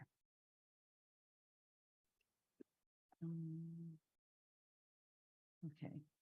The motion that is on the screen is the motion that was made and seconded on October 17th. And my understanding from Michelle is that has been officially withdrawn. Well, a point of clarification, I believe the seconder has to also agree to that withdrawal, since Athena's not here to Thank you. do I- that for I us. appreciate all of that. And I believe, Alicia, you were the seconder. Are you willing to withdraw this motion? Yes, thank you.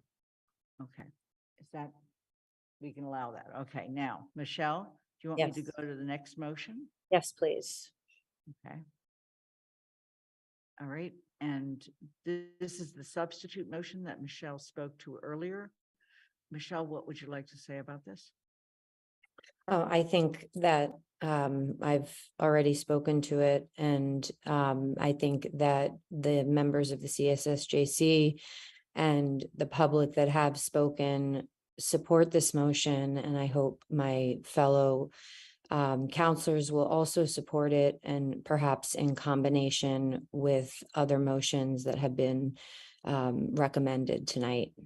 So unless there's some reason that I have to read it line by line, I'm officially making the motion, and And I'm I'm looking for a second. Second, Walker. Okay, thank you. Is there any questions that people would like to raise or so forth? Yes. Andy? I just need clarification. The second paragraph of the motion, which is in italics, isn't that the withdrawn motion? Yes, Andy, originally, when I had submitted this with our drafts yesterday by noon, I had submitted it as a draft to reconsider as opposed to withdrawing the original. So Lynn and I talked about using that language, move to substitute the following motion. But what I've done here tonight is ask for that original motion to be completely withdrawn, and then to have a new motion, which I've spoken to already.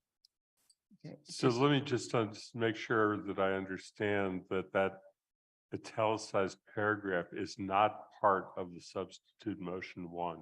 No, not at all. Okay, That's I the- just needed to take that down for a moment because I needed to put the review up so I can track changes. Now I can go back and I can put it up on the screen. You might have a helpful hand from by Athena. Athena who showed up. I'm going to, so you're going to call on people, Anna? Oh, what? No, Athena is here. I'm saying she's Oh. back. Like it's magic. Athena, can you see people's hands? I can. I was just going to suggest that we change that, you know, if that's yeah, agreeable to change rather than to substitute, that we just cut that. So it would say to create the ad hoc committee to develop a proposal for repair as presented below, and then cut out the paragraph in italics. Yep. I apologize. I am happy to call on hands if that's not what I was suggesting Athena was here to do. I just noticed she had her hand up. So the motion's been made and seconded. Who's next to speak? Can we just clarify that that's an agreeable amendment, a friendly amendment? I've already drawn a line through it. Yes. Oh, I'm sorry. Thank you.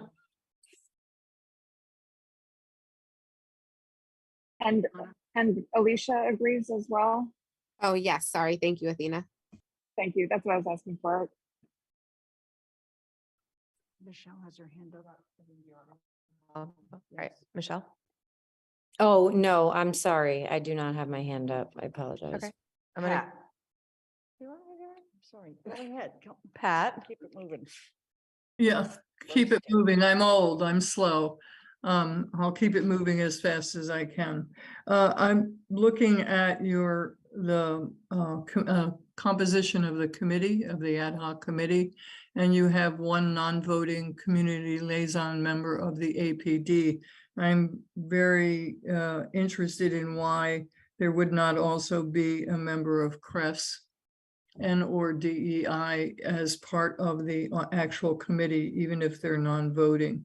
Would you It's, like me- Oh, I sorry. know that it says later, the APD, DEI, and CRES will participate in relevant discussions as needed.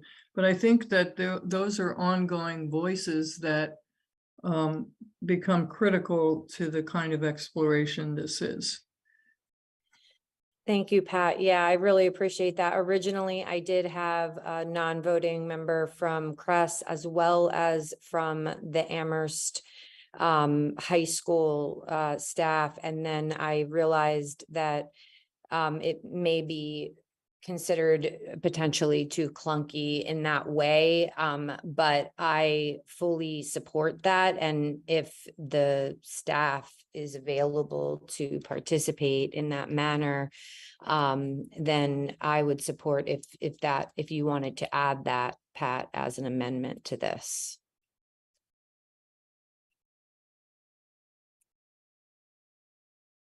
May I speak to that? I would specifically like to see CRES, representative of CRES to be added. okay,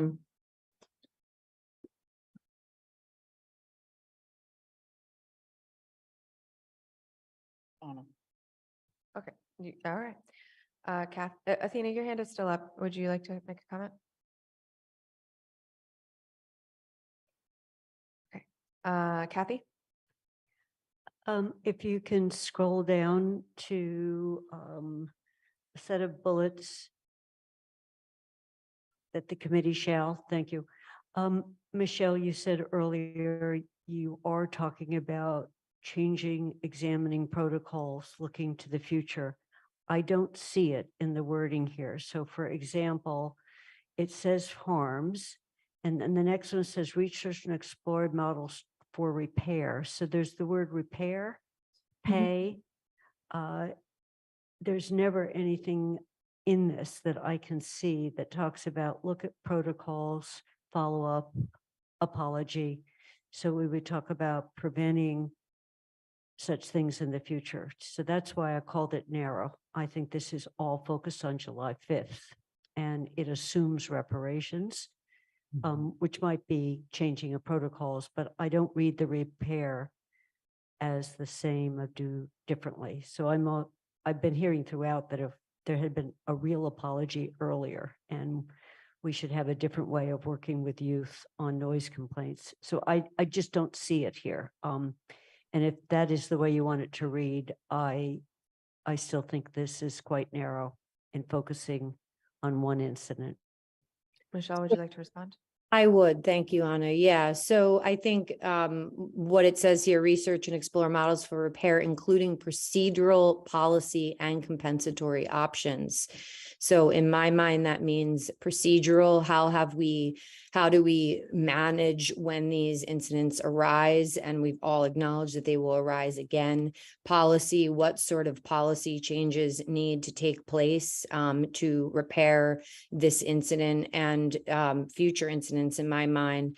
And that is covered by developing a proposed plan for repair that includes concrete process for handling future similar incidents. So I do not think this is narrow only to the July 5th incident. I think it uses the incident as a focal point to then also recommend to the council concrete process for handling future similar incidents. I'm going to call on Paul and then come back. Paul? Thank you. So I want to delve a little bit more into what expectations you have for staff. As you know, we have very talented leaders at the Crest Department, a DEI department, I do want to say that Scott Livingstone is one of the strongest and best police chiefs that I have ever seen in the state of Massachusetts. He has also been very progressive in how he has approached things. I can tell you the DEI director has 3 other committees that she is managing. She has a lot of other things on her plate. We are working together to figure out her workload and to ensure that she can be successful in her job with what she's supposed to do for the town. Crest is in the middle of developing a really robust program. You know, Earl, as you know, is here 6 days, 7 days a week. We're forcing these people to not come to work some days so that they can maintain their ability to complete the tasks with which they've been assigned. My time is elastic, so I'm happy for you to put me anywhere. But in terms of my staff, in terms of the DEI director, I can tell you she believes that she has concluded her reports on the July 5th incident and doesn't think that she can contribute much more to that particular incident. She's happy to support, but I just want to make sure it's clear that we can provide administrative support for sure to another major committee, which has a very large charge. I mean, these are looking at really big things over a very tight timeline. So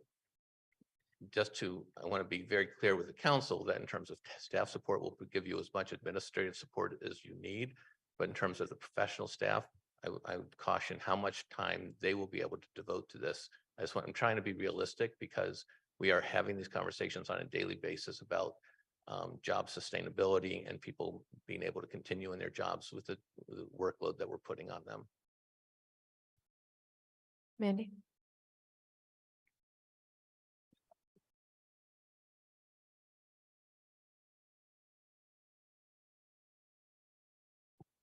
I'm going to change a little bit of my thoughts or comments. Paul, thank you for that. As reviews come out next week from counselors, I am, as what Paul stated, I'm very concerned about what we ask of our staff and how much we ask. We ask a lot. And we don't ever add much staff. And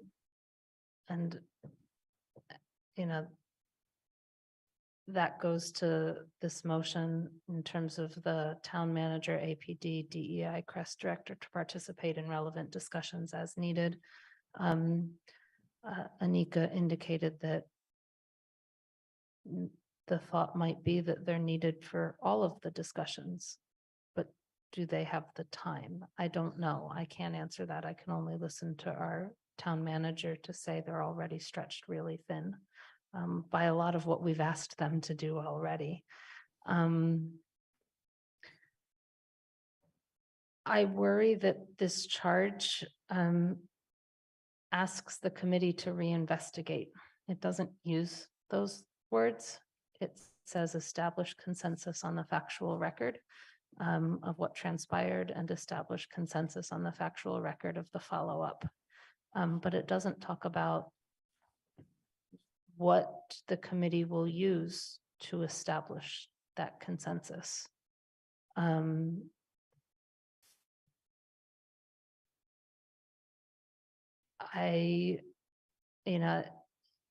they going to use the DEI report and addendum, the police report and addendum? We've heard many people specifically from the CSSJC say they don't believe those reports are sufficient. There's a dispute as to whether those reports are sufficient, I would say. We just heard the town manager say the DEI director believes her reporting on this incident is done. But if there's belief that those aren't sufficient and belief that they are sufficient, I hesitate to say we can establish consensus without further investigating. I don't know the answer to that. I worry that we'd be creating an investigatory body without much say in how they investigate and without, frankly, any authority in how to investigate. Committees don't have authority to go into and read private and, non-public documents. So that's one of my concerns with some specific language in here. The other concern is not really a concern, but more of a question. And I think this was asked by another CSSJC member. What are we going to do with the proposed plan? Is the assumption that we will adopt the proposed plan? Because if that's the assumption, I've got more concerns.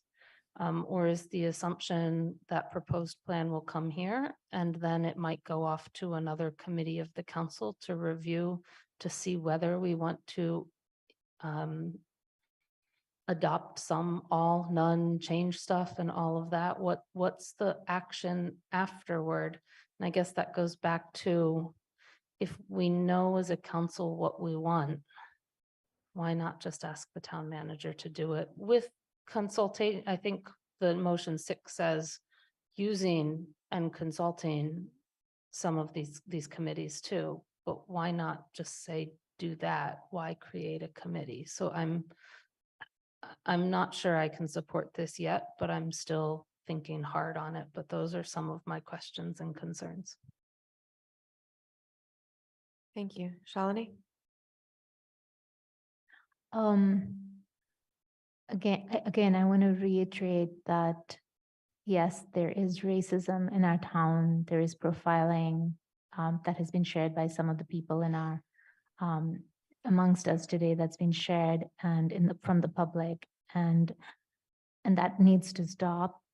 It's not going to stop overnight, but we need to take the actions, and hopefully tonight, to make that stop. The other issue that I want to really highlight is that by creating a committee, a working group to do the job that we have hired a DEI director to do, to create a process forward, to set up the residents oversight board, we're setting a bad precedent where we hire Black leaders, but we don't give them the power to lead. We need to let her not only do her job, we need to clear the road for her to do the job, not add more things for her to even look at this and to even look at that. We need to give her the consultant if she needs, so that she can do it in a faster manner. And I don't know. I just feel that the motion, that the alternatives that are out there are going to get us to start acting and on what is needed. And secondly, there was one other point I had in my mind, which was, it'll come to me in a moment. Deep breaths. Okay. Okay, maybe I'm going to come back to you with the second point I was going to make, but. Yeah, come back. Okay. I'm going to call on myself briefly. And, I think if I'm not able to support this motion, and I'm still trying to process through it in my head, the reason is that, and I apologize if I sound repetitive, I think, my concern is that if we do this, are we negating the things that CSSJC has already written to us as the list of things they'd like to see happen? Because we're now going to say, forget that, we're gonna form this new group. And I see you shaking your head, Michelle. Hang on, let me finish my sentence, please. And we're gonna wait to see what comes out of this committee instead. And so my concern is, how are we doing both if this committee is answering a question that CSSJC has written an answer to in their letter to us before? So I still have, and that's not every single bullet point on this list. There's just a few on here that I think that's where I'm seeing that overlap that I'm concerned about. Because I think that what I'm hearing is that action is the priority right now, and or action is one of the priorities right now. And I don't want to do things that are slowing that down.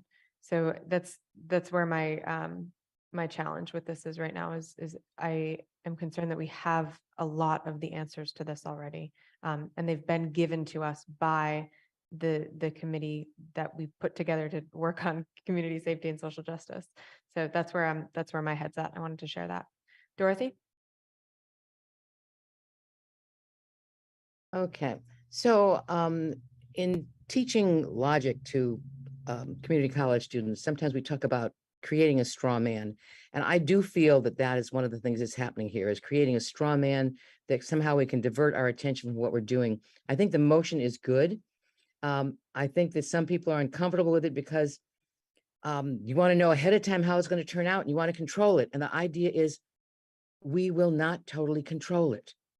We have these committees and who will be drawn upon presenting some members to a new committee that will control it. I really think we should go ahead and let that happen. But I have a question for the town manager. When we said we wanted to add CRES and DEI, it was because we wanted to make sure that their input was given where they wanted to give it and where they felt it was necessary. You are the one who knows what they can do and can't do. And we have spoken to you a couple of times saying that we felt that you did overburden some of the staff. So I see that you're really trying to respond to that. So I just think that you could give your opinion a little bit more strongly, Mr. Bockelman. What do you think in terms of, should we leave this staff, this committee as it is, or should we, with just the non-voting representative of the APD and only bring in CRES when needed? Is that adequate? So I just want your opinion on that. So I guess I don't really know what the non-voting representative from APD means really, what their role would be, and that would be important to understand that. Right.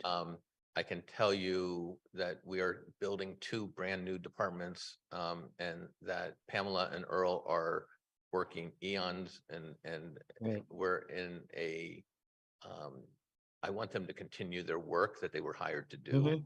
And I think it's really important. This is an important committee. If the council feels this is an important committee, you can certainly create it. That's totally within your purview. What I'm saying is, as terms of staffing, I cannot Mhm. commit that, especially the Earl and Pamela. Right. But, Okay. we'll be able to, the police chief has a bigger staff, obviously. Earl doesn't have the developed staff that he needs. He's building that program. And Pamela is tapped out. Yeah. Quite Yeah. honestly. Okay. And so it's been pretty clear in terms of where Mhm. my job as a manager of people Right. is to make sure that they're able to continue in their jobs successfully, that the things that we give them the tools to be successful, and that they are able to do it within the time frame of the hours for which we pay them. And I'm Mhm. making a big emphasis of this right now because we put a lot of burdens on our staff. And Yeah. we had a meeting this morning with our department heads, and it was palpable what department heads are saying their staffs are feeling. Mhm. And it's not just, I'll be honest with you, it's not just the work that they're doing. What's happening with individual staff and how staff are being treated in public meetings is felt by everybody. And I think that that's really disturbing to everybody. Sean was in the meeting, he can attest to it.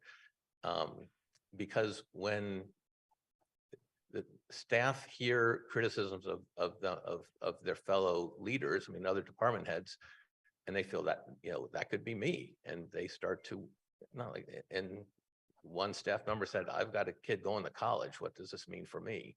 They're worried about things like that. So Mhm. in my hat today, and this is totally like the issues that people brought up today. I mean, Councilor Walker and Philip were just so powerful. And so this seems, minuscule compared to the feelings that they had. And that was just really meaningful to me. But my hat I am wearing today is in terms of managing staff for the town of Amherst. Yeah. So I just wanted to convey that. And it's really not to compare that at all to what other folks have Mhm. go through on a daily basis for the town, which is, Thank you. Thank you very much. Thank you. Andy? Yeah, I'll just be quick because it is getting late. I early on withdrew the motion that I had presented because I felt that the substitute motion here addressed significant pieces of what my concerns were that I expressed. So that's one thing I wanted to say. The second thing is that I'm actually a little uncomfortable about completing this tonight, in part because I noticed one place where the committee charge, which is listed as a part of substitute motion 1, has an inconsistency with what's said earlier in the motion. And if I noticed one, just reading through it right now, I worry that it might require, given its length and the complexity of the two, the charge which is built into the motion and then the motion itself, to make sure that they really do agree with each other in totality. And the specific one that I'm talking about is the appointing authority is slightly different in the committee charge versus in the motion. The other thing that I just wanted to note is that the whole subject of developing a proposal for repair is a complicated subject. And I think that the maker of the motion, drafter of the motion, did a good job of trying to recognize the complexity of setting that up. But I don't think that we should minimize for ourselves in thinking about it, because there are a lot of policy, financial, legal issues that are involved there. And this is not going to be a simple matter. So those are the things I want to point out. Michelle?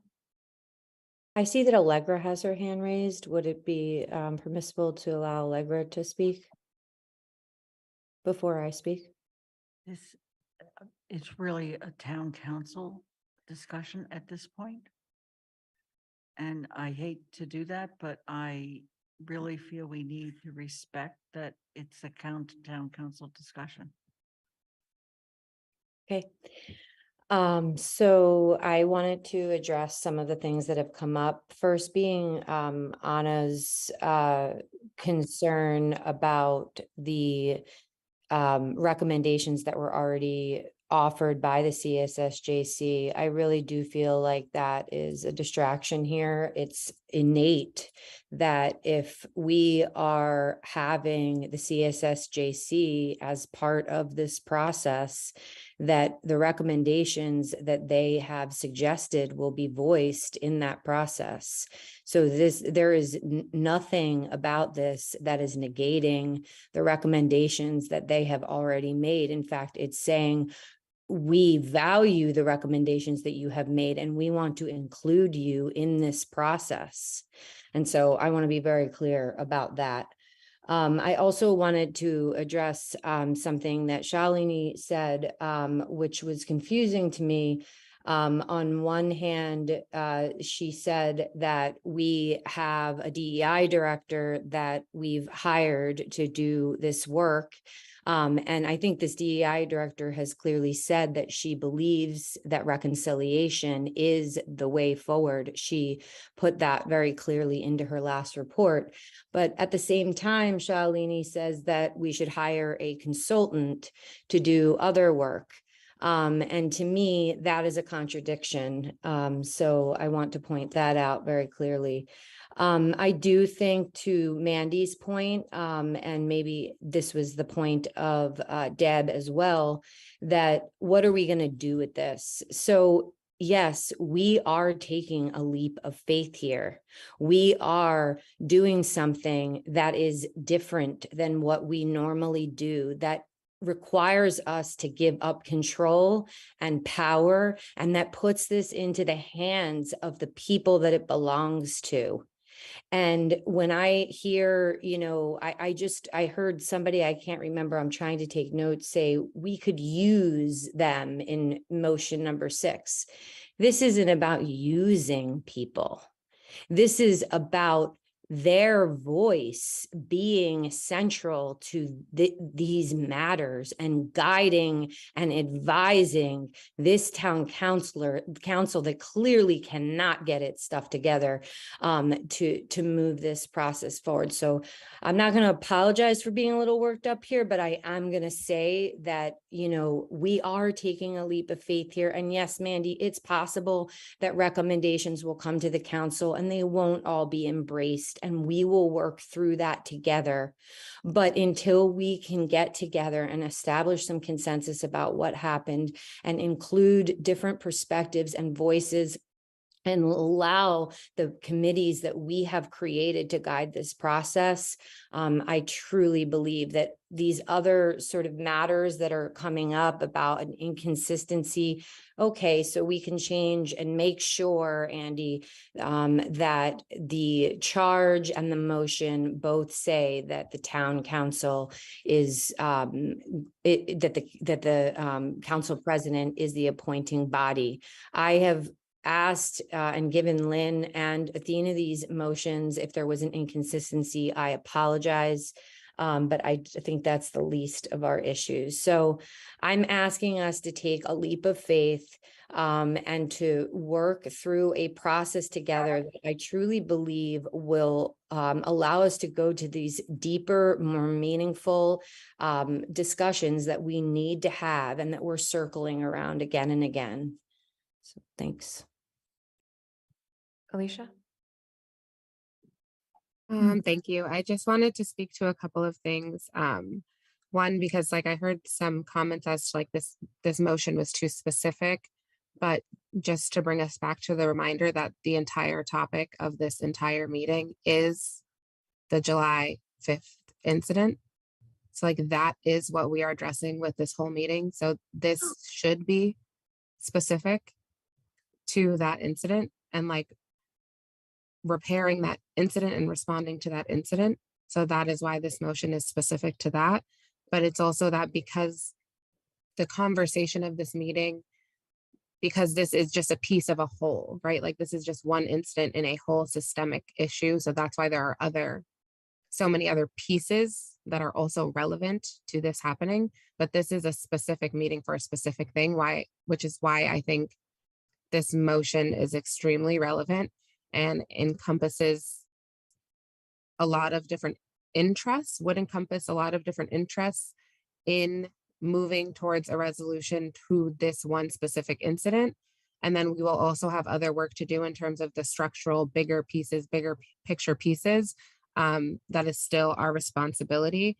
But I think it's extremely important to realize how critical this one piece of the puzzle is, because I also don't know if that is completely being recognized, that like the way, again, I think I heard somebody already say that the way that we address this will establish precedent, right? Like, what are we going to do next? It will start our path forward, like what we do and how we address this. And so I think it's really important to realize how this one piece affects the bigger picture and our opportunity to do better and build something better, right? Like that is the point. We're not like just coming here to spew negativity and to be negative because we hate people and we don't like things. It's because we want better. Like everyone wants better. That is the goal here.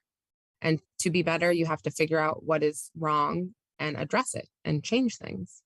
And so like we need that change. And so this is one piece to a bigger puzzle. And all of this is like these are all learning moments. And another big learning moment, I think this should also represent to the town in terms of talking about town staff and the DEI director specifically and their ability to be involved in something like this. Again, this is a critical piece to the big puzzle, and something so critical absolutely deserves the attention of the DEI director. And I really appreciate the report, the comprehensive report that she wrote before, and that is great.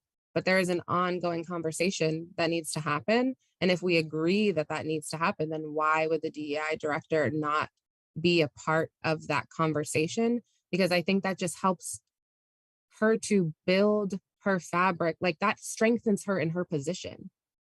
Being part of community conversations like this with people from the community that she is working to fix. Like that is how you build a person in their role, and you build their connections in their community and strengthen their ability and their connections and how successful they will be in their role. Like those things affect that.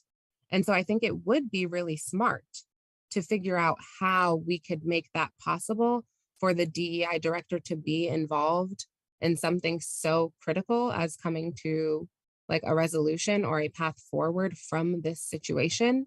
I think her involvement would be very important, as well as, of course, the other groups, but just because that specific role was something that came of question in this meeting is why I'm talking about it.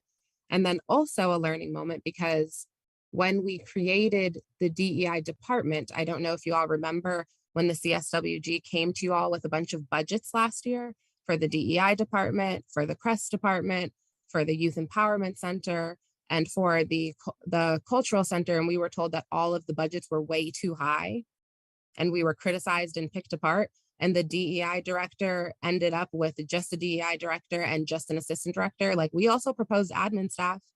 We also proposed for her to have a budget to actually do things and not just a salary. And all of those things were knocked down. And this is part of the reason why we recommended those things in the first place, because this is a lot of work. This is a huge, very important job. And we realize that this should not be handled by 1 to 2 people. They should have staff and they should have more money, but they don't. And so like, here we are, this is how we set it up. So can we figure out how to make it work to the best of our ability? I think we need to be a little bit more creative here than just saying like, we've hit a wall, we can't make it happen. Thank you, Alicia. Shalini? I want to speak to the contradiction that was brought up. There is no contradiction about hiring a consultant, because as Alicia just pointed out, we have a DEI department of just 2 people. And so hiring a consultant would be this one-time support that a DEI director would have in expediting the process. And secondly, from my understanding and reading and doing research of resident oversight boards, it's a very specialized job. And even though a DEI is competent, she may not have the expertise to do a resident oversight board, which is a very specialized job, which specialized consultants do. So I would highly recommend that we hire that consultant. And regarding it's not, I mean, I know that it was mentioned that, oh, you know, what's the need for a motion when the DEI director is already doing that job? I think what we're asking for in that motion is we're signaling that that needs to be a priority. Secondly, what we're signaling is that as a council, we're willing to allocate funds for a consultant if that is what she needs right now. And thirdly, we are also looking at the consultant bringing a fresh set of eyes with respect to the July 5th incident to look at it. You know, we already know what the CSJC is asking us in terms of compensation funds, and so the consultant can look at that information with fresh eyes and provide a perspective that we don't have in the room right now. We've all spoken about this issue from different points of view, and bringing an objective point of view could be helpful from someone who does that work, because that can also help us look at what were the causes and conditions for the police to have ended up in that place, making those statements, what needs to change in the police processes, you know, what are the procedures that might need change. So what we're proposing is a way forward to fix and address the causes and conditions for what happened, to look at it systemically and to address those changes and to give that power to the Black woman leader that we have hired in our town. I hope that addresses the contradiction part. Thank you, Shalini. Lynn did want to raise her hand earlier and put a little note in front of me saying that she can't. So I apologize that I missed you, Lynn. So I'm going to go Lynn, then Jennifer, and we'll keep going. Lynn? I can't raise my hand while I have all this on the It's screen. okay. Thank The post-it method sort of worked. Go ahead. My problem with this proposal is not the issue of whether the people who would be proposed here bring terrific perspective and important perspective. My problem is with bullets 2, 3, and 4. Because without adjudicatory capabilities, there is no way to establish consensus on the factual record of what transpired or afterwards. And without that, you can't establish a clear statement of harm and therefore reward it. So I've struggled with this. I mean, Michelle and I spoke about this. And that is my concern about all of this. That's one of my concerns. Staffing is a second concern, a serious, serious concern. The other concern I have is how much of this is already embedded in the committees that we have. And to what extent are we just confusing the work of those committees by having a fourth committee? And so I have those 3 concerns, and I think I have a couple others, but that's all. Thank you. I actually would like to propose the amended 6, if I could, but I don't want to be rude to people. And I don't think you can when there's a motion on the floor, right? You can have a substitute motion. Oh, Only if she Or a simultaneous, attempts can you to. have a simultaneous motion? What did you say? You have a substitute or a simultaneous? Simultaneous. Can we consider both at the same time? I mean, that would be sort of the substitute motion where the vote is to substitute or not. Then let's Right. finish discussion on this. Thank and you. go For a ahead. second, I thought you said a single ladies motion and I was very confused.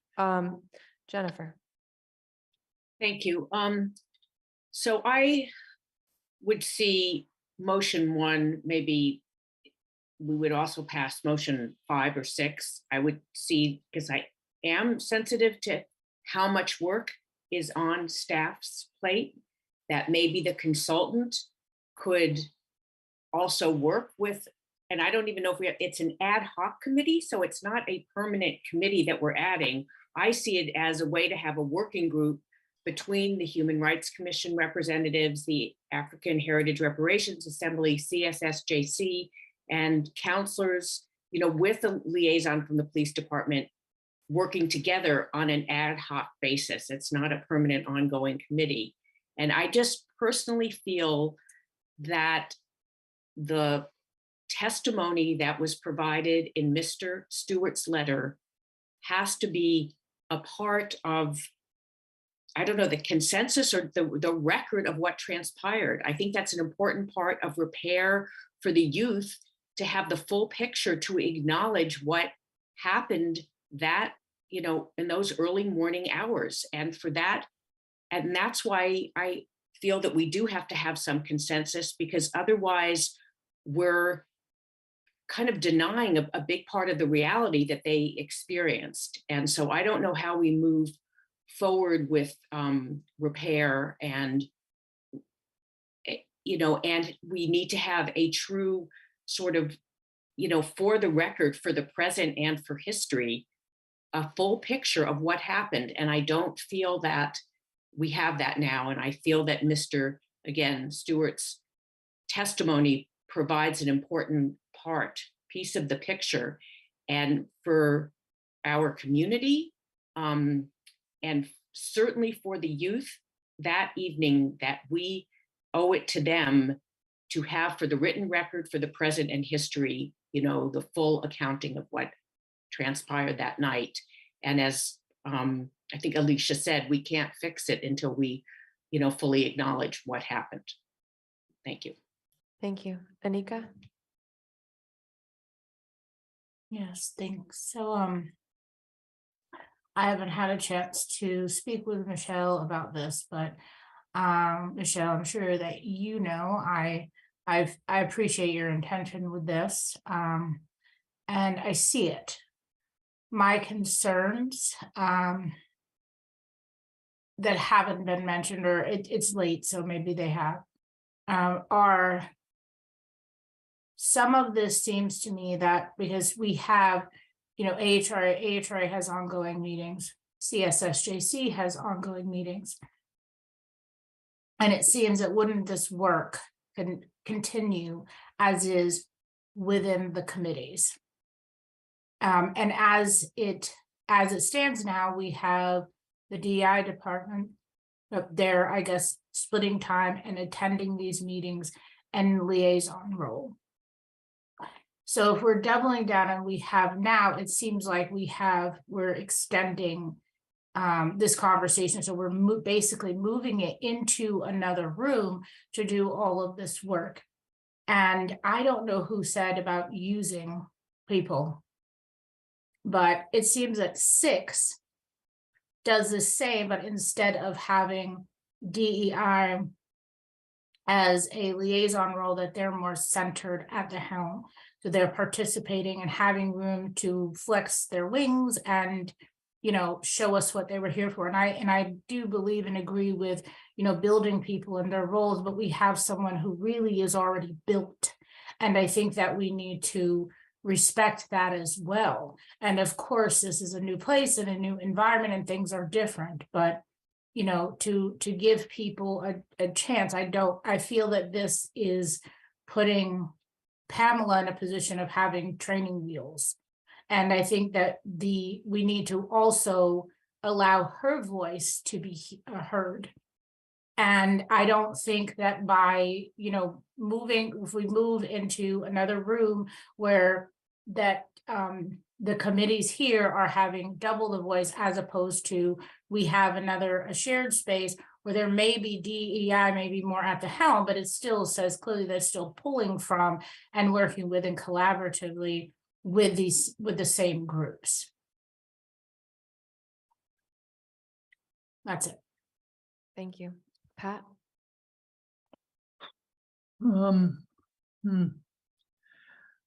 I'm concerned that we're losing track of work that's already been done by the Community Safety Working Group and the requests built on that from the Community Safety and Social Justice Committee. And we're saying, okay, let's now take these many months to do some more work, and then we'll give you a report and you'll have to do it the way we say, or we're going to have worked for nothing.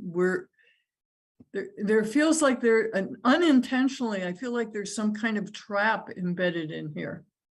A trap for all of us, not for the council, not for the BIPOC community, but for all of us somehow. I really think that I really think that it is, for me personally, I really want to know what happened on July 5th. I would like to talk to some of the youth. I would like to know what happened. I would like to know why the police didn't send children home with the first parent who was there. I want to know those things, and those things are very important. I'm getting off track. I'm very tired, but I think that somehow or other, we're just shoving this down the road and unintentionally. And we really, I think, looking at motion 6, that seems more reasonable. Looking at Anna's proposal about what parts of the original requests by CSSJC, how do we get them done? Where do they belong and how do we get them done? And I think we're just setting ourselves up again. I'm sorry, I'm not clearer than that. I apologize. Need to interrupt, Sean. I've been told we've gone off TV.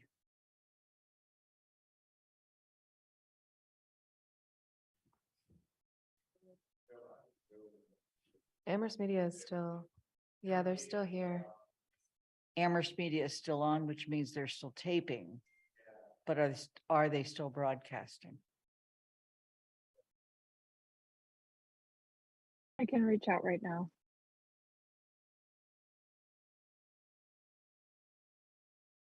Thank you, Athena.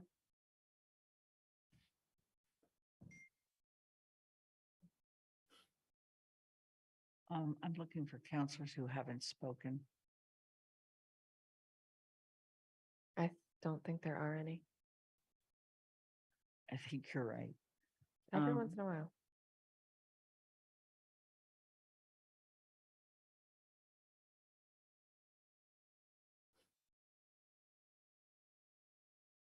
Are we waiting to see if we're streaming? Or have we determined if we're still in the air?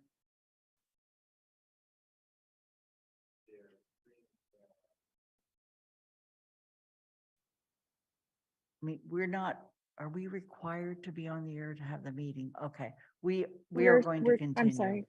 We're still streaming on YouTube, and they're working on reestablishing the channel.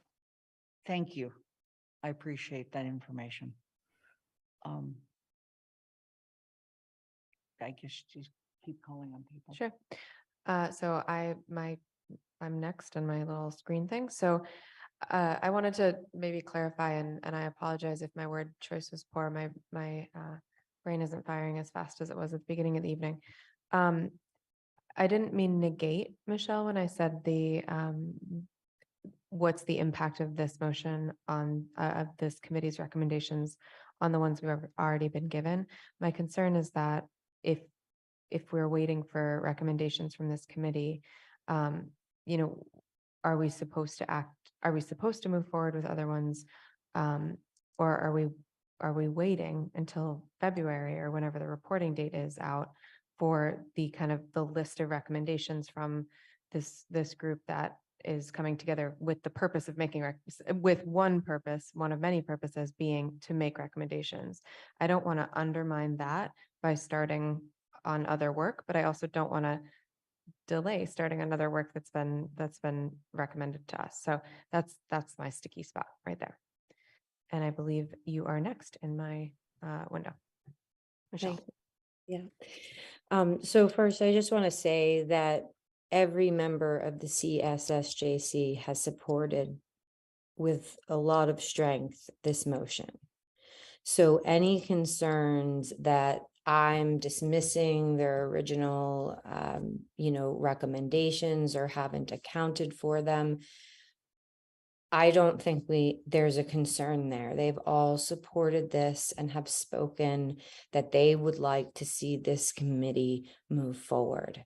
And I am asking my fellow counselors, with all of the concerns that you might have, to keep that in the forefront of your mind, that the public who have come out to speak and all of the members of the CSSJC unanimously have supported this. So their recommendations, as they've already been submitted, will of course be part of our discussions. With respect to staffing is going to be a concern whichever direction we take. Whether we ask the town manager to ask his staff to take this on, or whether we ask the staff to collaborate with these committees, we're going to have a staffing issue. So, or a concern or a challenge. I'm deeply disappointed in Pat's perception that a recommendation to go through a reconciliation process would be seen as a trap. I'm deeply disappointed with that. I think that there is absolutely no intention to create a trap here. This was a deeply thought out motion and charge. And I will also say that in any reconciliation framework, whether you look at the John Jay School of Criminal Justice, whether you look at any reconciliation method, these are the steps. I didn't pull these out of my head. I pulled these out of a framework of nationally and internationally recognized reconciliation models. So while I understand that some of this may be new to us, and while I understand that consensus may seem like something that's impossible for us to get to, consensus is about including and making sure that we've consented that all voices have been heard and represented in the record of what has occurred. We may not agree on the record, and that's not the point of consensus.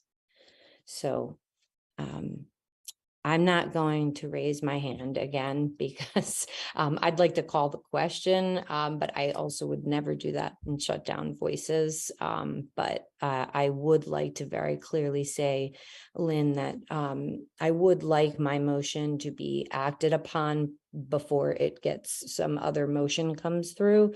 But I also respect the fact of trying to do simultaneous.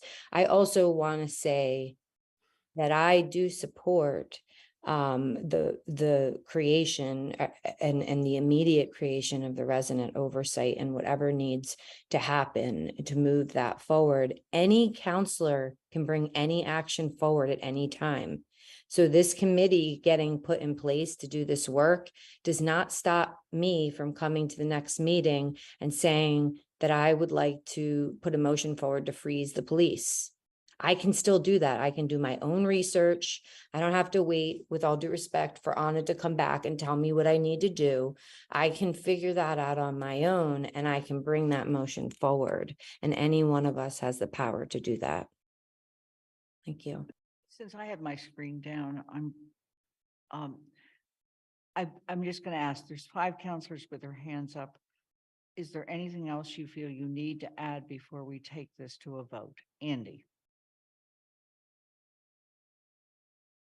I was going to make a motion procedurally if we aren't going to get to a vote because it's getting late. And I think we're getting to a point where we've probably lost our effectiveness. So I'll reserve and see if you're ready for a vote, then I don't need to make another motion. Dorothy? I wanted to say I support motion number 1, and I definitely do not support number 6. Although, because I've read it, some of the language in there is embarrassing because some of the language is that of white fragility, which tries to say that there's been suffering on both sides, such words as accusations and innuendo. So I think that kind of disqualifies that motion. So I think we should move forward and not stall any longer, period. Alicia? Sorry, just a couple of quick points. The CSSJC was also created in part to provide support to the DEI position. So that's one point. The second is that I support this motion because it allows their voice to be continued and centered in the conversation as the town's official community safety and social justice committee. The name speaks for itself. Why would they not be included in the continued conversation? I also think that records are extremely important for history, amongst other reasons, but more importantly for history and documenting what has happened and what is happening. So like that is very important. And also we have all of these committees with the same central goal of achieving equity and racial justice. And what more important platform would we have for them to be working together? Because we talk about people doing parallel work all of the time. Why would we not create a space where they could work together? These are all already existing members of already existing things that are happening. We're not pulling new people into this work. This is giving them an opportunity to work together. This is our best path forward that will bring us the most success and includes everybody's voice. There will be a representative from the PD, this community safety and social justice, the DEI director, some town councilors. Like that sounds like a recipe to move forward. Thank you. Kathy? Just a quick comment, actually following up on Lynn's and Jennifer's concern about getting the facts. Unless we're giving this ad hoc committee subpoena power to get all the film that we haven't seen yet or bring in people for depositions, I'm not sure we can do the kind of fact finding.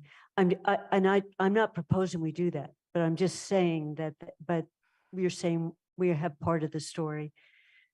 So that one of my concerns, as I've said, is this focuses on just the incident. I think 6 is broader, but I'm not even sure what version of 6 we're looking at. So I'm prepared to vote on the motion, Michelle's motion, and I know how I will vote. Shalini,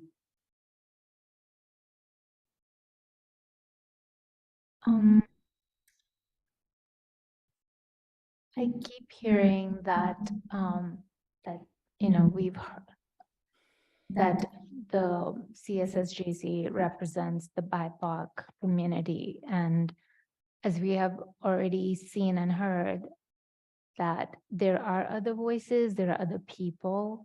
So I just want to make that clear that when we say the BIPOC people have spoken, that yes, a few people have spoken. But as we have seen just with a few other perspectives that have come in from Ms. Faison, Dr. Patricia Romney, with Dr. Shirley Whitaker, we've heard from Dr. Irv Rhodes in the past, and including myself as a BIPOC person.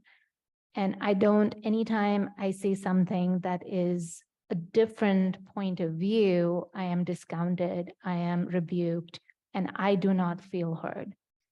So to say that this committee has spoken, the BIPOC has spoken, I am sorry that no, they have not. And the reason we're not hearing more people, again, is because people do not want to go through this we are public servants. I am willing to take this on, and I'm willing to speak my truth because I have sworn to be a public servant.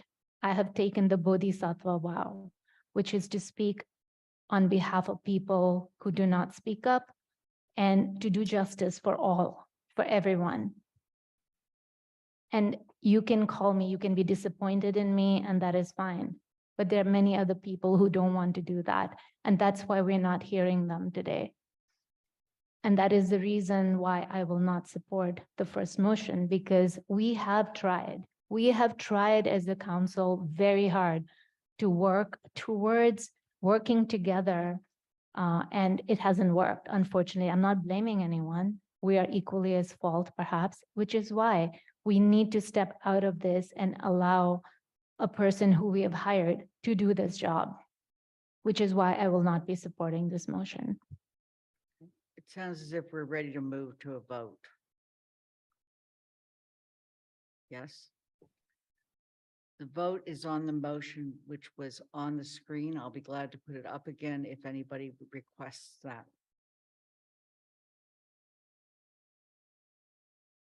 Okay, Shalini Bahl-Milne. No.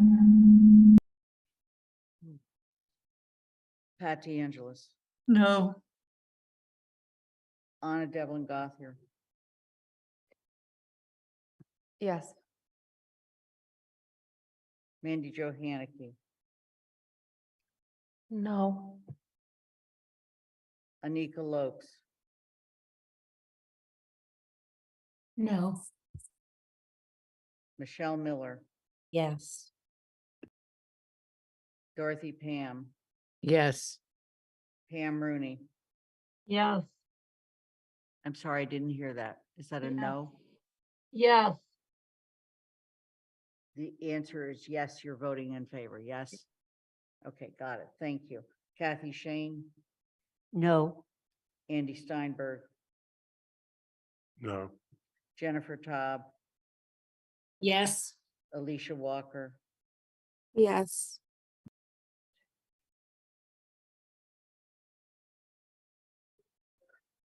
I know.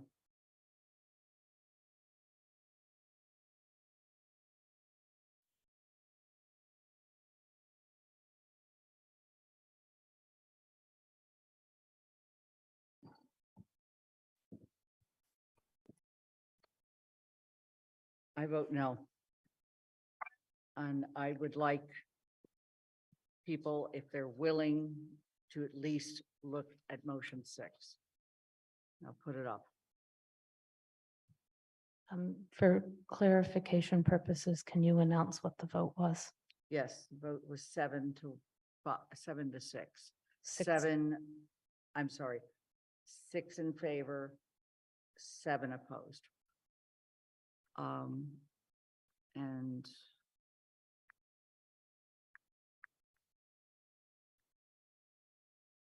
Anna, we're gonna have to go back to you managing because I've got to share my screen. No problem. Okay. All right. Can I just say that I actually would eliminate some things from this list, or be very clear that they're already in process.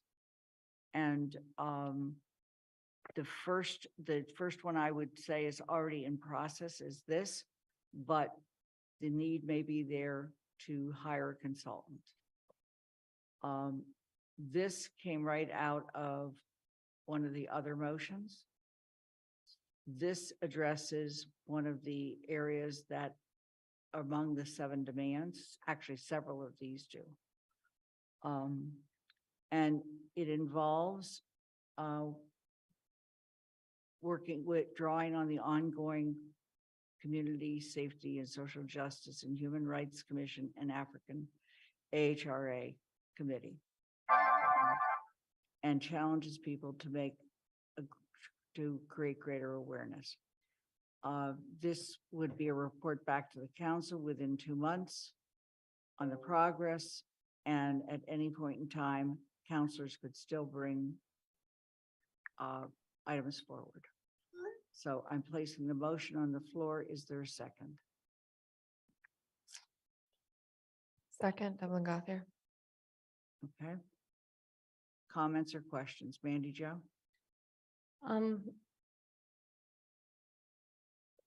It looks like you placed the whole motion on the floor, and I'm wondering if it would be a friendly amendment to begin the motion at the town council requests that the town manager working with the DEI department and eliminate everything before that. I accept that.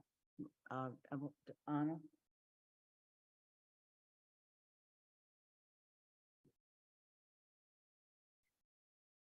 I suppose I accept that. Yes, you accept that? Yes, Okay. but only because I believe a lot of this has been covered in past resolutions, even if it's not specific to the issue. Right. That's fine with me. Other comments or questions? Alicia? So I have a question about, now it's going to be in the first paragraph where it says the town council requests that the town manager working with the DEI department and other staff. Okay, and drawing upon the ongoing work of the Community Safety and Social Justice Committee and all the other committees. Does that mean that they won't actually consult them and they will just look at the stuff that they have already done? There's any number of things they could do, including consulting. Let me give you what I think is an important example. The AHRA has already had very, very important and informed discussions with the town attorney about how to create a fund and the process. And they certainly can share that either in writing or in person in order to do the process to conduct research into the feasibility of a justice compensation fund. That's just one example. Several people earlier have mentioned the Resident Oversight Board. You know from your work on CSWG and the subsequent conversations on CSSJC and the fact that Dr. Pamela Young has been charged to do this. The question now is whether perhaps it would be helpful to expedite it by bringing in a consultant. Does that answer your question, Alicia? It's around answering my question, but I guess what I'm really wondering is, or I guess what I'm saying is that I would feel more comfortable with this motion if it required conversation with the other groups. Like if there was language around that and not just saying drawing upon the ongoing work, because the ongoing work has been in front of us. And we can see clearly how that doesn't always serve. And that, again, it would be more progressive if it was like a joint process in which people could like actively participate and not just people are looking at reports and writing. So you would like something like here that says discuss and draw, discuss and draw upon. Discuss with. Discuss with and draw. Yeah, because I want them to be actively involved in the discussion as like humans there.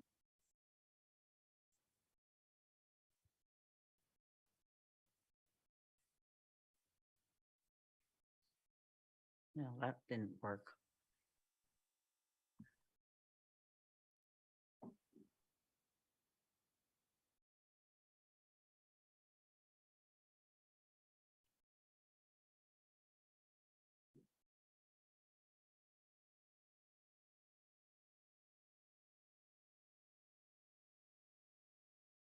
So I added that, but that would have to be acceptable to Anna. It is. Okay, And would you mind please saying out loud what's changed? I'm sorry. Can you say Would out you mind loud what say, you? can you say Yes. out loud what has changed? It's It's to difficult to read the add- screen. Yeah, it says, working with the DEI department and other staff and and through discussion, I guess, and discuss with and draw upon the ongoing work. So we added the words discuss with and we changed the word drawing to draw. I have a copy of it on Athena. Pam? Thank you. I think what really bothers me about this is that we just had a very long conversation about staff priorities and overworked staff. Motion number 1 was a conversation with the groups that are formed to do this work, by us, with assistance and support of town staff. This motion puts this 100% on the burden on the town staff itself. Oh, and maybe we'll talk with the other committees. This is just not the right, it's not the right priority.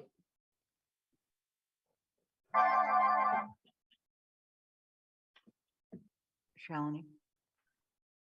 Can we, but it feels like this needs more discussion and some of us are not able to bring out our best selves at this time. And so I would like to request adjourning, but I'm happy to take in the feedback from everyone.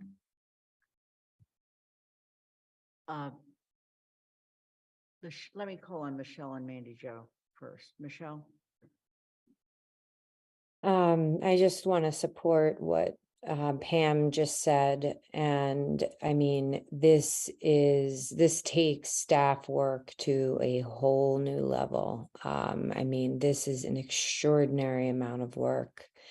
And the way that I see this is that this is the option that feels more safe to this council because it keeps it within the control of the town manager and even the council leadership itself, and doesn't, what I was hoping to do in my failed motion was really to turn that power over and to loosen those controls and to give us an opportunity to work with that. I will support this in some shape or fashion, because if it's all we got, then something's gotta budge here and move forward. Unless, once again, if we are going to continue this discussion, I'll come back potentially with something else at another meeting. So, I would say that if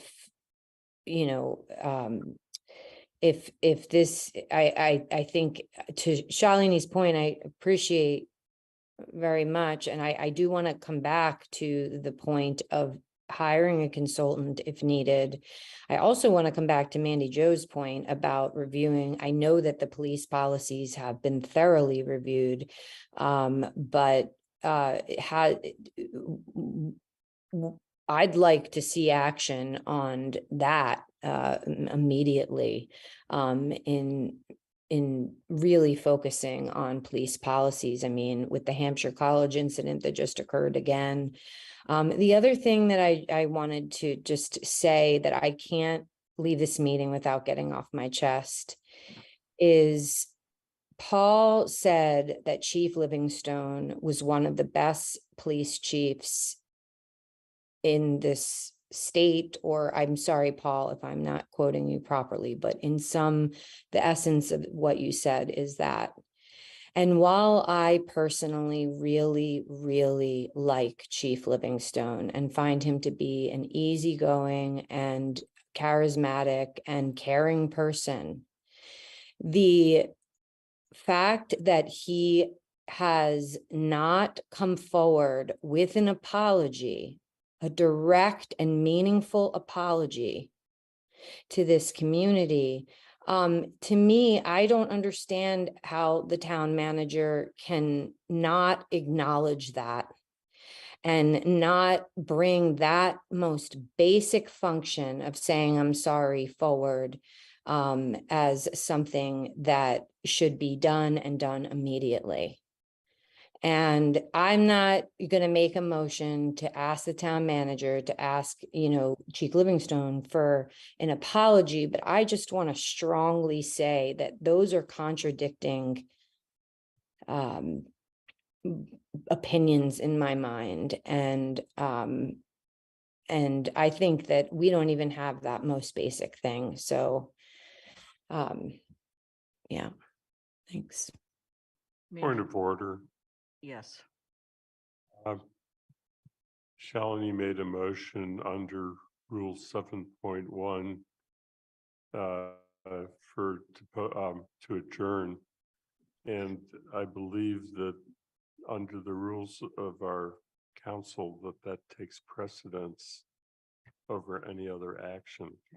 It would, but it was not seconded. Right. Is there a second? Well, I would ask that, does she want to adjourn, or would she like to postpone this discussion to a date certain before she adjourns? One of the questions I was going to ask with my hand up. I have no idea what that means. What? So Please go ahead. and adjourning doesn't deal with the motion on the table for when it gets taken up again. Whereas a motion to postpone would indicate when it would get talked about again, definitely. If we just adjourn, Sure. it's Okay, left up okay, to I the get it. Okay, so I chair. move to adjourn, postpone this discussion to the next council meeting.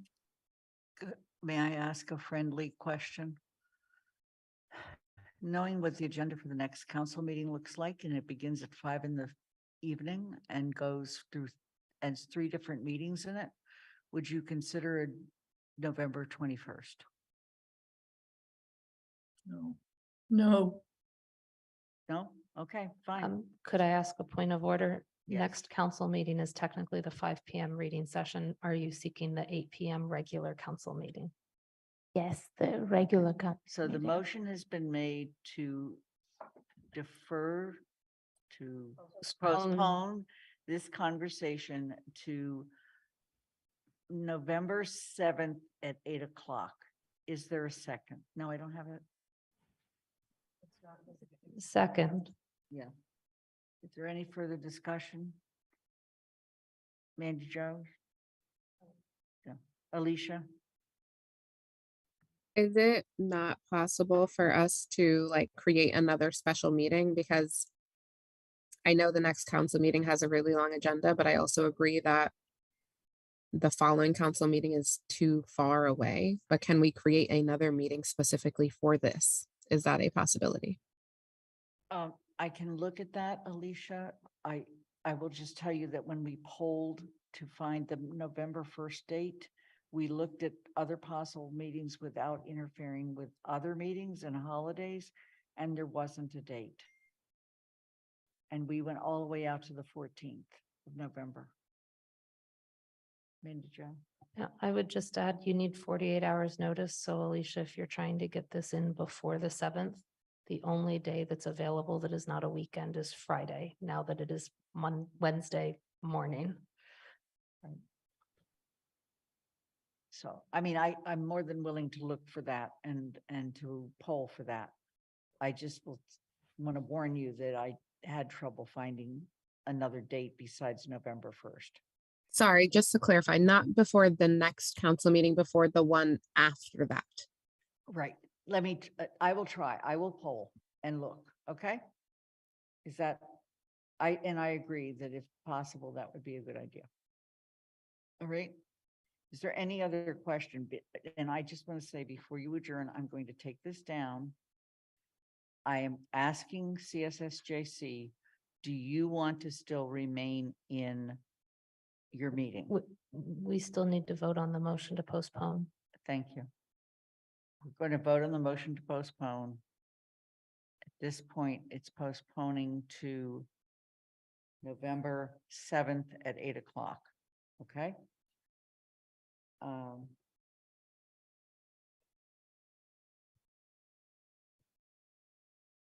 Okay, and so is there any other question from the council about that? And then I'm going to go to Allegra and ask the question.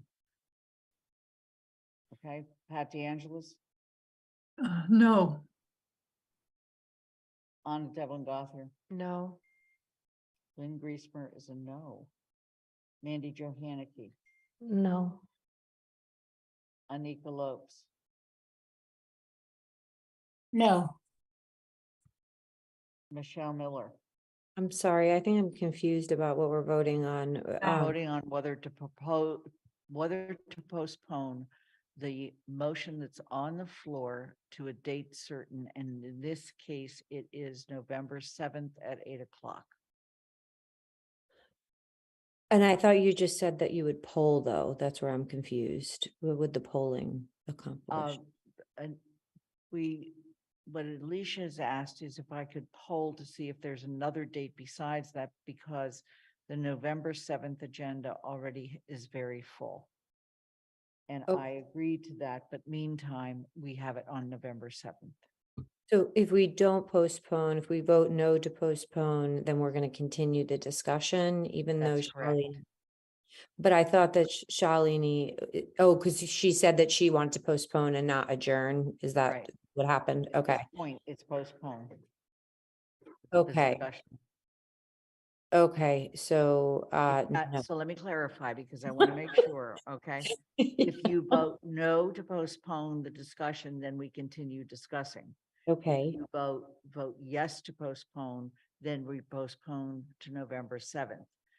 On November 7th, if I have been able to find a date between November 7th and November 21st for us to meet as a council to discuss this motion, the motion on the table, okay?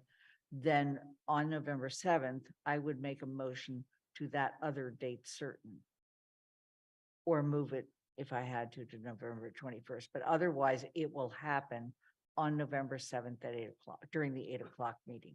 And how much time would you give us endless time on November 7th to debate this? I have to look at the agenda, Michelle. I mean, it's, Okay. you know, Okay. it's now 12:30 at night and nobody's thinking straight. 12:32. Okay. I mean, So, it's.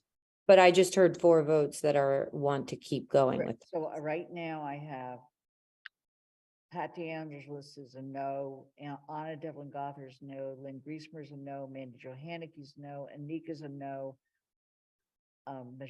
So Michelle, I'm a no. Dorothy, Pam.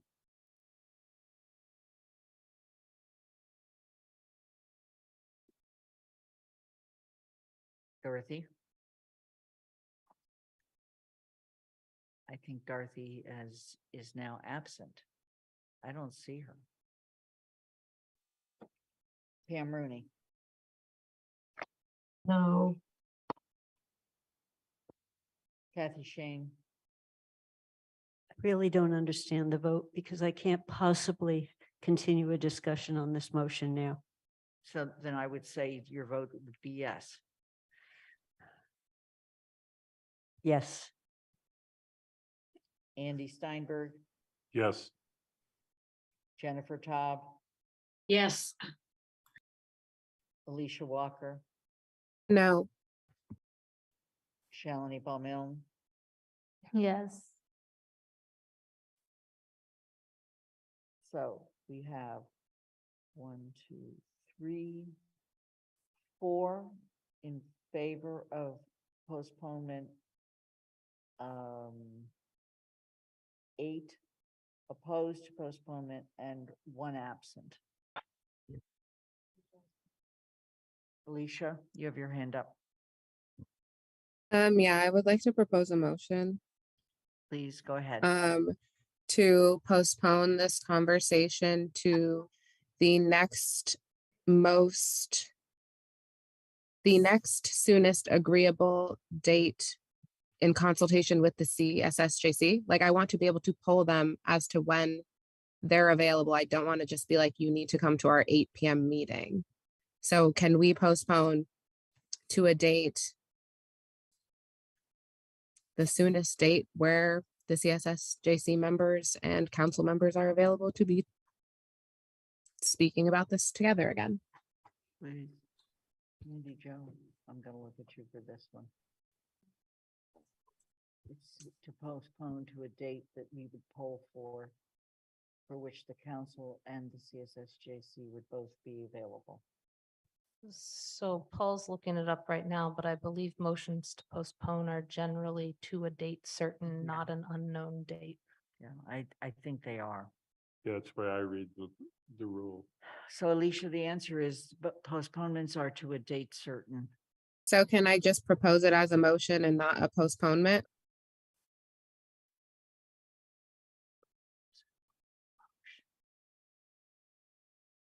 Can you? As an pro- adjournment? Can you propose it on the motion? Yeah, just as a motion to find another time in agreement with the CSSJC to continue this conversation. No, because it needs to be postponed first. There's not a way to get consultation from the CSSJC as to when they are available at the soonest date for another meeting that isn't at 8 PM at our next meeting. Is there anybody that, Mandy Jo, go ahead. Wait, She's- I think I know the answer. Did you say you don't have an answer? No, I think I know the way would have been to do what was just on the table, which was to postpone it to the meeting on the Right. 7th, knowing that we weren't going to discuss it that night, but at that meeting, we would have found another date. But because that motion failed, we're now continuing the discussion Right. right now And let's see, on the motion, motion.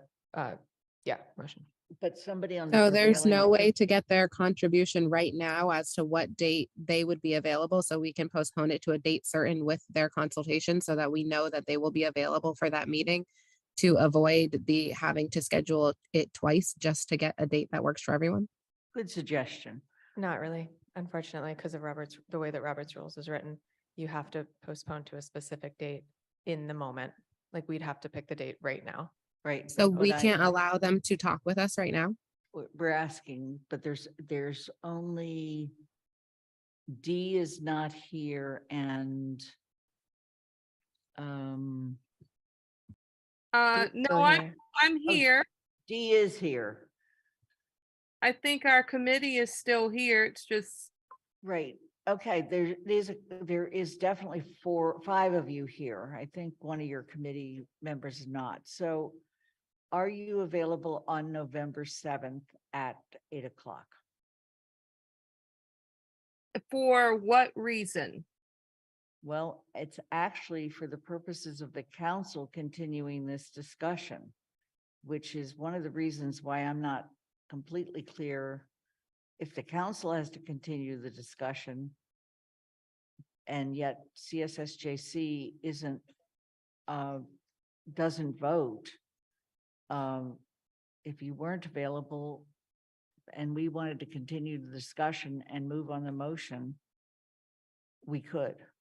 So, I mean, I think that, Allegra, please, go ahead. I'm thinking that we had a discussion and we've been sitting here listening to you deliberating about the vote. And our input seemed to have been overlooked. And so if we're not going to be able to vote or have discussion or be a part of, an active part of the discussion, I don't know that it makes sense for us to be there. Okay. Can I suggest that one of the people who was on the prevailing side about the November 7th at 8 o'clock asked to reconsider that motion?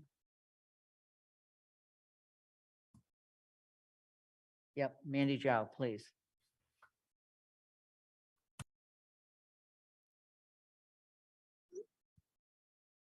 Having voted on the prevailing side of no, I move to reconsider the motion to postpone the discussion on the motion that's on the table to November 7th At 8 o'clock, at 8 p.m. 8 o'clock PM. Okay, Second, Rooney. is there a second? Second, Rooney. Thank you. Now, the process that will take place is I will poll to see if there's any other date, but otherwise it will be on November 7th unless someone else makes a different motion at that time. Alicia, so if you vote yes, we're postponing No. to. We This have is a, to this is a motion pass- to reconsider, and then you would Oh, have to vote I'm on the sorry, we motion have to again. We vote have to to pass the reconsider. motion to reconsider and then we re-vote the motion to postpone. Thanks. All right, this is, if you vote yes, you're saying, yes, we can reconsider. If you vote no, you're saying, no, we're not going to reconsider the vote. And then once we determine that, then we actually re-vote if enough people vote yes. Michelle? Hypothetically, if we vote to postpone to that date and then somebody on the council consults with the CSSJC to determine whether or not they would like to be involved in the next discussion and how, we could find a date with them to propose at the next meeting. Is that- Yeah. Okay, Just like all right. I did with the finance committee meeting. Okay, thank Okay. you. All Mhm. right. Mandy Jo, you have your hand up?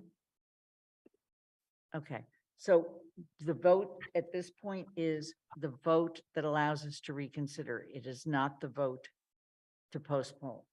I'm going to start with Anna. No. Lynn is a yes. Mandy Jo, Yes. Anika,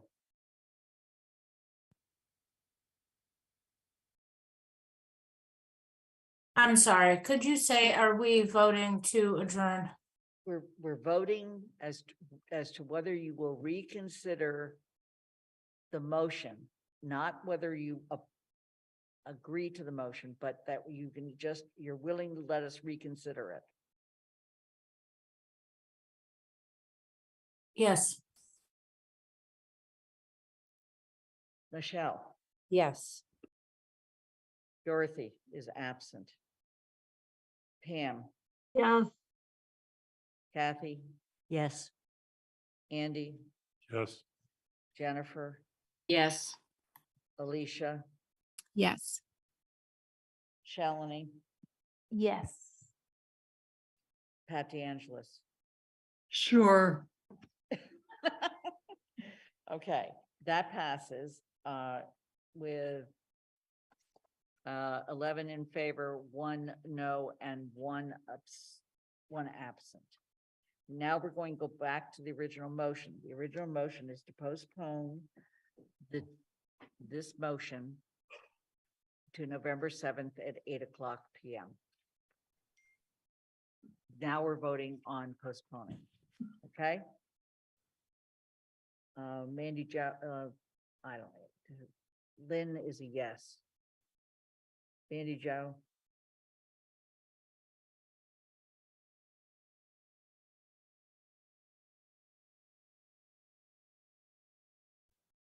No. Anika, Okay, I'm sorry, it's just getting late, so what are we voting on? Anika, This is the vote Yeah. to postpone. yes, thank you. Michelle, Yes. Dorothy is absent. Pam Rooney, Yes. Kathy Shane, Yes. Andy Steinberg, Yes. Jennifer Taub, Yes. Alicia Walker, Yes. Shalini Bal-Milne, Yes. Pat DeAngelis, Aye. Anna Devlin Gothier. No. The 1, 2, 3, 4, 5, 6, 7, 8, 9 in favor, 3 opposed, and 1 absent.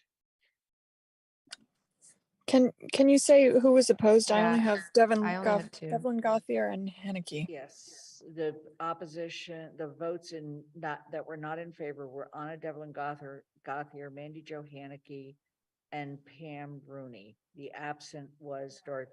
Pam Rooney was a yes. Oh, I'm sorry, then I have. my Sounded count like wrong. no to me. Thank you. I have my count wrong. It's 10 were yeses, Yes. right? Yes, you're correct. Okay. 10 were yes, 2 yeses, no, 1 absent. 2 were no's, 1 was absent. Thank you. Okay. If there's no, now I'm going to ask, does the CSSJC want to stay in session? I'd like to make a motion to adjourn. Okay, Do I have a second? Second. All right, can we take a vote? Let's see. Philip, Aye. Freka, Yes. Dee, Yes. I don't even, is Deborah still on? No. She's not on, okay. And Miss Pat, Yes. and I am a yes. Good night. 12:43 CSSJC has adjourned. and I am just going to adjourn the council. Thank you. Night. Night. Thank you.